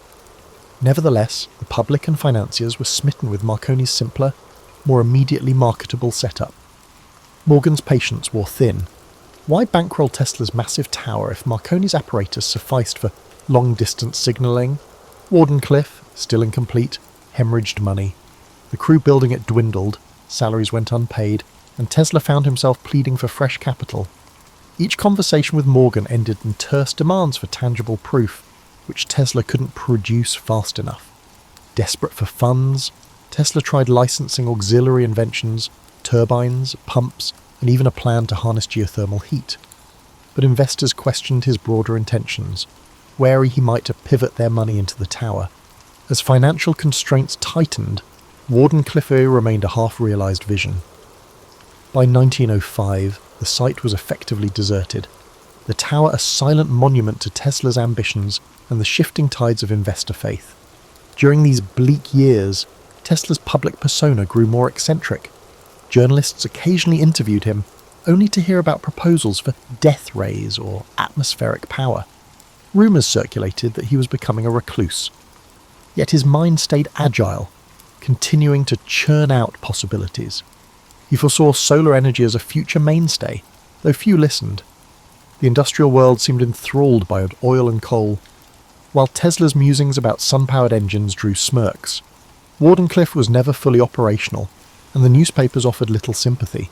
Some newspapers ridiculed him, portraying him as an unrealistic idealist. Others barely mentioned his name, focusing instead on Marconi's ongoing successes. The sting of being overshadowed was palpable. Tesla clung to the belief that one day the world would recognise the practicality of wireless power. Indeed, later generations would adapt many of his principles for radio and beyond. But in his time, the tower's failure left him saddled with debt and weighed down by public scepticism. Even so, Tesla didn't abandon optimism. He often spoke as if Wardenclyffe had simply been delayed, not cancelled. In private, he refined sketches of improved transmitters, reimagined the tower's design, and kept dreaming of a worldwide grid of resonant stations. He believed that the planet itself, with its vast electrical potential, could be turned into a conduit of universal energy. The fact that society wasn't ready did little to dampen his conviction. Despite setbacks, fragments of Tesla's vision crept into later technological revolutions. Wireless communication would evolve in leaps and bounds, though powered by the more conventional means. Concepts like global connectivity and broadcast energy, dismissed in Tesla's day, surfaced decades afterward in varying forms. Yet at the dawn of the 20th century, Tesla faced only mounting bills, evaporating capital, and a tower rusting away on Long Island. The heartbreak of Wardenclyffe marked a turning point, leaving Tesla to operate mostly on the margins of an industry he had once revolutionised. As the 20th century marched on, the world Tesla had done so much to illuminate surged ahead. The AC systems he championed became the backbone of modern infrastructure. Yet Tesla himself slipped from the spotlight. He moved between New York hotels, sometimes leaving unpaid bills behind. Public interviews grew sparse. When he did speak, he mentioned theories of beam weapons, weather manipulation, and advanced propulsion, sowing intrigue even as some questioned his grasp on reality. But his notebooks, to the extent they survive, reveal how these ideas built on earlier experiments rather than mere whimsy. A lesser-known facet of Tesla's later life was his nightly ritual of feeding pigeons in Bryant Park. Observers saw a solitary figure scattering seeds by lamplight. But Tesla found solace in caring for those birds, claiming a special bond with one white pigeon in particular. It may have seemed an odd pastime for a renowned inventor, yet it reflected a familiar pattern. Tesla's deep empathy for natural phenomena, creatures included. Meanwhile, patent disputes raged over the origins of radio. Tesla had filed patents before Marconi's breakthroughs, yet Marconi was lauded for bringing wireless transmission into the mainstream. The legal entanglements dragged on for years. In 1943, the US Supreme Court finally recognized Tesla's priority for certain critical radio patents, though this vindication arrived too late to alter his financial straits. He was never able to capitalize on the official ruling, nor did it quell the public's association of radio primarily with Marconi. Tesla spent his final stretch of life at the New Yorker hotel. Though short on funds, he still scrawled ideas on scraps of paper, proposing cosmic ray engines and new power methods. Visitors who managed to see him might find him animated and eloquent, speaking in polished tones about harnessing the energy of the sun or channeling power from the Earth's magnetic field. He believed that a teleforce beam could end war by making national borders impenetrable. To many, these notions sounded impossible, yet Tesla's track record left room to wonder. When he passed away on January 7, 1943, in room 3327, he left behind boxes of documents that soon became the subject of intense scrutiny. Authorities seized some of his papers, fueling rumours of hidden innovations or weapons too dangerous for public consumption. Conspiracy theories flourished. While the reality likely involved routine security concerns, the secrecy lent mystique to Tesla's legacy. It became hard to disentangle fact from folklore over the decades.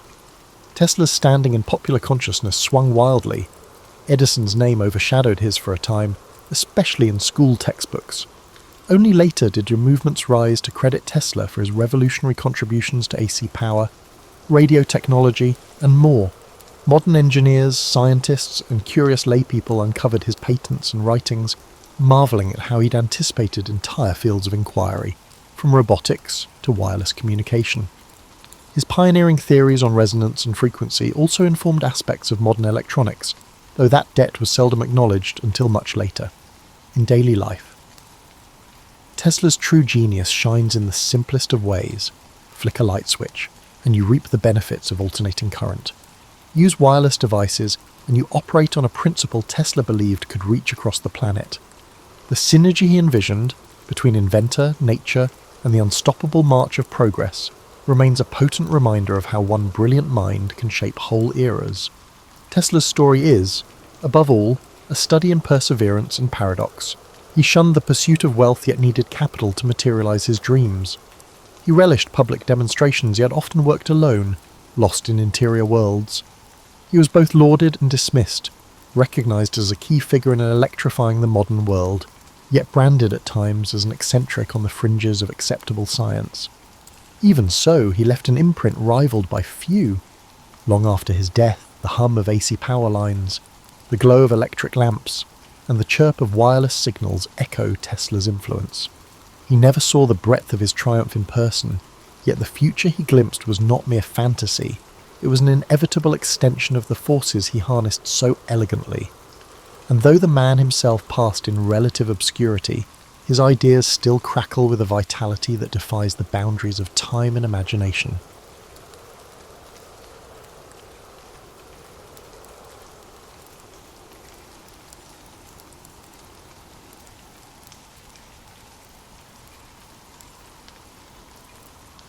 Leonardo da Vinci was born on April 15th, 1452, or 1452 by the Florentine calendar, 1452 to 1453 by modern reckoning, in the Tuscan hamlet of Anciano, near the town of Vinci.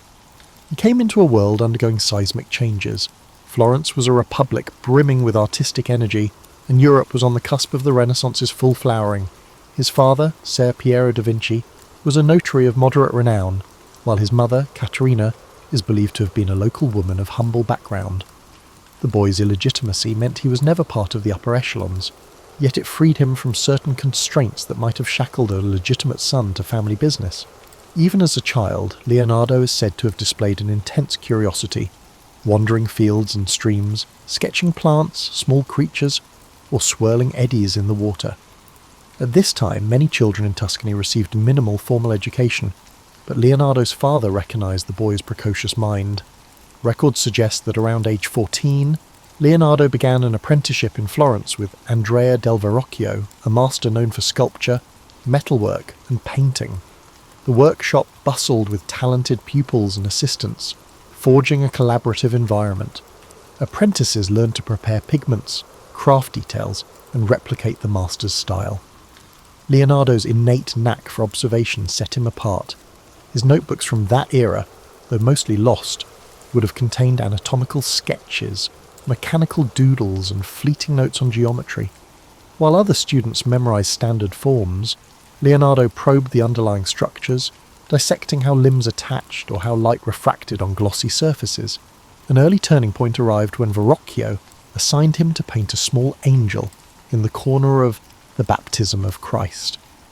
Legend has it that upon seeing Leonardo's contribution, Verrocchio felt overshadowed and vowed never to paint again. Though that story might be apocryphal, it underscores how swiftly Leonardo's skill gained recognition. He brought a fresh approach to shading, employing what we now call chiaroscuro to infuse figures with tangible volume. While older masters often used linear outlines, Leonardo blended tones so that forms emerged gracefully from shadow. Despite his promise, Leonardo's early years in Florence carried frustrations. Some commissions fizzled due to political upheavals or patron shifts. Eager to expand his reach, Leonardo sought new vistas. Around 1482, he journeyed to Milan, offering his services to Ludovico Sforza, the ruling duke. He wrote a letter extolling his engineering prowess, listing designs for bridges, cannons, and war machines, only concluding with a mention that he could paint. This detail reveals how Leonardo viewed himself, not merely an artist, but a multifaceted engineer who happened to paint. Sforza, intrigued by such potential, welcomed him. In Milan, Leonardo thrived. The ducal court was a centre of intellectual pursuits, blending politics, the arts, and emerging sciences. He tackled a massive equestrian statue project for Ludovico, intending to cast a colossal bronze horse to honour the duke's father. For years, Leonardo studied horses' musculature, sketched them in various gaits, and designed elaborate foundry techniques. Ultimately, political strife disrupted the project. French armies invaded, and the raw bronze allocated for the statue was repurposed into cannons. The uncompleted clay model became a casualty of war, shattered as Milan fell. This fiasco, however, did not dampen Leonardo's thirst for grand challenges. During his Milanese phase, Leonardo also produced The Virgin of the Rocks, a painting that showcased his mastery of atmospheric perspective. He experimented with layered glazes and gentle transitions, making the rocky grotto and figures radiate an otherworldly hush. Simultaneously, he furthered his anatomical investigations, dissecting animals to refine his knowledge of muscle groups. He documented swirling water patterns in the city's canals, studied the flight of birds, and toyed with the idea of a flying machine. Milan's environment gave him the space to roam intellectually, bridging artistry with scientific speculation in a manner rarely seen before. Yet these pursuits coexisted with real-world demands. The Sforza court needed fortifications, festival designs, and mechanical contraptions. Leonardo obliged, penning treatises on geometry, building stage sets for pageants, and engineering ephemeral wonders. Some found him eccentric, especially as he scribbled notes in mirror writing. Others recognised him as an inexhaustible thinker who might at any moment produce the next stroke of genius. By the late 15th century, Leonardo had established himself as a leading figure of the Renaissance, though his restless mind kept him pushing forward, always hungry for the next frontier of knowledge. Leonardo's life in Milan was bustling, yet destiny had other turns in store. In 1499, French forces under King Louis XII conquered Milan. The once powerful Sforza dynasty collapsed, leaving Leonardo and his patrons scrambling. With the city's patron gone, Leonardo lost his secure base. He departed Milan, travelling to Venice, then briefly to Mantua, carrying an uneven portfolio of half-finished commissions and a head brimming with experiments. The aftermath was a tumultuous period, marked by shifting alliances across Italy's city-states. In Mantua, the Marchioness Isabella d'Este welcomed him, seeking a portrait.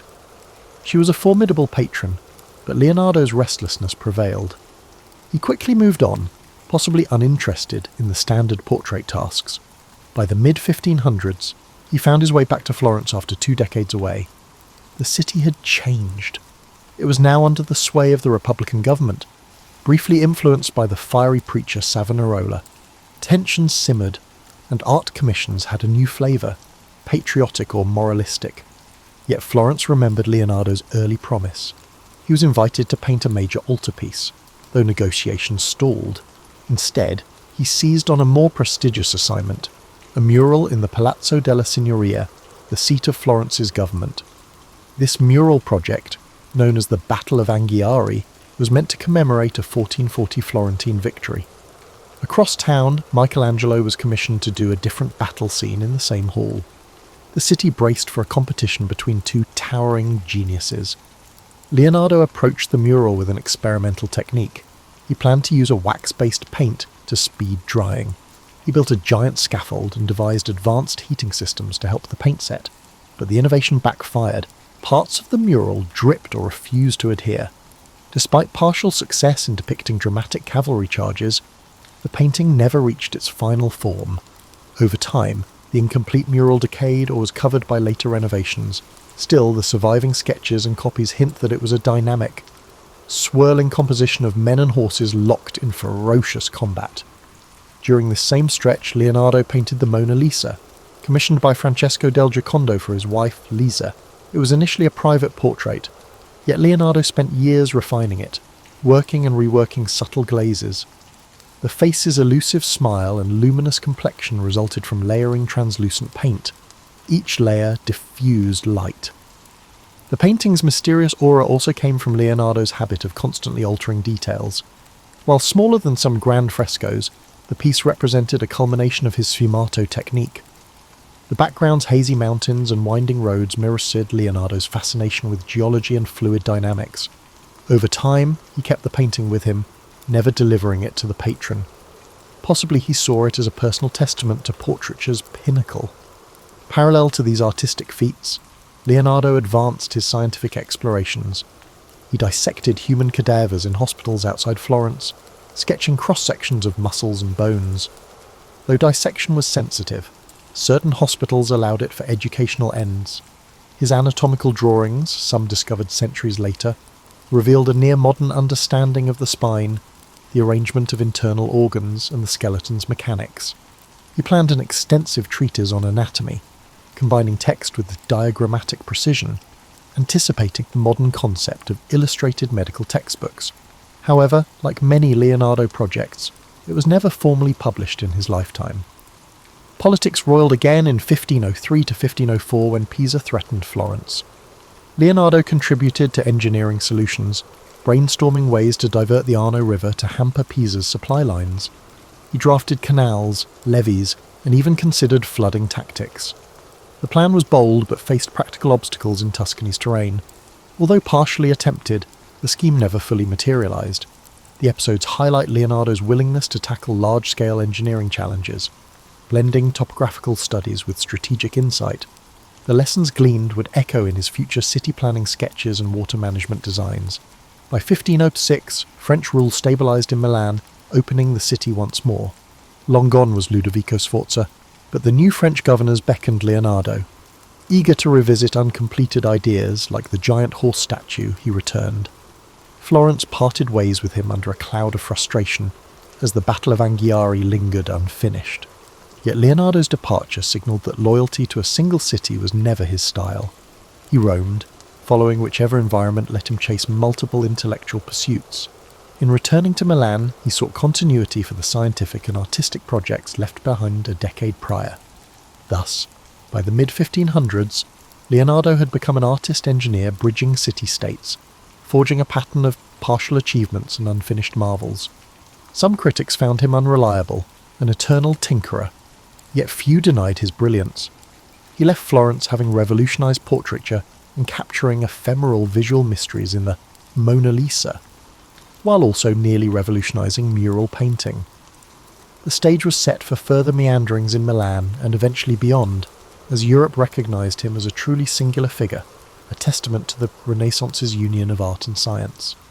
Leonardo's second stint in Milan began around 1506 under the patronage of Charles d'Amboise, the French governor. This time the city was controlled by the French crown, not the Sforza family. The environment was different, less personal loyalty, more bureaucratic oversight. But Leonardo's fame had grown. He was recognised as a Renaissance man, whose counsel was prized for everything from architecture to geometry. Some records indicate he was granted a workshop near the Porta Vercellina district, where he resumed anatomical, mechanical, and artistic endeavours. One ongoing obsession was the equestrian monument he had once planned for Ludovico Sforza. Though the bronze had been lost to war, Leonardo still dreamed of building the largest horse statue known. He refined the design, adjusting how a rearing stallion might balance on hind legs. He sketched innovative casting methods, hoping to circumvent earlier meltdown issues. However, the politics had shifted. With Ludovico deposed, the impetus for a Sforza memorial dissipated. Leonardo might have pitched the idea to the French administration, but it never crystallised. He remained resolute in exploring equine anatomy, capturing every sinew and tendon in fresh sketches. During this period, Leonardo welcomed a youthful apprentice named Francesco Melzi, who would become his most devoted disciple and eventual executor of his estate. Melzi, from a noble Milanese family, offered loyalty, scribing capabilities, and stable finances. He accompanied Leonardo on trips, helped organise notes, and became the master's confidant. The presence of a stem or respectful apprentice might have provided Leonardo the continuity he'd long sought, especially after dealing with earlier assistants who sometimes parted on mixed terms. Meanwhile, glimpses of his scientific mania multiplied. He dissected more cadavers, filling notebooks with nuanced drawings of hearts, muscles, the bronchial system. Observing that heart valves directed blood flow, he speculated about circulation decades before William Harvey's formal discovery. He studied the vitreous humour in an ox's eye, investigating how images formed. While the Catholic Church mostly tolerated such dissections for medical progress, certain clergy frowned on it, so Leonardo often performed them discreetly or at night. Had he published these findings, he might have revolutionized medicine centuries earlier, but perfectionism and continuous revision meant his data stayed personal, locked in cramped notebooks and penned in a mirror script.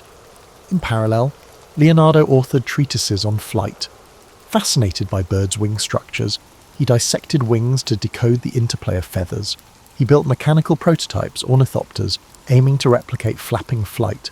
Though never tested on a large scale, these contraptions presaged modern aviation concepts.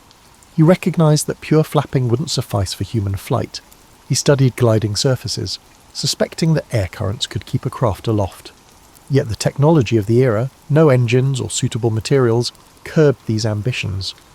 Even so, the sketches reveal an acute understanding of aerodynamics. Around 1510, Leonardo's patron Charles d'Amboise died, prompting another shift in Milan's political circle. Still, the French King Louis XII valued Leonardo. Another momentous figure emerged. The newly ascendant Giuliano de' Medici, brother of Pope Leo X, invited Leonardo to return to the Florentine orbit or possibly move to Rome, where the papacy was fueling grand building projects. Leonardo, now in his late 50s, weighed these overtures carefully.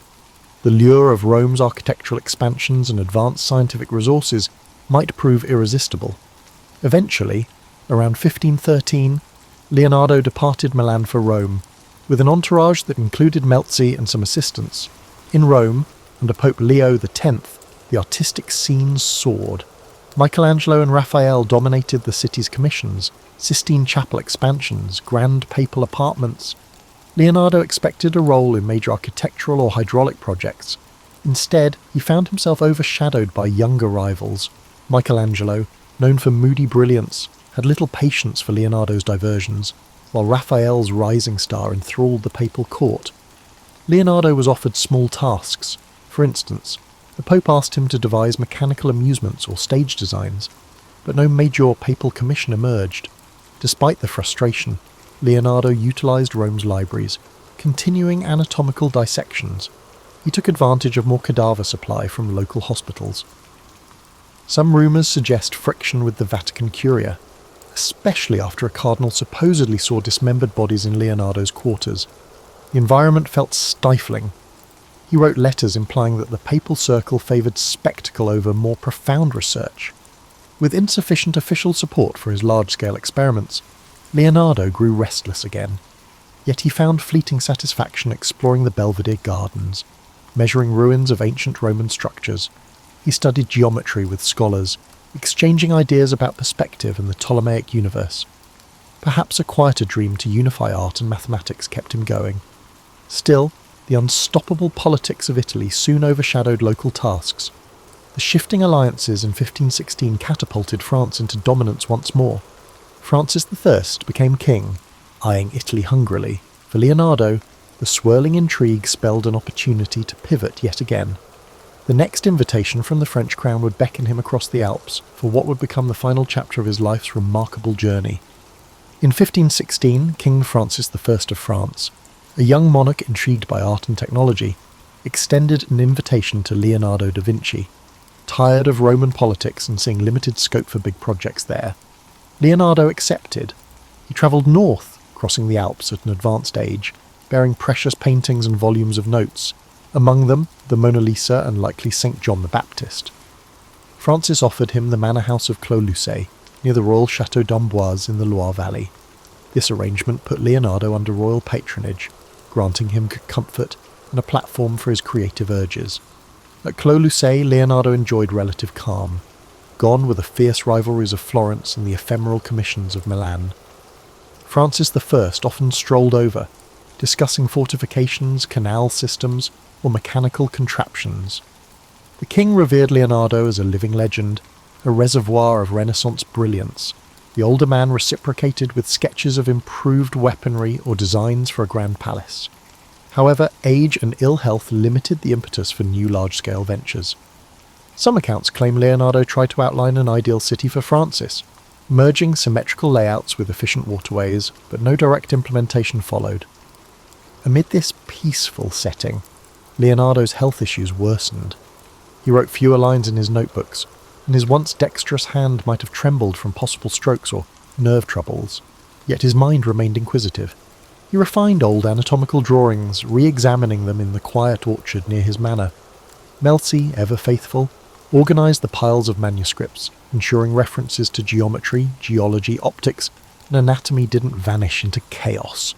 The older assistant Salai, who had begun as a teenage model with a mischievous streak, also lived there, though rumoured tensions occasionally flared between him and Melzi. A highlight of this period was visits by French courtiers who marvelled at the Mona Lisa. They admired her half-smile, rumoured to be a representation of intangible grace. Francis I himself is said to have purchased the painting directly from Leonardo, or inherited it after the artist's death, eventually placing it in Fontainebleau. Then it travelled to the Louvre centuries later. Another puzzle, St. John the Baptist, a moody, half-lit figure, pointing heavenward, also accompanied him to France. Its swirling hair and ambiguous expression invited speculation that it was a deeply personal reflection on spiritual transformation. Though slowed physically, Leonardo sometimes produced ephemeral amusements for the court. Francis might request a mechanical lion that roared, or a winged contraption to amuse guests. These ephemeral wonders were reminiscent of his younger days planning festivals for the Milanese dukes. In letters, watchers described him as gracious but occasionally melancholic, lamenting the ephemeral nature of grand projects he never completed. The once unstoppable polymath was contending with the reality that time was finite. He also penned reflections on theology, bridging Catholic doctrines with his own scientific viewpoint. While devout in belief, he had long championed rational inquiry, sometimes rattling clergy with statements about Earth's position or the universal laws of nature. In France, the monarchy had a slightly more flexible attitude toward intellectual exploration, so long as loyalty to church dogma wasn't overtly challenged. This gave Leonardo space to fuse spiritual musings with scientific wonder. A few cryptic lines in his notebooks hint that he believed the study of anatomy and nature only deepened reverence for a divine creator. Socially, the small circle at Clos Lucé was cosy. Francis I occasionally dined with Leonardo, absorbing tall tales from Italy's golden cities. Melzi recorded these dialogues, though few transcripts remain. Meanwhile, rumours circulated about Leonardo's final unseen manuscripts. Some believed he was penning a definitive treatise on flight or a universal theory of water currents. In truth, he likely polished segments of older notes rather than forging a single cohesive magnum opus. The scattered nature of his archive meant the future would discover his brilliance piecemeal. During the winter of 1518 to the 1519, Leonardo's condition deteriorated. Chronic arm pains, possibly from a stroke, forced him to rely heavily on Melzi for everyday tasks. Francis, hearing of the decline, visited more often, hoping for final insights from the master. Legend has it that the king was at Leonardo's side as he passed on May 2nd, 1519. While romanticised accounts depict Leonardo dying in Francis's arms, the historical veracity is uncertain. Still, the bond between them was genuine, a deep mutual respect between an ageing Renaissance titan and a monarch hungry for cultural ascendancy. Thus ended Leonardo's mortal journey far from the Tuscan hills of his birth, in a French manor brightened by orchard blooms. This final French chapter was quieter, reflective, yet still brimming with sparks of creativity. From building ephemeral mechanical lions to preserving the greatest paintings humankind had known, Leonardo's culminating years embodied a spirit that refused to go dim. He might not have erected a final monument, but he left behind a personal realm of knowledge-bridging art, science, and imagination, a legacy that would endure for centuries to come. In the immediate aftermath of Leonardo da Vinci dying, the question arose, what would become of his manuscripts and personal effects? According to some accounts, Francesco Melzi emerged as the designated heir, entrusted with safeguarding the thousands of pages brimming with sketches, notes and drafts. Salai, an earlier companion, received certain paintings and minor possessions. Yet the sheer volume of Leonardo's papers posed a challenge. Melzi dedicated years trying to organise them, hoping to publish coherent treatises, but the scale was daunting. Over time, bits of the collection were dispersed, sold, or gifted by Melzi's heirs across Europe. This fracturing explains why Leonardo's notebooks eventually surfaced in places from Spain's royal libraries to British aristocratic collections, each chunk unveiled in irregular intervals. Europe of the 16th century recognised Leonardo's artistic brilliance. The Last Supper in Milan, though deteriorating due to his experimental fresco approach, was already hailed as an emotional masterpiece. The Mona Lisa, now in French royal possession, attracted courtly admiration for her haunting expression. Yet the fuller scope of his genius, engineering drawings, anatomical plates, or treatises on geometry remained largely hidden. The slow trickle of discovered manuscripts fueled centuries of fascination. In the 17th century, a few scientists glimpsed certain sketches, marvelling at advanced concepts of gear systems or diving apparatus, but it wasn't until the 19th century that broader scholarship systematically studied his codices, unveiling a mind centuries ahead of his era. Leonardo's immediate legacy in art was clearer. His painting style influenced a generation of mannerists who admired his smoky transitions, sfumato, and atmospheric depth. Milanese artists, though overshadowed by the city's shifting political fortunes, carried forward elements of his approach. In Florence, students who'd glimpsed the aborted Battle of Anghiari mural adapted some compositional ideas, but the direct lineage was complicated. Leonardo left no formal academy. He taught a few pupils thoroughly, except for Melzi and a handful of others. The intangible aura of Leonardesque painting permeated the late Renaissance with its softness of edges and subtle interplay of light. Over the next centuries, as Baroque flamboyance rose, certain of Leonardo's works fell out of style. Others recognised them as timeless. The Last Supper, for example, underwent multiple restorations, each attempt often introducing fresh problems, leading to controversies about how much of Leonardo's original brushstroke survived. Meanwhile, in the 19th century, Romantic and Victorian scholars resurrected the cult of the Renaissance genius. Leonardo emerged as a symbol of the solitary visionary, an introspective figure bridging reason and art.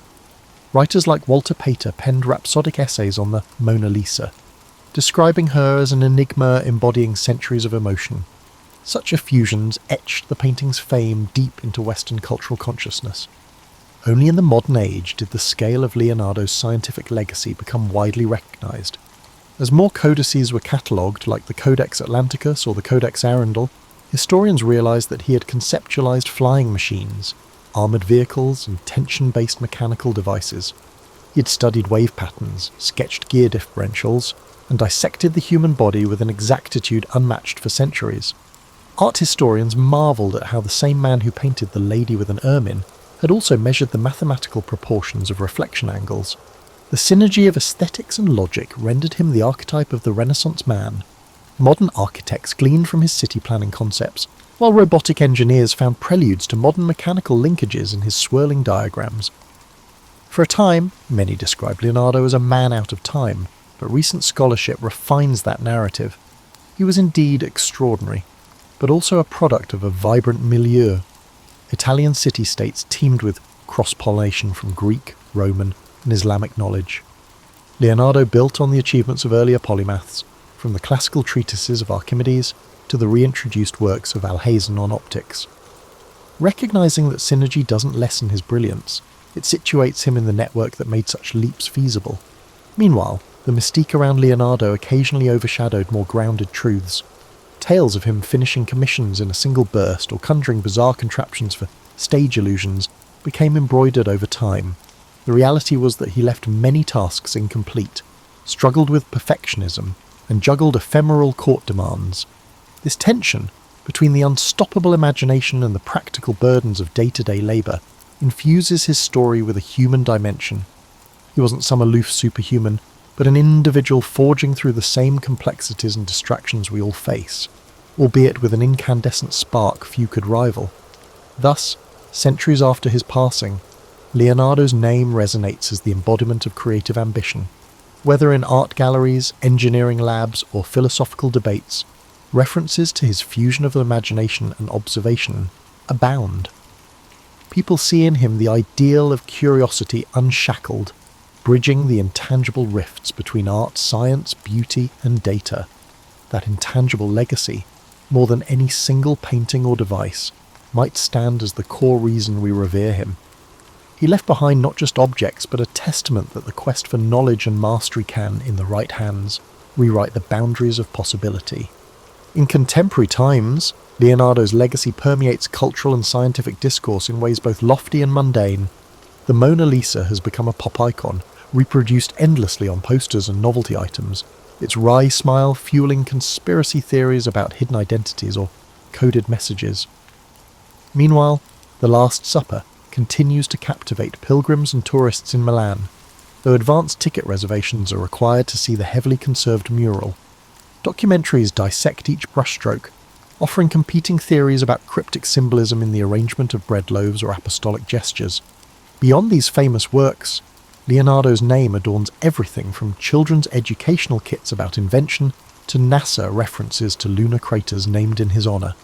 Tech innovators sometimes cite him as a paragon of design thinking, bridging aesthetics and function. The phrase Leonardo-like mind denotes someone unbound by a single domain. Museums stage blockbuster exhibitions, assembling scattered folios of his codices under one roof. Visitors queue for hours to glimpse the delicate sketches of a fetus in utero or a swirling aerial screw. In such gatherings, viewers witness the raw lines of a man who wrestled with nature's secrets on scraps of paper, unknowing they'd be revered centuries later. Yet the question arises, what would Leonardo have done with modern resources? Some imagine him thriving in an era of 3D printers and digital imaging, or leading biotech startups. Others caution that the intangible synergy of Renaissance Italy, a world open to invention, but also bound by craft traditions, shaped him. A modern environment might hamper that slow, observational approach. He thrived in a realm where forging your pigments and dissecting cadavers in candlelit corners built a holistic sense of wonder. Today's rapid data flow might overshadow the meticulous wonder that fueled his slow revelations. Scholars continue analysing Leonardo's notebooks for overlooked insights.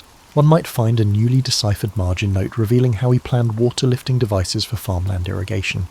Another might unearth a fragment referencing a missing treatise on mirror making. Each fresh revelation underscores how incomplete our knowledge remains. Because his notebooks were so scattered, lines vanish into private collections, sometimes re-emerging at auction houses with $1 million price tags. Bill Gates famously purchased the Codex Leicester in 1994, digitizing pages for public curiosity. This interplay of private ownership and public thirst for knowledge epitomizes Leonardo's enduring mystique. One dimension of modern interest focuses on Leonardo's personal life. The few references to intimate relationships or sexuality remain ambiguous. Some interpret his heavy focus on male assistants as indicative of hidden personal aspects. Others see no direct evidence of romance in his notes. He rarely wrote about personal feelings, preferring coded references or allegorical musings. The aura of secrecy around his private life parallels the guarded manner in which he protected his scientific methods, fueling endless speculation. At the same time, the notion of the incomplete genius resonates with modern anxieties about productivity. Leonardo's many half-finished paintings and ephemeral designs illustrate the challenge of reconciling curiosity with the finality of deadlines. In an age obsessed with completion and output, his story hints that the path of exploration, though meandering, can yield intangible but profound insights. That he never published his anatomical volumes didn't negate their brilliance. Their posthumous influence shaped fields from architecture to fluid dynamics. Many contemporary creatives draw solace in Leonardo's example. Creation can be iterative, perpetually in flux, and still crucial to progress. Even so, some critics note that praising Leonardo can overshadow other Renaissance figures, like Filippo Brunelleschi, who concretely built the Florence Dome, or Luca Pacioli, whose mathematics influenced him. They argue that the Leonardo legend occasionally romanticizes an era's synergy. While that synergy was real, credit goes to many. Leonardo's singular star shouldn't blind us to the collective genius of the period, but precisely because he integrated so many fields, art, science, engineering and anatomy, he became an enduring symbol for the entire Renaissance moment, capturing the fervour of bridging knowledge domains. Hence, in the 21st century, Leonardo da Vinci remains less a static historical figure than a living metaphor for potential. Each generation reinterprets him, plugging his name into the contexts as varied as STEAM education, cultural diplomacy, or brand marketing. The friction between the legend and the historical details keeps him relevant. People yearn for the secret of how a single mind could roam so broadly, producing both timeless artistic wonders and notebooks brimming with half-realised marvels. That tension between the completed and the fragmentary may well be Leonardo's final gift, spurring us to question how far our curiosity might take us if we refuse to erect barriers between the arts and sciences. The story of Leonardo da Vinci serves as a lens on lifelong reinvention. Born in a modest Tuscan setting, he navigated uneven patronage system, accepted partial successes, and found resilience in perpetual learning.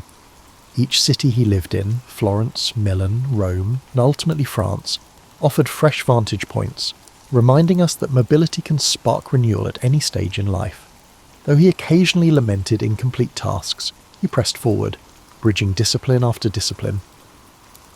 It's worth extracting lessons from his approach. He cultivated an insatiable observational habit, scrutinising swirling water, the geometry of a flower's petal, or the subtle shift of a face's muscles. Even in an era lacking cameras or modern labs, he gleaned universal patterns by focusing on the details. As midlife adults, we too can regain that sense of direct observation, whether it's noticing minor changes in a friend's demeanour or analysing complexities at work. A Leonardesque perspective encourages seeing anew, not coasting on assumptions. Another facet resonates with modern times, the synergy of creative expression and methodical research. Leonardo was no carefree dreamer. He systematically tested ideas, building prototypes, dissecting bodies, and refining pigments. He let imagination drive him, but insisted on verifying theories with experiments. For those in middle adulthood, managing teams, families, or personal projects, balancing vision with practicality as an art, Leonardo's notebooks bristle with microfailures, a water-lifting device that jammed, a mural technique that peeled, yet each misstep taught him something. This iterative mindset fosters resilience and yields deeper expertise. Moreover, Leonardo's story underscores the role of collaboration. He soared highest not in isolation, but in synergy with patrons, mentors, and assistants.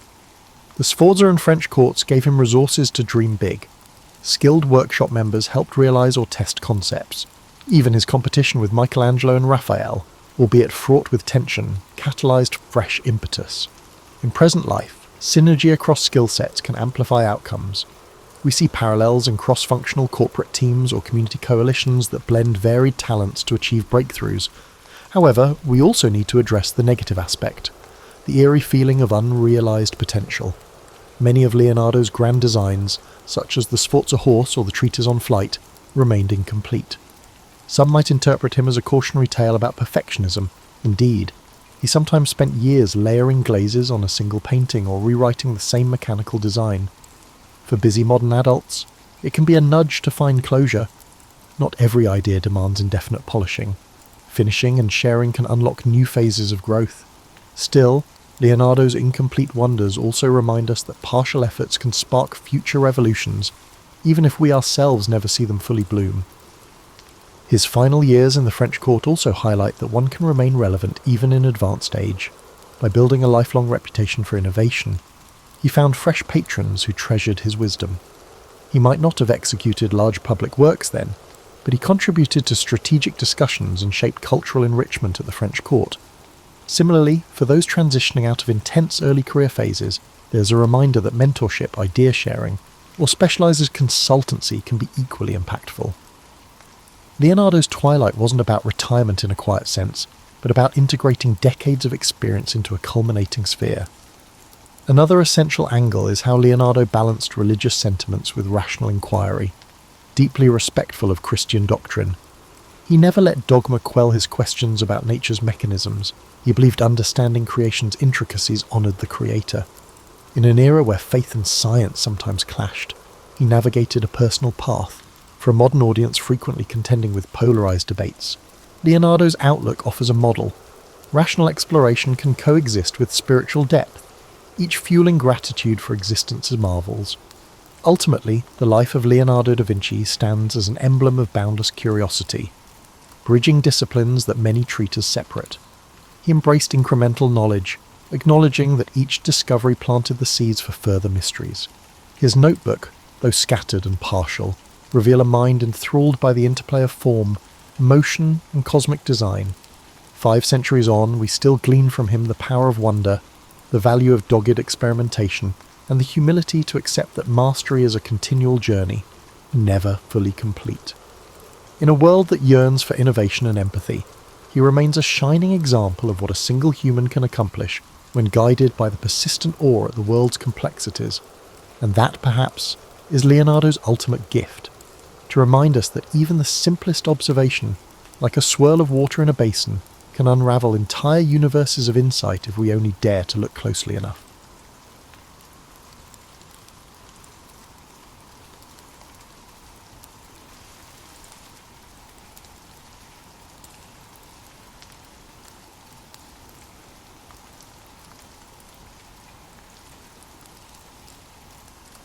Jeanne-Antoinette Poisson, destined to become the immortal Madame de Pompadour, arrived in a Paris that was both glittering and precarious.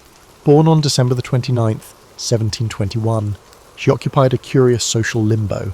Her father, François Poisson, drifted in and out of business success, while her mother, Louise Madeleine de la Motte, cultivated ties among bankers and courtiers. Rumours insinuated that Jeanne's true father might be a wealthy financier, le Normand de Tournehem.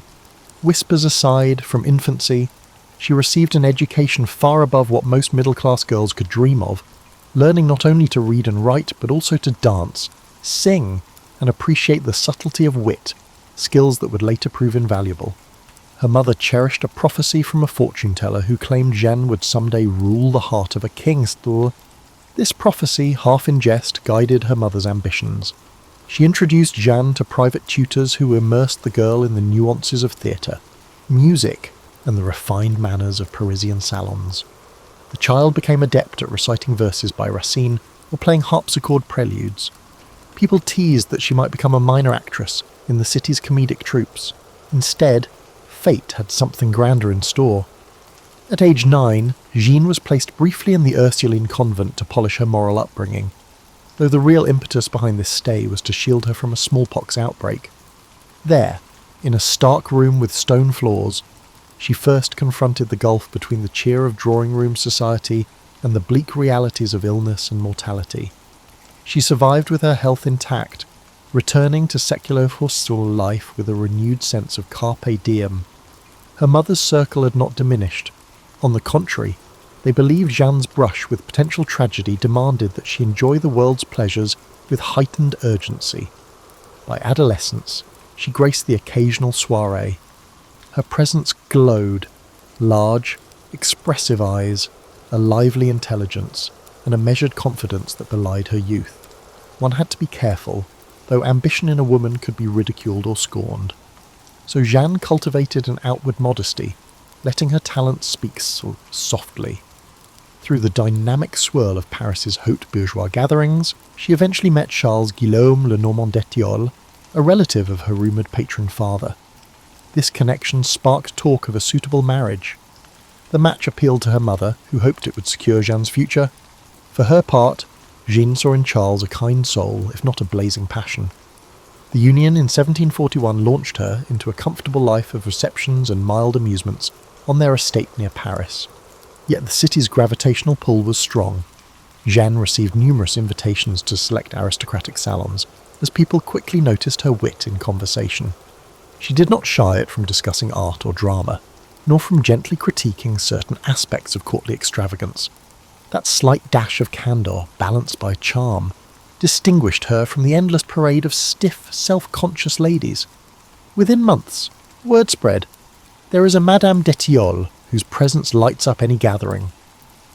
The Comtesse de Fouquier introduced her to more exclusive circles, culminating in an opportunity to attend a masked ball at Versailles in 1745, celebrating the marriage of the Dauphin. There, among a crush of masked revellers, she caught the eye of King Louis XV. The king, reticent by nature, found in her a refreshing mixture of grace and candour. While elaborate intrigues swirled around him, this newcomer radiated sincerity. Their brief conversation that evening was filled with an electricity that neither of them could forget. Court watchers speculated, but none predicted how swift the next moves would be. Madame d'Etiolles was no naive maiden. She recognised the risk of courting royal attention. The previous royal favourite, the Duchesse de Châteauroux, had recently died, leaving an emotional gap in the king's life. Yet stepping into that void threatened scandal, especially for a woman not of noble birth. Still, from behind her modulated smiles, Jeanne sensed destiny aligning.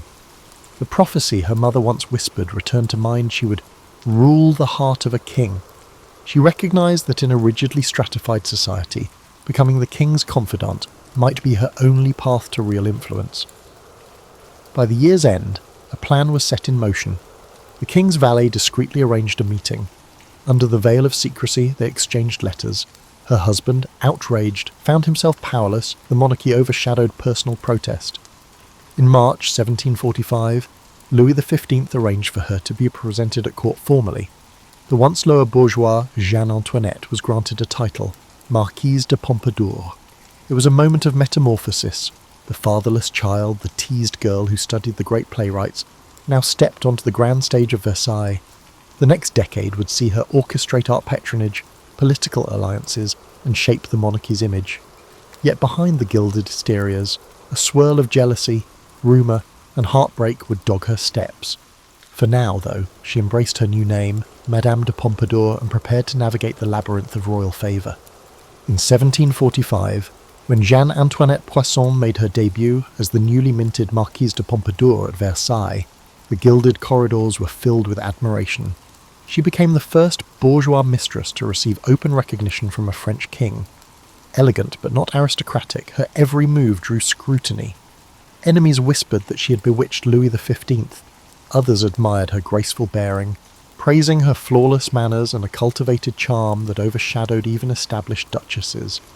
The king himself displayed uncharacteristic devotion, summoning her for private suppers, parading her at formal events, and awarding her lavish apartments in the palace.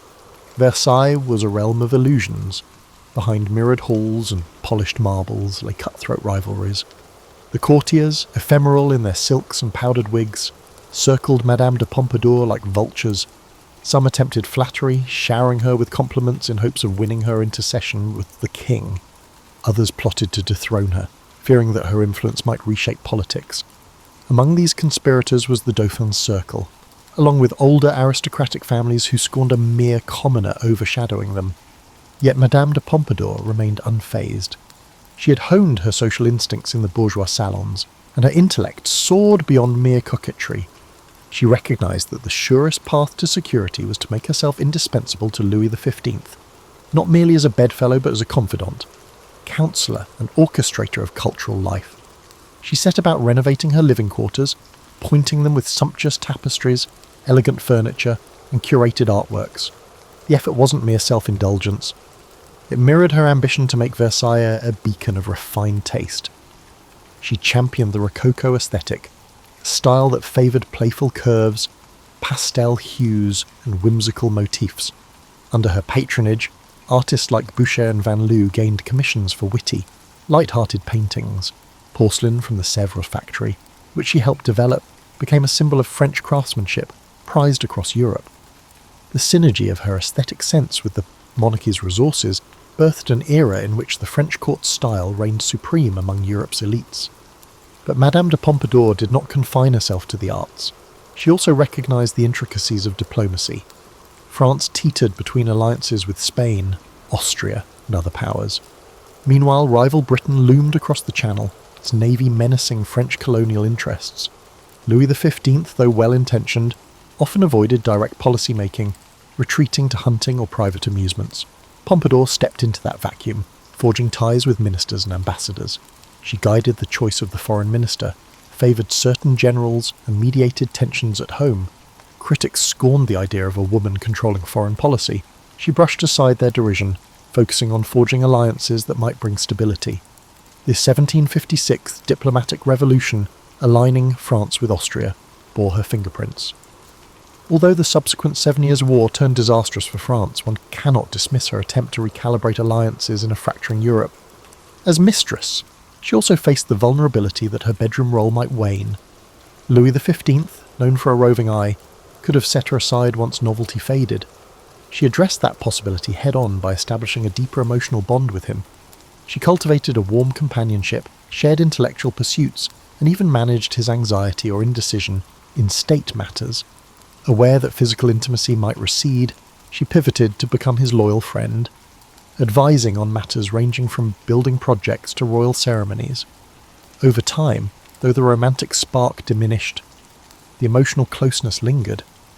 If gossip circulated that her sexual influence had ended, she retained the king's trust, ensuring her place as a fixture at her court. Amid the court's swirling intrigues, Pompadour also championed philosophers and writers. Voltaire, previously scorned at Versailles, found in her a rare ally.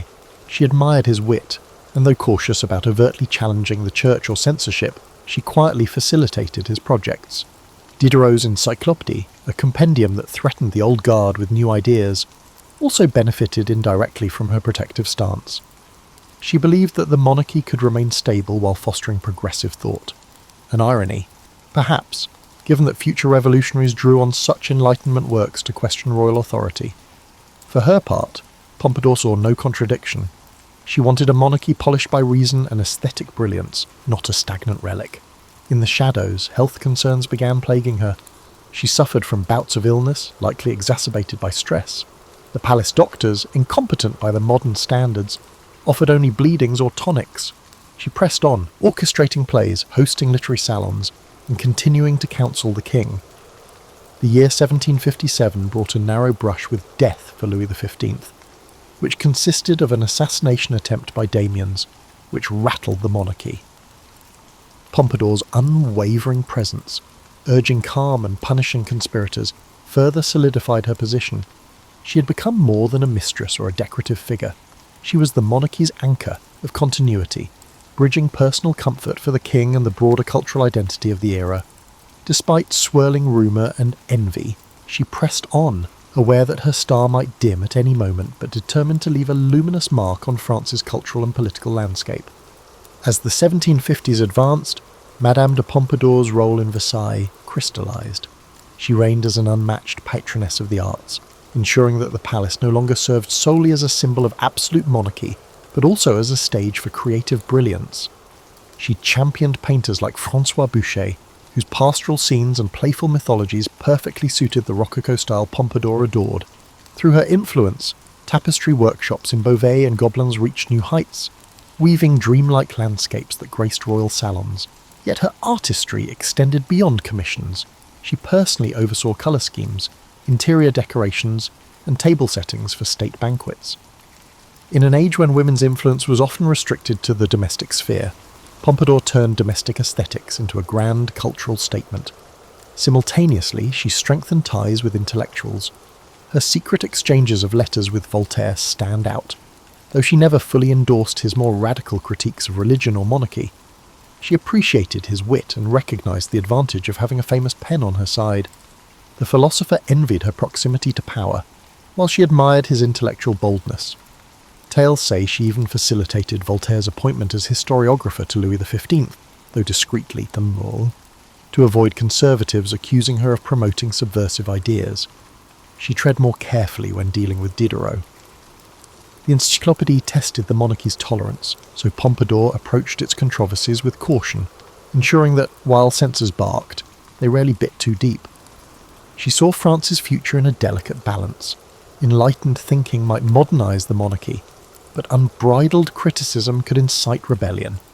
Her relationship with the king evolved in tandem. The early romantic fervour had cooled, replaced by an affectionate friendship. Some courtiers quietly mocked that she no longer shared the royal bed, but had become headmistress of culture. Others believed she retained intangible intimacy, beyond the physical realm, that anchored the king's trust. She became the caretaker of his emotional well-being, scheduling amusements to lighten his melancholic moods. She also shielded him from certain noble factions who stoked conflict for personal gain. If the king found more fleeting conquests, Madame de Pompadour rarely intervened, focusing on preserving her unique bond. She possessed a surprising serenity, underpinned by the conviction that her mastery of conversation, taste, and sincerity kept her indispensable.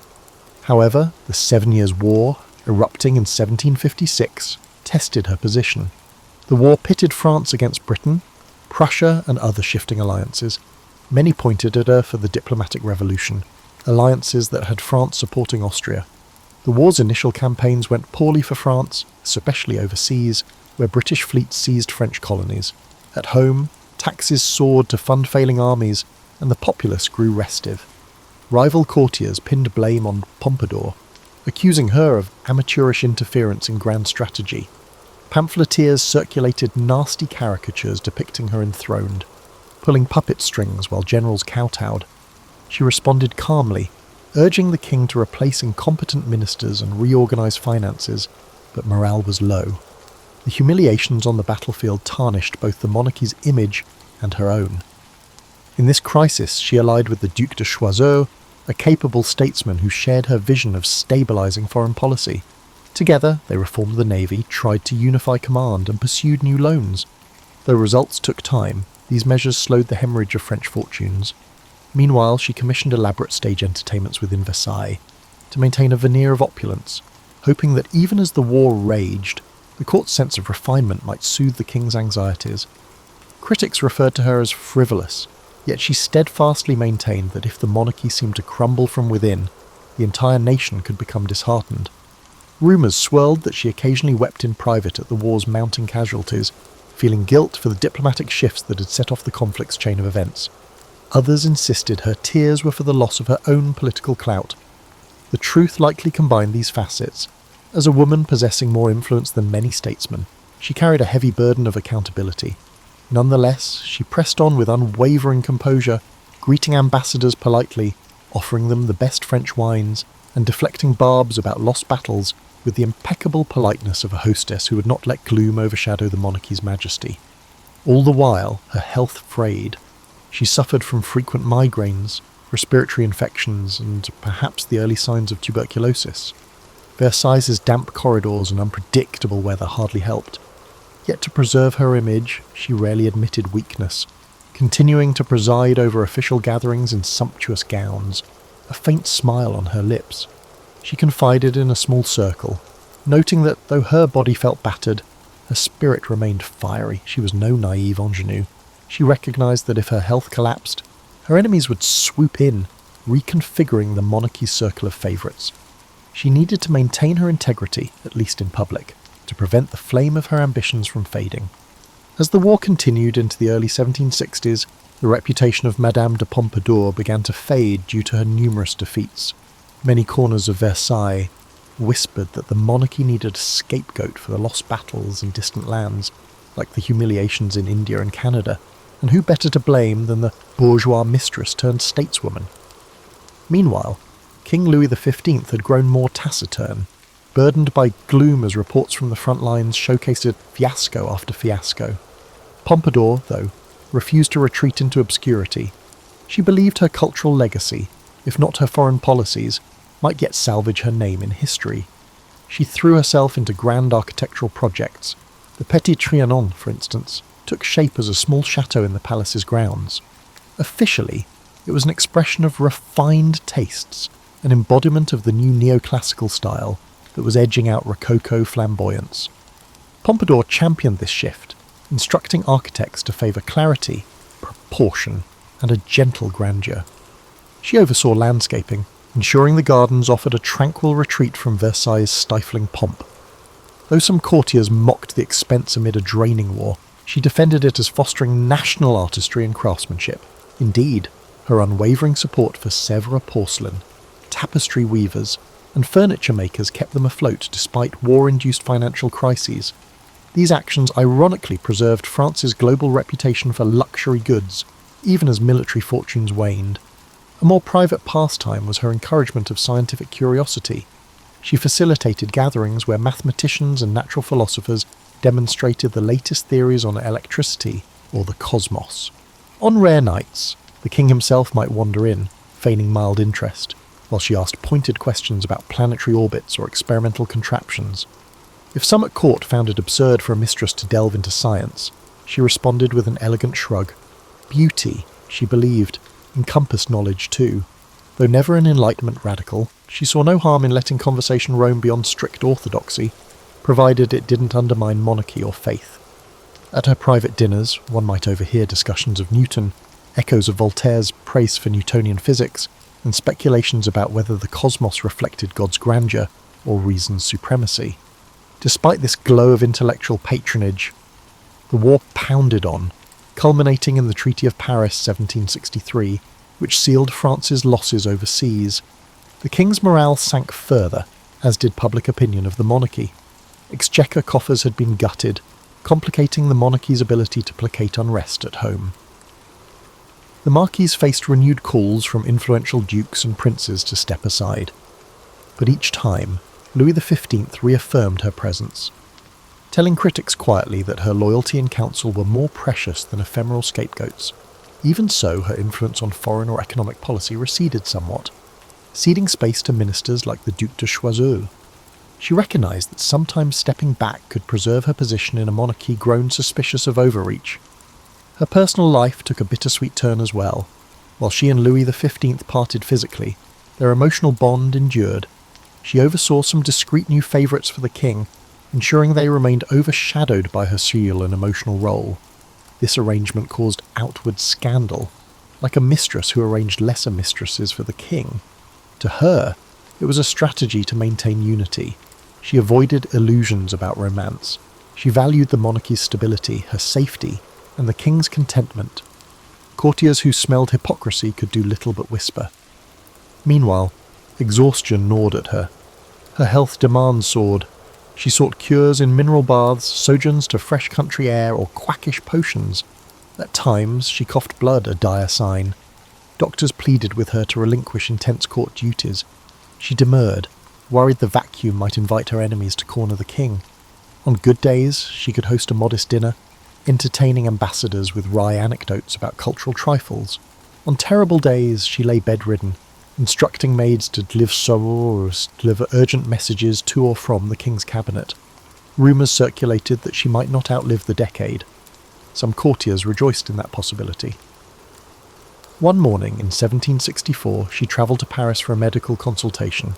The city, abuzz with new philosophic clubs, briefly reminded her of simpler times, long before she was Madame de Pompadour, when she was just Jeanne d'Etiole, enthralled by the capital's vibrancy. Nostalgia mingled with anxiety about her fate. The doctor's diagnosis was grim: advanced pulmonary disease. She still resolved to return to Versailles, determined not to show mortal frailty in front of her detractors. The monarchy demanded the facade of unchanging grace. In April 1764, her condition deteriorated sharply. Her final days saw her writing letters to loyal friends, expressing regret not for her climb, but for the heartbreak inflicted, and the war's tragedies. The king, uncharacteristically emotional, visited her bedside offering comfort. On April 15th, 1764, Madame de Pompadour died at the age of 42. The court's immediate response was a wave of mixed sentiment. Some courtiers were relieved, others stunned at the end of an era. The king, famously stoic, watched her coffin leave Versailles in the rain, reportedly muttering, "Every day I lose a friend." The mistress who had soared from bourgeois birth to the apex of courtly power now belonged to history, leaving behind a legacy of cultural revival overshadowed by a disastrous war. Though ephemeral in mortal form, her imprint on France's art, diplomacy, and monarchical identity resonated long after her final breath. The news of the death of Madame de Pompadour swept through France's chattering classes. Her casket left Versailles quietly, without the state honours some believed she deserved, signifying the monarchy's official reluctance to over-celebrate a mistress. Yet beyond the palace gates, a more nuanced reaction emerged. The artisans of Sèvres porcelain laid wreaths in her memory, recalling that her patronage had elevated their craft to global renown. Playwrights in Paris's bustling theatres acknowledged her crucial role in supporting comedic and dramatic works, especially those by authors who previously found no foothold at court. The city's literati debated whether she'd been a subversive ally of Enlightenment or merely an opportunist who shielded radical writers from direct censorship. In the years following her passing, a swirl of memoirs and diaries from court insiders added complexities to her portrait. Some, like the Duchesse de Branca, insisted Pompadour was cunning but never malicious, referencing times when she mediated petty feuds and sought to reduce court punishments. Others, such as the Comte d'Argenson, portrayed her as manipulative, citing how she influenced Louis XV to ostracize certain ministers. The truth likely encompassed both dimensions, a woman forging alliances to survive in a labyrinth of power, occasionally stooping to intrigue, but also championing genuine reforms. Posthumously, Voltaire penned a measured eulogy, calling her the luminary who strove to lighten the gloom of a fractious monarchy. He didn't shy from acknowledging her mistakes, particularly in foreign policy, yet lauded her role in fueling the arts. This balanced tribute resonated with a segment of the population that recognised how precarious her place at court had been, pinned between satisfying a king's ephemeral desires and wielding real influence in a male-dominated sphere. In an epoch dismissive of women's public roles, her achievements were singular. Over the subsequent decade, the monarchy advanced under new favourites and alliances. Louis XV, though he took other mistresses, never found the same confidant dynamic. Madame du Barry, for instance, faced more direct contempt from the old aristocracy, lacking Pompadour's cultivated veneer. Pompadour's circle of loyal ministers, like the Duc de Choiseul, tried to salvage what they could from the diplomatic fiascos of the 7 Years' War. A few smaller successes in overseas negotiations carried an echo of her strategic vision. Yet the monarchy's standing with the populace remained tarnished. The costly war had battered finances, sowing seeds for deeper unrest that would erupt decades later. As time wore on, Madame de Pompadour's memory became entangled with criticisms of the Ancien Régime. Revolutionary pamphlets in the late 1780s brandished her name as a symbol of courtly excess. They painted her as one who indulgently rearranged finances for personal luxuries. She symbolised to them the moral corruption that allowed a monarchy to lavish wealth on elaborate pleasures while peasants starved. The nuance that she was also a champion of arts, that she tried to moderate the monarchy's stumblings, often got lost in the fervour of revolution. By the 1790s, anything associated with the monarchy was suspect, and her carefully curated style, rococo extravagance, became an emblem of the out-of-touch aristocrat. Yet ironically, some revolutionaries who rummaged through confiscated palaces discovered references to her philanthropic gestures. She had quietly funded orphanages, assisted certain scholars, or patronised hospitals. These acts showcased were a good gesture, though overshadowed by the general wave of anti-royalist sentiment. By the 19th century, a wave of new historians revisited her story, portraying her less as a villain and more as a reflection of monarchy's last attempts to remain relevant. They cited her patronage as crucial in forging a golden age of decorative arts, recognised internationally. The Sèvres porcelain brand, by then globally cherished, was inextricably linked to her impetus. Cultural memory, thus seesawed, biographers in the Victorian era, enthralled by the romance of royal courts, depicted her as a tragic figure, the beautiful mistress overshadowed by war and ill health, valiantly saving off the monarchy's decline. They relished dramatic details of her elaborate fashions, her signature pastel dresses, floral motifs, and the Pompadour hairstyle that ironically endured in hairdressing lore. Meanwhile, critics from more austere backgrounds indicted her for entangling France in alliances that backfired. 20th century scholarship, with its penchant for analysing female commis agency, has re-evaluated her as a political actor who leveraged the era's constraints to carve out real influence, albeit overshadowed by a system not designed to respect or credit her fully. In present day, travellers to Versailles often ask about Madame de Pompadour. Tour guides highlight the surviving decor she influenced, certain pastel-lacquered rooms or delicate Sèvres vases. They mention how she nurtured the Rococo style's final flourish, bridging the Baroque opulence of earlier years with subtle, playful elegance. Museums occasionally mount exhibits on her cultural patronage. Her face, captured in portraits by artists like Boucher, exudes a gentle confidence that transcends centuries. For admirers of 18th century history, she stands as a figure who, in the swirl of monarchy's extravagance and looming social tension, found a way to channel her intellect and artistry, imprinting a distinctive feminine mark on French heritage. As modern historians re-examine Madame de Pompadour's life, they continue to discover layers unmentioned in popular accounts. Her personal correspondence, scattered across archives in Paris and provincial chateaux, reveals a woman who wrestled with theological questions, contrary to the jaded depiction of her as purely secular. She wrote to a confidant about the tension between the pomp of Versailles and a spiritual yearning, confessing a sense of guilt at times, but also belief that God might call individuals to serve in worldly spheres. This spiritual dimension complicates stereotypes that she was solely driven by ambition or vanity. Moreover, diaries from palace servants shed light on her daily routines. She rose early to handle letters from provincial officials or meet with artisans about furniture designs. By mid-morning, she might be advising the king on which courtiers to promote. By afternoon, she oversaw rehearsals of comedic plays or small operas, a respite for the war-weary monarchy. In the evening, private dinners with the king, wreathed in the flicker of candle-lit chandeliers, allowed her to glean insights into his anxieties. She balanced each role with remarkable stamina, though migraines and palpitations often tormented her. A newly discovered note from her lady-in-waiting described how, after hosting a lavish ball, Pompadour would retire behind closed doors, pressing cold cloths to her forehead, tears of pain slipping quietly as she resolved not to betray weakness the following day. In addressing her romantic liaisons, it's easy to assume her life was consumed by the king's attentions. Yet subtle references suggest she once harboured affections for an unnamed court musician, exchanging whispered confidences in corridor alcoves.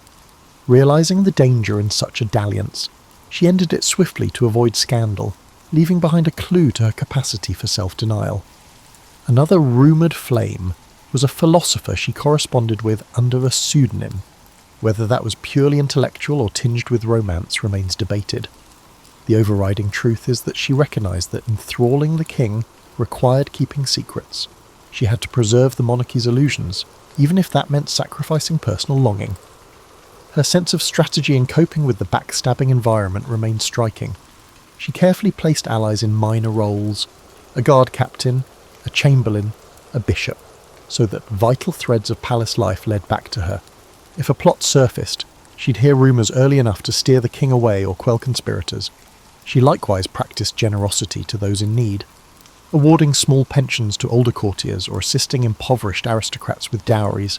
This generosity wasn't purely altruistic, it fostered an environment where indebted souls recognised her as a pillar of stability. For many at court, she assumed the role of a quiet caretaker, serving as a bridge between a distant monarchy and everyday crises. In an era lacking official welfare, her patronage served as an informal safety net. The deeply personal dimension of her existence was her unwavering devotion to her daughter, Alexandrine. Born before her ascendancy at Versailles, the child's well-being weighed heavily on Pompadour's mind. Alexandrine was placed in a convent for education, occasionally visiting the palace. In 1754, Alexandrine died unexpectedly of peritonitis. The heartbreak shattered Pompadour, who wept inconsolably for days, nearly refusing to appear in public. The king, not known for empathy, attempted consolation, but her grief lingered. Some historians pinpoint this tragedy as a pivot in their relationship, transforming her from a radiant figure to one more introspective, channeling energy into cultural projects.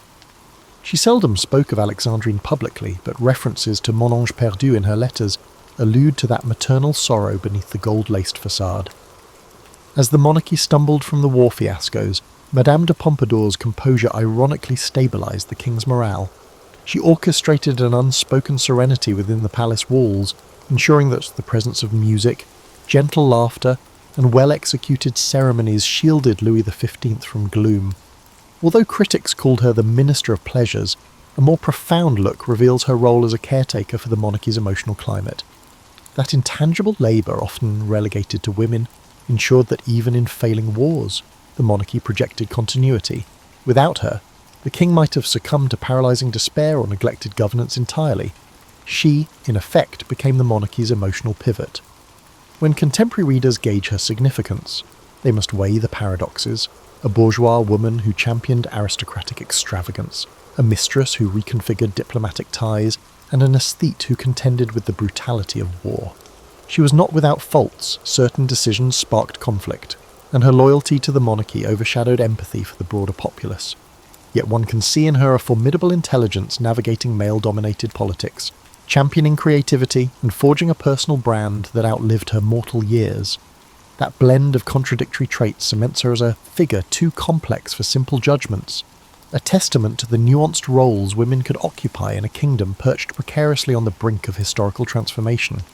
Today, Madame de Pompadour endures as an emblem of 18th century elegance, overshadowed yet also illuminated by the monarchy's eventual collapse in 1789. She died decades before the French Revolution erupted, which is surprising to some, but her story offers a lens into the monarchy's illusions and the flickers of modern sensibility stirring beneath them. The Rococo style she popularised, with its playful curves and pastel palette, might seem superficial, but it signalled a shift away from the heavy formality of earlier Baroque. In championing intangible pursuits like music, painting, and philosophical discussion, she partially laid a cultural groundwork that, ironically, helped spread ideas that later questioned the monarchy's absolute basis. In the centuries after her demise, her name popped up in unexpected places. Industrial producers of porcelain invoked Pompadour pink or Pompadour blue for delicate tableware. Dressmakers resurrected the Pompadour hairstyle in various reinterpretations, some tall and powdered, others more subtle but referencing that flair she had for graceful display. Literary authors from Balzac to Nancy Mitford explored her biography, each spinning vantage points. Was she a cunning manipulator or a gentle caretaker for an indecisive king? Tourists wandering Versailles can still glimpse spaces she once inhabited, the private apartments facing the gardens, or the opera house she influenced. Guides recount how she once staged private theatricals there, starring as comedic heroines, coaxing the king from his stony reticence. The wallpapers and colour schemes, faintly preserved, reflect that pastel whimsy. Her official portrait by Boucher stands in the Wallace Collection in London, capturing her with a book in hand, emphasising her intellectual bent. Observers note the calm in her eyes, a subtle pride that defies the ephemeral nature of her courtly status. Modern feminism appraises her differently. She was no activist for women's equality by present standards, yet she challenged conventional boundaries. She effectively shaped policies behind the scenes, overshadowing many male courtiers whose official titles dwarfed her own. She minted alliances with philosophers to protect free expression from draconian censors. She financed expansions in fine arts and manufacturing, forging a synergy between monarchy and commerce. While she did not upend the patriarchal structure, her survival hinged on appeasing it. Her example reveals how a determined, intelligent woman could carve a realm of influence. In that sense, she both reaffirmed and quietly subverted the patriarchal monarchy. Her ephemeral presence, overshadowed by new favourites after her death, underscores the monarchy's insatiable appetite for novelty. Yet none repeated the unique blend of artistry, diplomacy, and emotional guardianship she brought. For a fleeting period, she had a near-ministerial role in shaping foreign alliances, a stance that no subsequent mistress or consort fully replicated under Louis XV.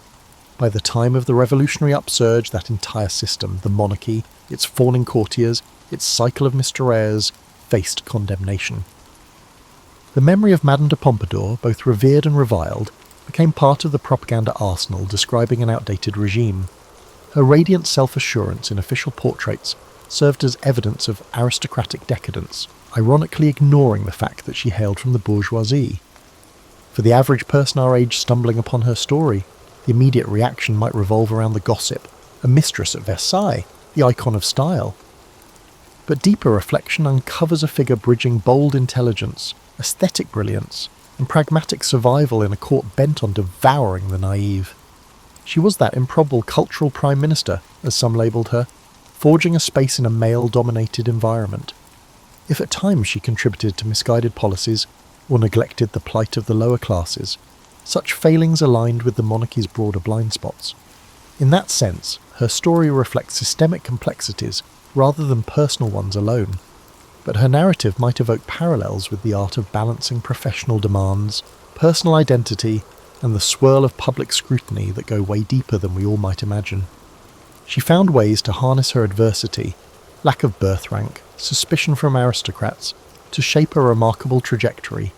Whether we judge her kindly or harshly, she embodied the precarious dance of pleasing the powerful while forging something new, a synergy of intellectual tastes, refined pleasures, and aesthetic transformations that left France irrevocably changed. Her adversaries wrote pamphlets proclaiming her ephemeral, but ironically she remains a hallmark of that era, overshadowing some royals in cultural memory. Ultimately, Madame de Pompadour's life underscores a universal theme. In an environment where official power rests with men, an individual with vision, resilience, and strategic cunning can mould an age, albeit at a personal cost.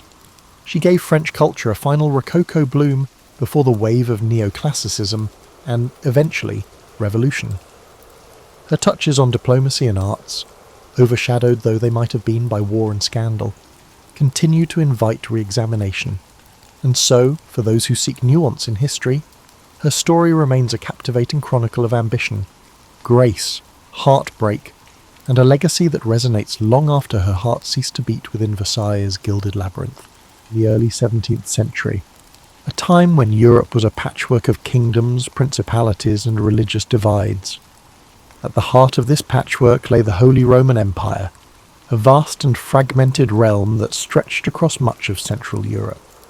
For centuries, tensions simmered beneath the surface, as Catholic and Protestant states vied for power, influence, and the right to practice their faith freely. The spark that ignited this long and devastating conflict came in the form of a defiant act in the city of Prague. In 1618, Protestant nobles in Bohemia, angered by perceived restrictions on their religious freedoms under Emperor Ferdinand II, staged a dramatic rebellion. They stormed Prague Castle, seized 2 imperial officials, and hurled them out of a window in an event known as the Defenestration of Prague. Miraculously, the officials survived the fall, but the act was a clear declaration of defiance. This single moment set off a chain reaction, like ripples spreading across a still pond.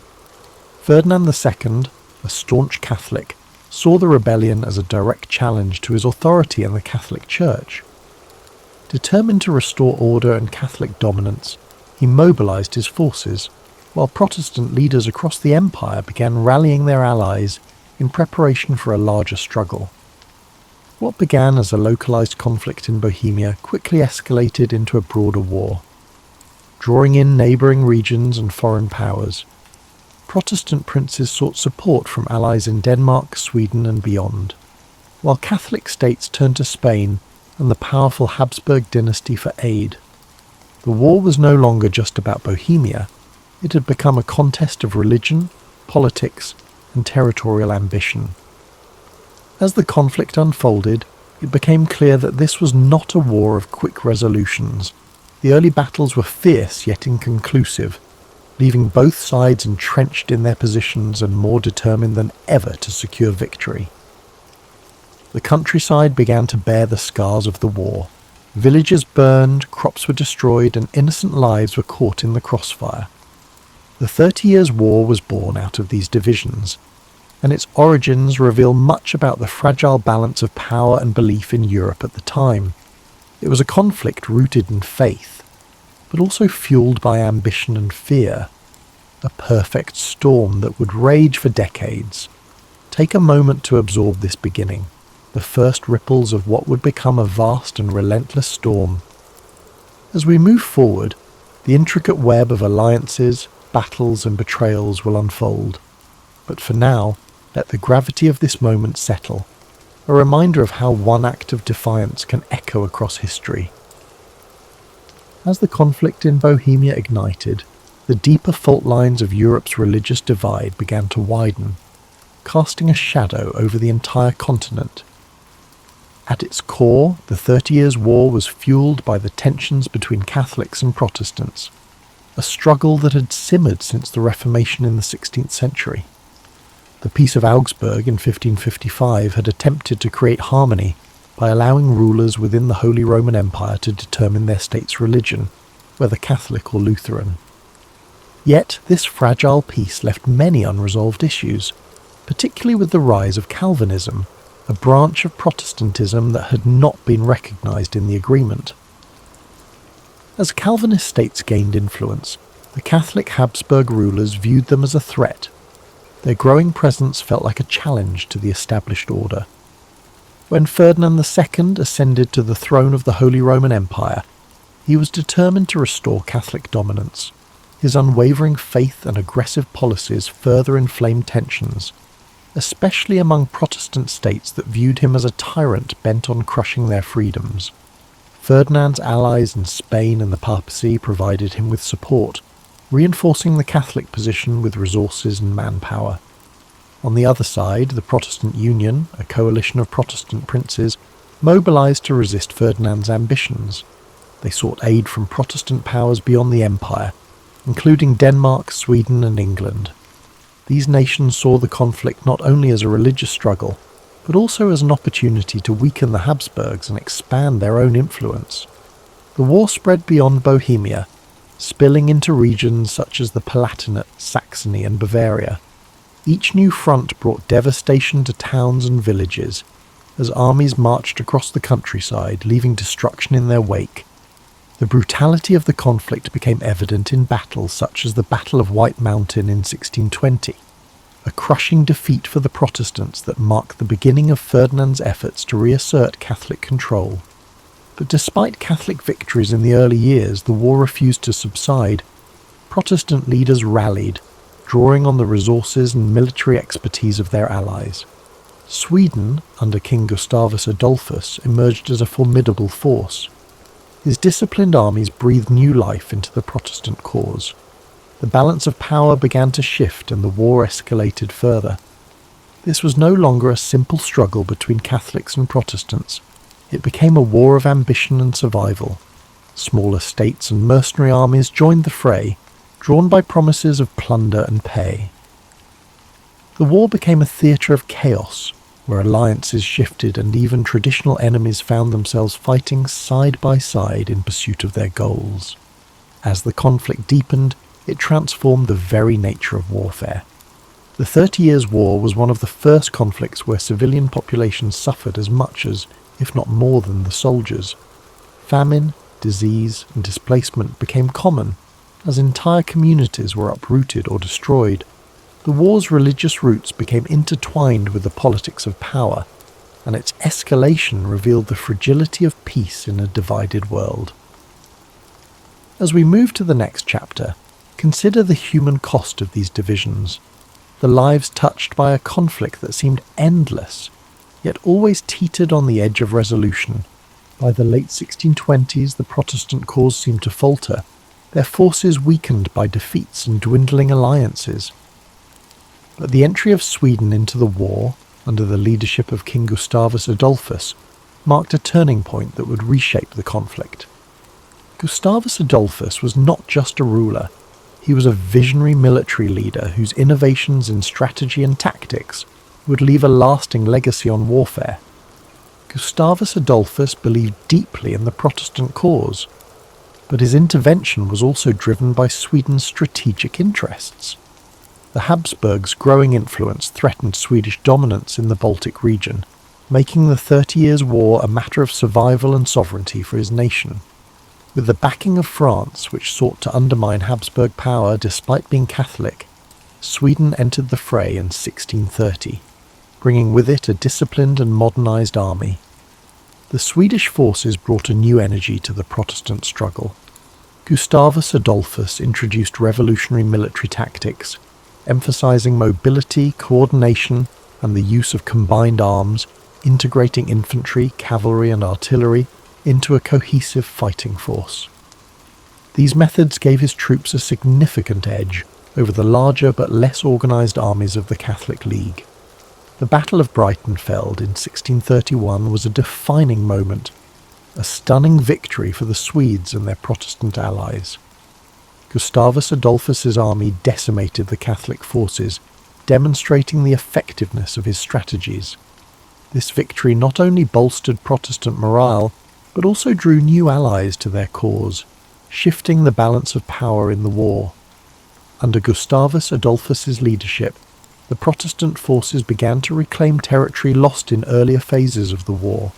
They advanced deep into the heart of the Holy Roman Empire, challenging Ferdinand II's dominance and threatening the stability of the Habsburg realms. Gustavus Adolphus's charisma and tactical brilliance earned him the loyalty of his troops and the respect of his enemies. But his triumphs were not without cost. In 1632, at the Battle of Lutzen, Gustavus Adolphus achieved another critical victory, but lost his life in the process. His death was a severe blow to the Protestant cause, yet his legacy endured. The momentum he had generated allowed Sweden to remain a dominant force in the war, and his military innovations continued to influence the strategies of both sides. As Sweden's intervention reshaped the war, the conflict grew even more complex. Religious divides began to blur as political ambitions took centre stage, with Catholic France supporting Protestant Sweden to counterbalance Habsburg power. This shifting landscape of alliances revealed the deeper currents driving the war, a struggle not just of faith, but of power and control over Europe's future. Gustavus Adolphus's role in the 30 Years' War is a testament to the transformative power of leadership and innovation. His contributions brought hope to a fractured alliance and altered the course of a seemingly endless conflict. Yet, his death also reminded the world of the fleeting nature of triumph in the face of war's relentless toll. As we prepare to move to the next chapter, take a moment to reflect on the determination and vision it takes to bring change amid chaos. In the darkest times, even a single leader can leave an indelible mark, and yet the storm of history moves forward, carrying all in its wake. As the 30 Years' War stretched into its second decade, the conflict expanded beyond its original boundaries, engulfing nearly all of Europe in its relentless grasp. Nations that had once remained on the sidelines found themselves drawn into the fray, whether by alliances, ambitions, or the sheer inevitability of the war's momentum. The entry of France in 1635 marked a dramatic shift. Though a Catholic nation, France allied with Protestant powers like Sweden to counterbalance the Habsburgs' influence. This decision underscored how the war had evolved from a religious conflict into a broader struggle for political dominance in Europe. The stage was set for what would become one of the most destructive periods of the war. As alliances grew ever more complex and battles became increasingly brutal. Across the continent, the toll of the war was staggering. Cities were besieged and burned. Fields were left barren and lifeless, and villages were emptied as civilians fled the advancing armies. Mercenary forces, often poorly paid and motivated by survival, resorted to pillaging and looting, leaving devastation in their wake. Famine and disease swept through war-torn regions, taking more lives than the battles themselves. As you listen to this story, let the gravity of these events drift gently through your thoughts, but not linger. Imagine the chaos of the time slowly fading into the background, replaced by a sense of quiet reflection. Feel the weight of the war's hardship giving way to an understanding of resilience, a reminder of humanity's enduring strength even in its darkest hours. The conflict's scope seemed endless, with battles erupting in regions as far-reaching as the Rhineland, the Netherlands, and northern Italy. Yet amid the turmoil, moments of diplomacy and negotiation emerged, offering brief glimpses of hope. Peace talks began to take shape, though they were slow and fraught with challenges, reflecting the deep divisions and mistrust among the warring parties. Let these moments of negotiation remind you that even in the midst of chaos, there are always efforts toward resolution. Allow yourself to relax further, your breath steady and calm, as if tracing the contours of history's slow march toward peace. As we move deeper into the story, the resilience of the people and the shifting tides of war remind us of the impermanence of struggle. Take this moment to let your mind ease. Let the complexity of the 30 Years' War unravel gently, leaving you with a sense of quiet perspective and peace. After nearly 3 decades of relentless conflict, Europe began to seek an end to the devastation. The 30 Years' War had taken a toll unlike any before it. Economies were ruined, lands were ravaged, and millions of lives had been lost. By the early 1640s, the warring nations realized that no decisive victory was in sight. The war had devolved into a stalemate of exhaustion. Thus began the long and complex journey toward peace, through the negotiations that would culminate in the Peace of Westphalia. The Westphalian negotiations were unprecedented in their scope and ambition. For the first time in European history, nearly all major powers gathered to discuss terms of peace.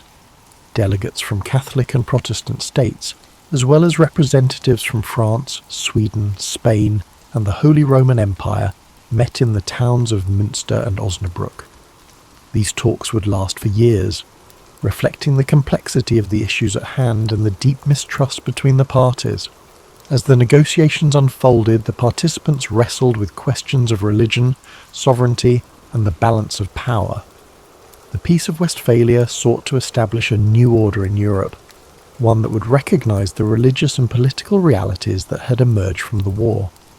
Protestant and Catholic states agreed to a form of mutual tolerance, reaffirming the principle that rulers could determine their state's religion, while also granting greater freedoms to minority faiths. The treaty also redefined the concept of sovereignty. It marked the beginning of the modern state system, where nations recognized each other's territorial boundaries and agreed not to interfere in one another's internal affairs. This idea of state sovereignty would become a cornerstone of international relations for centuries to come. While the Peace of Westphalia brought an end to the 30 Years' War, its provisions were not without compromise. No side emerged as a clear victor, and many of the underlying tensions remained unresolved. Yet, the treaty succeeded in ending the immediate bloodshed and creating a framework for coexistence in a fractured Europe. As you listen to the conclusion of this chapter, let the idea of resolution fill your thoughts. Picture the weary negotiators, coming together after years of strife, finding common ground in the hope of a better future. Let this image remind you that even in the most challenging times, peace is always within reach. The road to peace was long and arduous, yet it proved that dialogue and compromise can overcome even the deepest divisions. Allow this lesson to settle within you as you relax further, your mind at ease, as the echoes of war fade into the calm promise of resolution. As the Peace of Westphalia brought an end to the 30 Years' War, Europe began to rebuild from the ashes of its most devastating conflict. The war left an indelible mark on the continent, shaping the course of history in profound ways. Nations that had been battered and broken emerged with new identities, while the concept of sovereignty laid the foundation for the modern nation-state system. The war's legacy extended beyond politics and borders.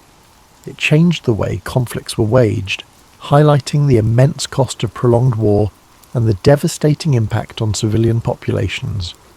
The lessons of the 30 Years' War echoed across generations, reminding humanity of the importance of diplomacy, tolerance, and restraint.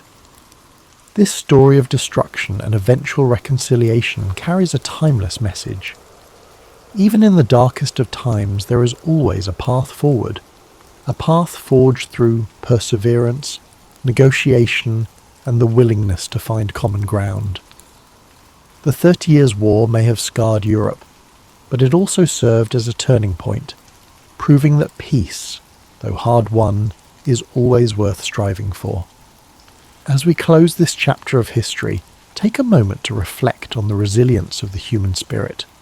Let the story of the 30 Years' War remind you of the strength found in unity and the power of resolution. Think of the nations and individuals who rebuilt after so much loss, their journey, though difficult, leading to a more stable and interconnected future. Now let the soothing sounds of rain guide you to a place of peace and relaxation. Imagine gentle raindrops falling softly on leaves, washing away the echoes of history's struggles. Feel the rhythm of the rain bringing calm to your mind, and a sense of quiet to your soul.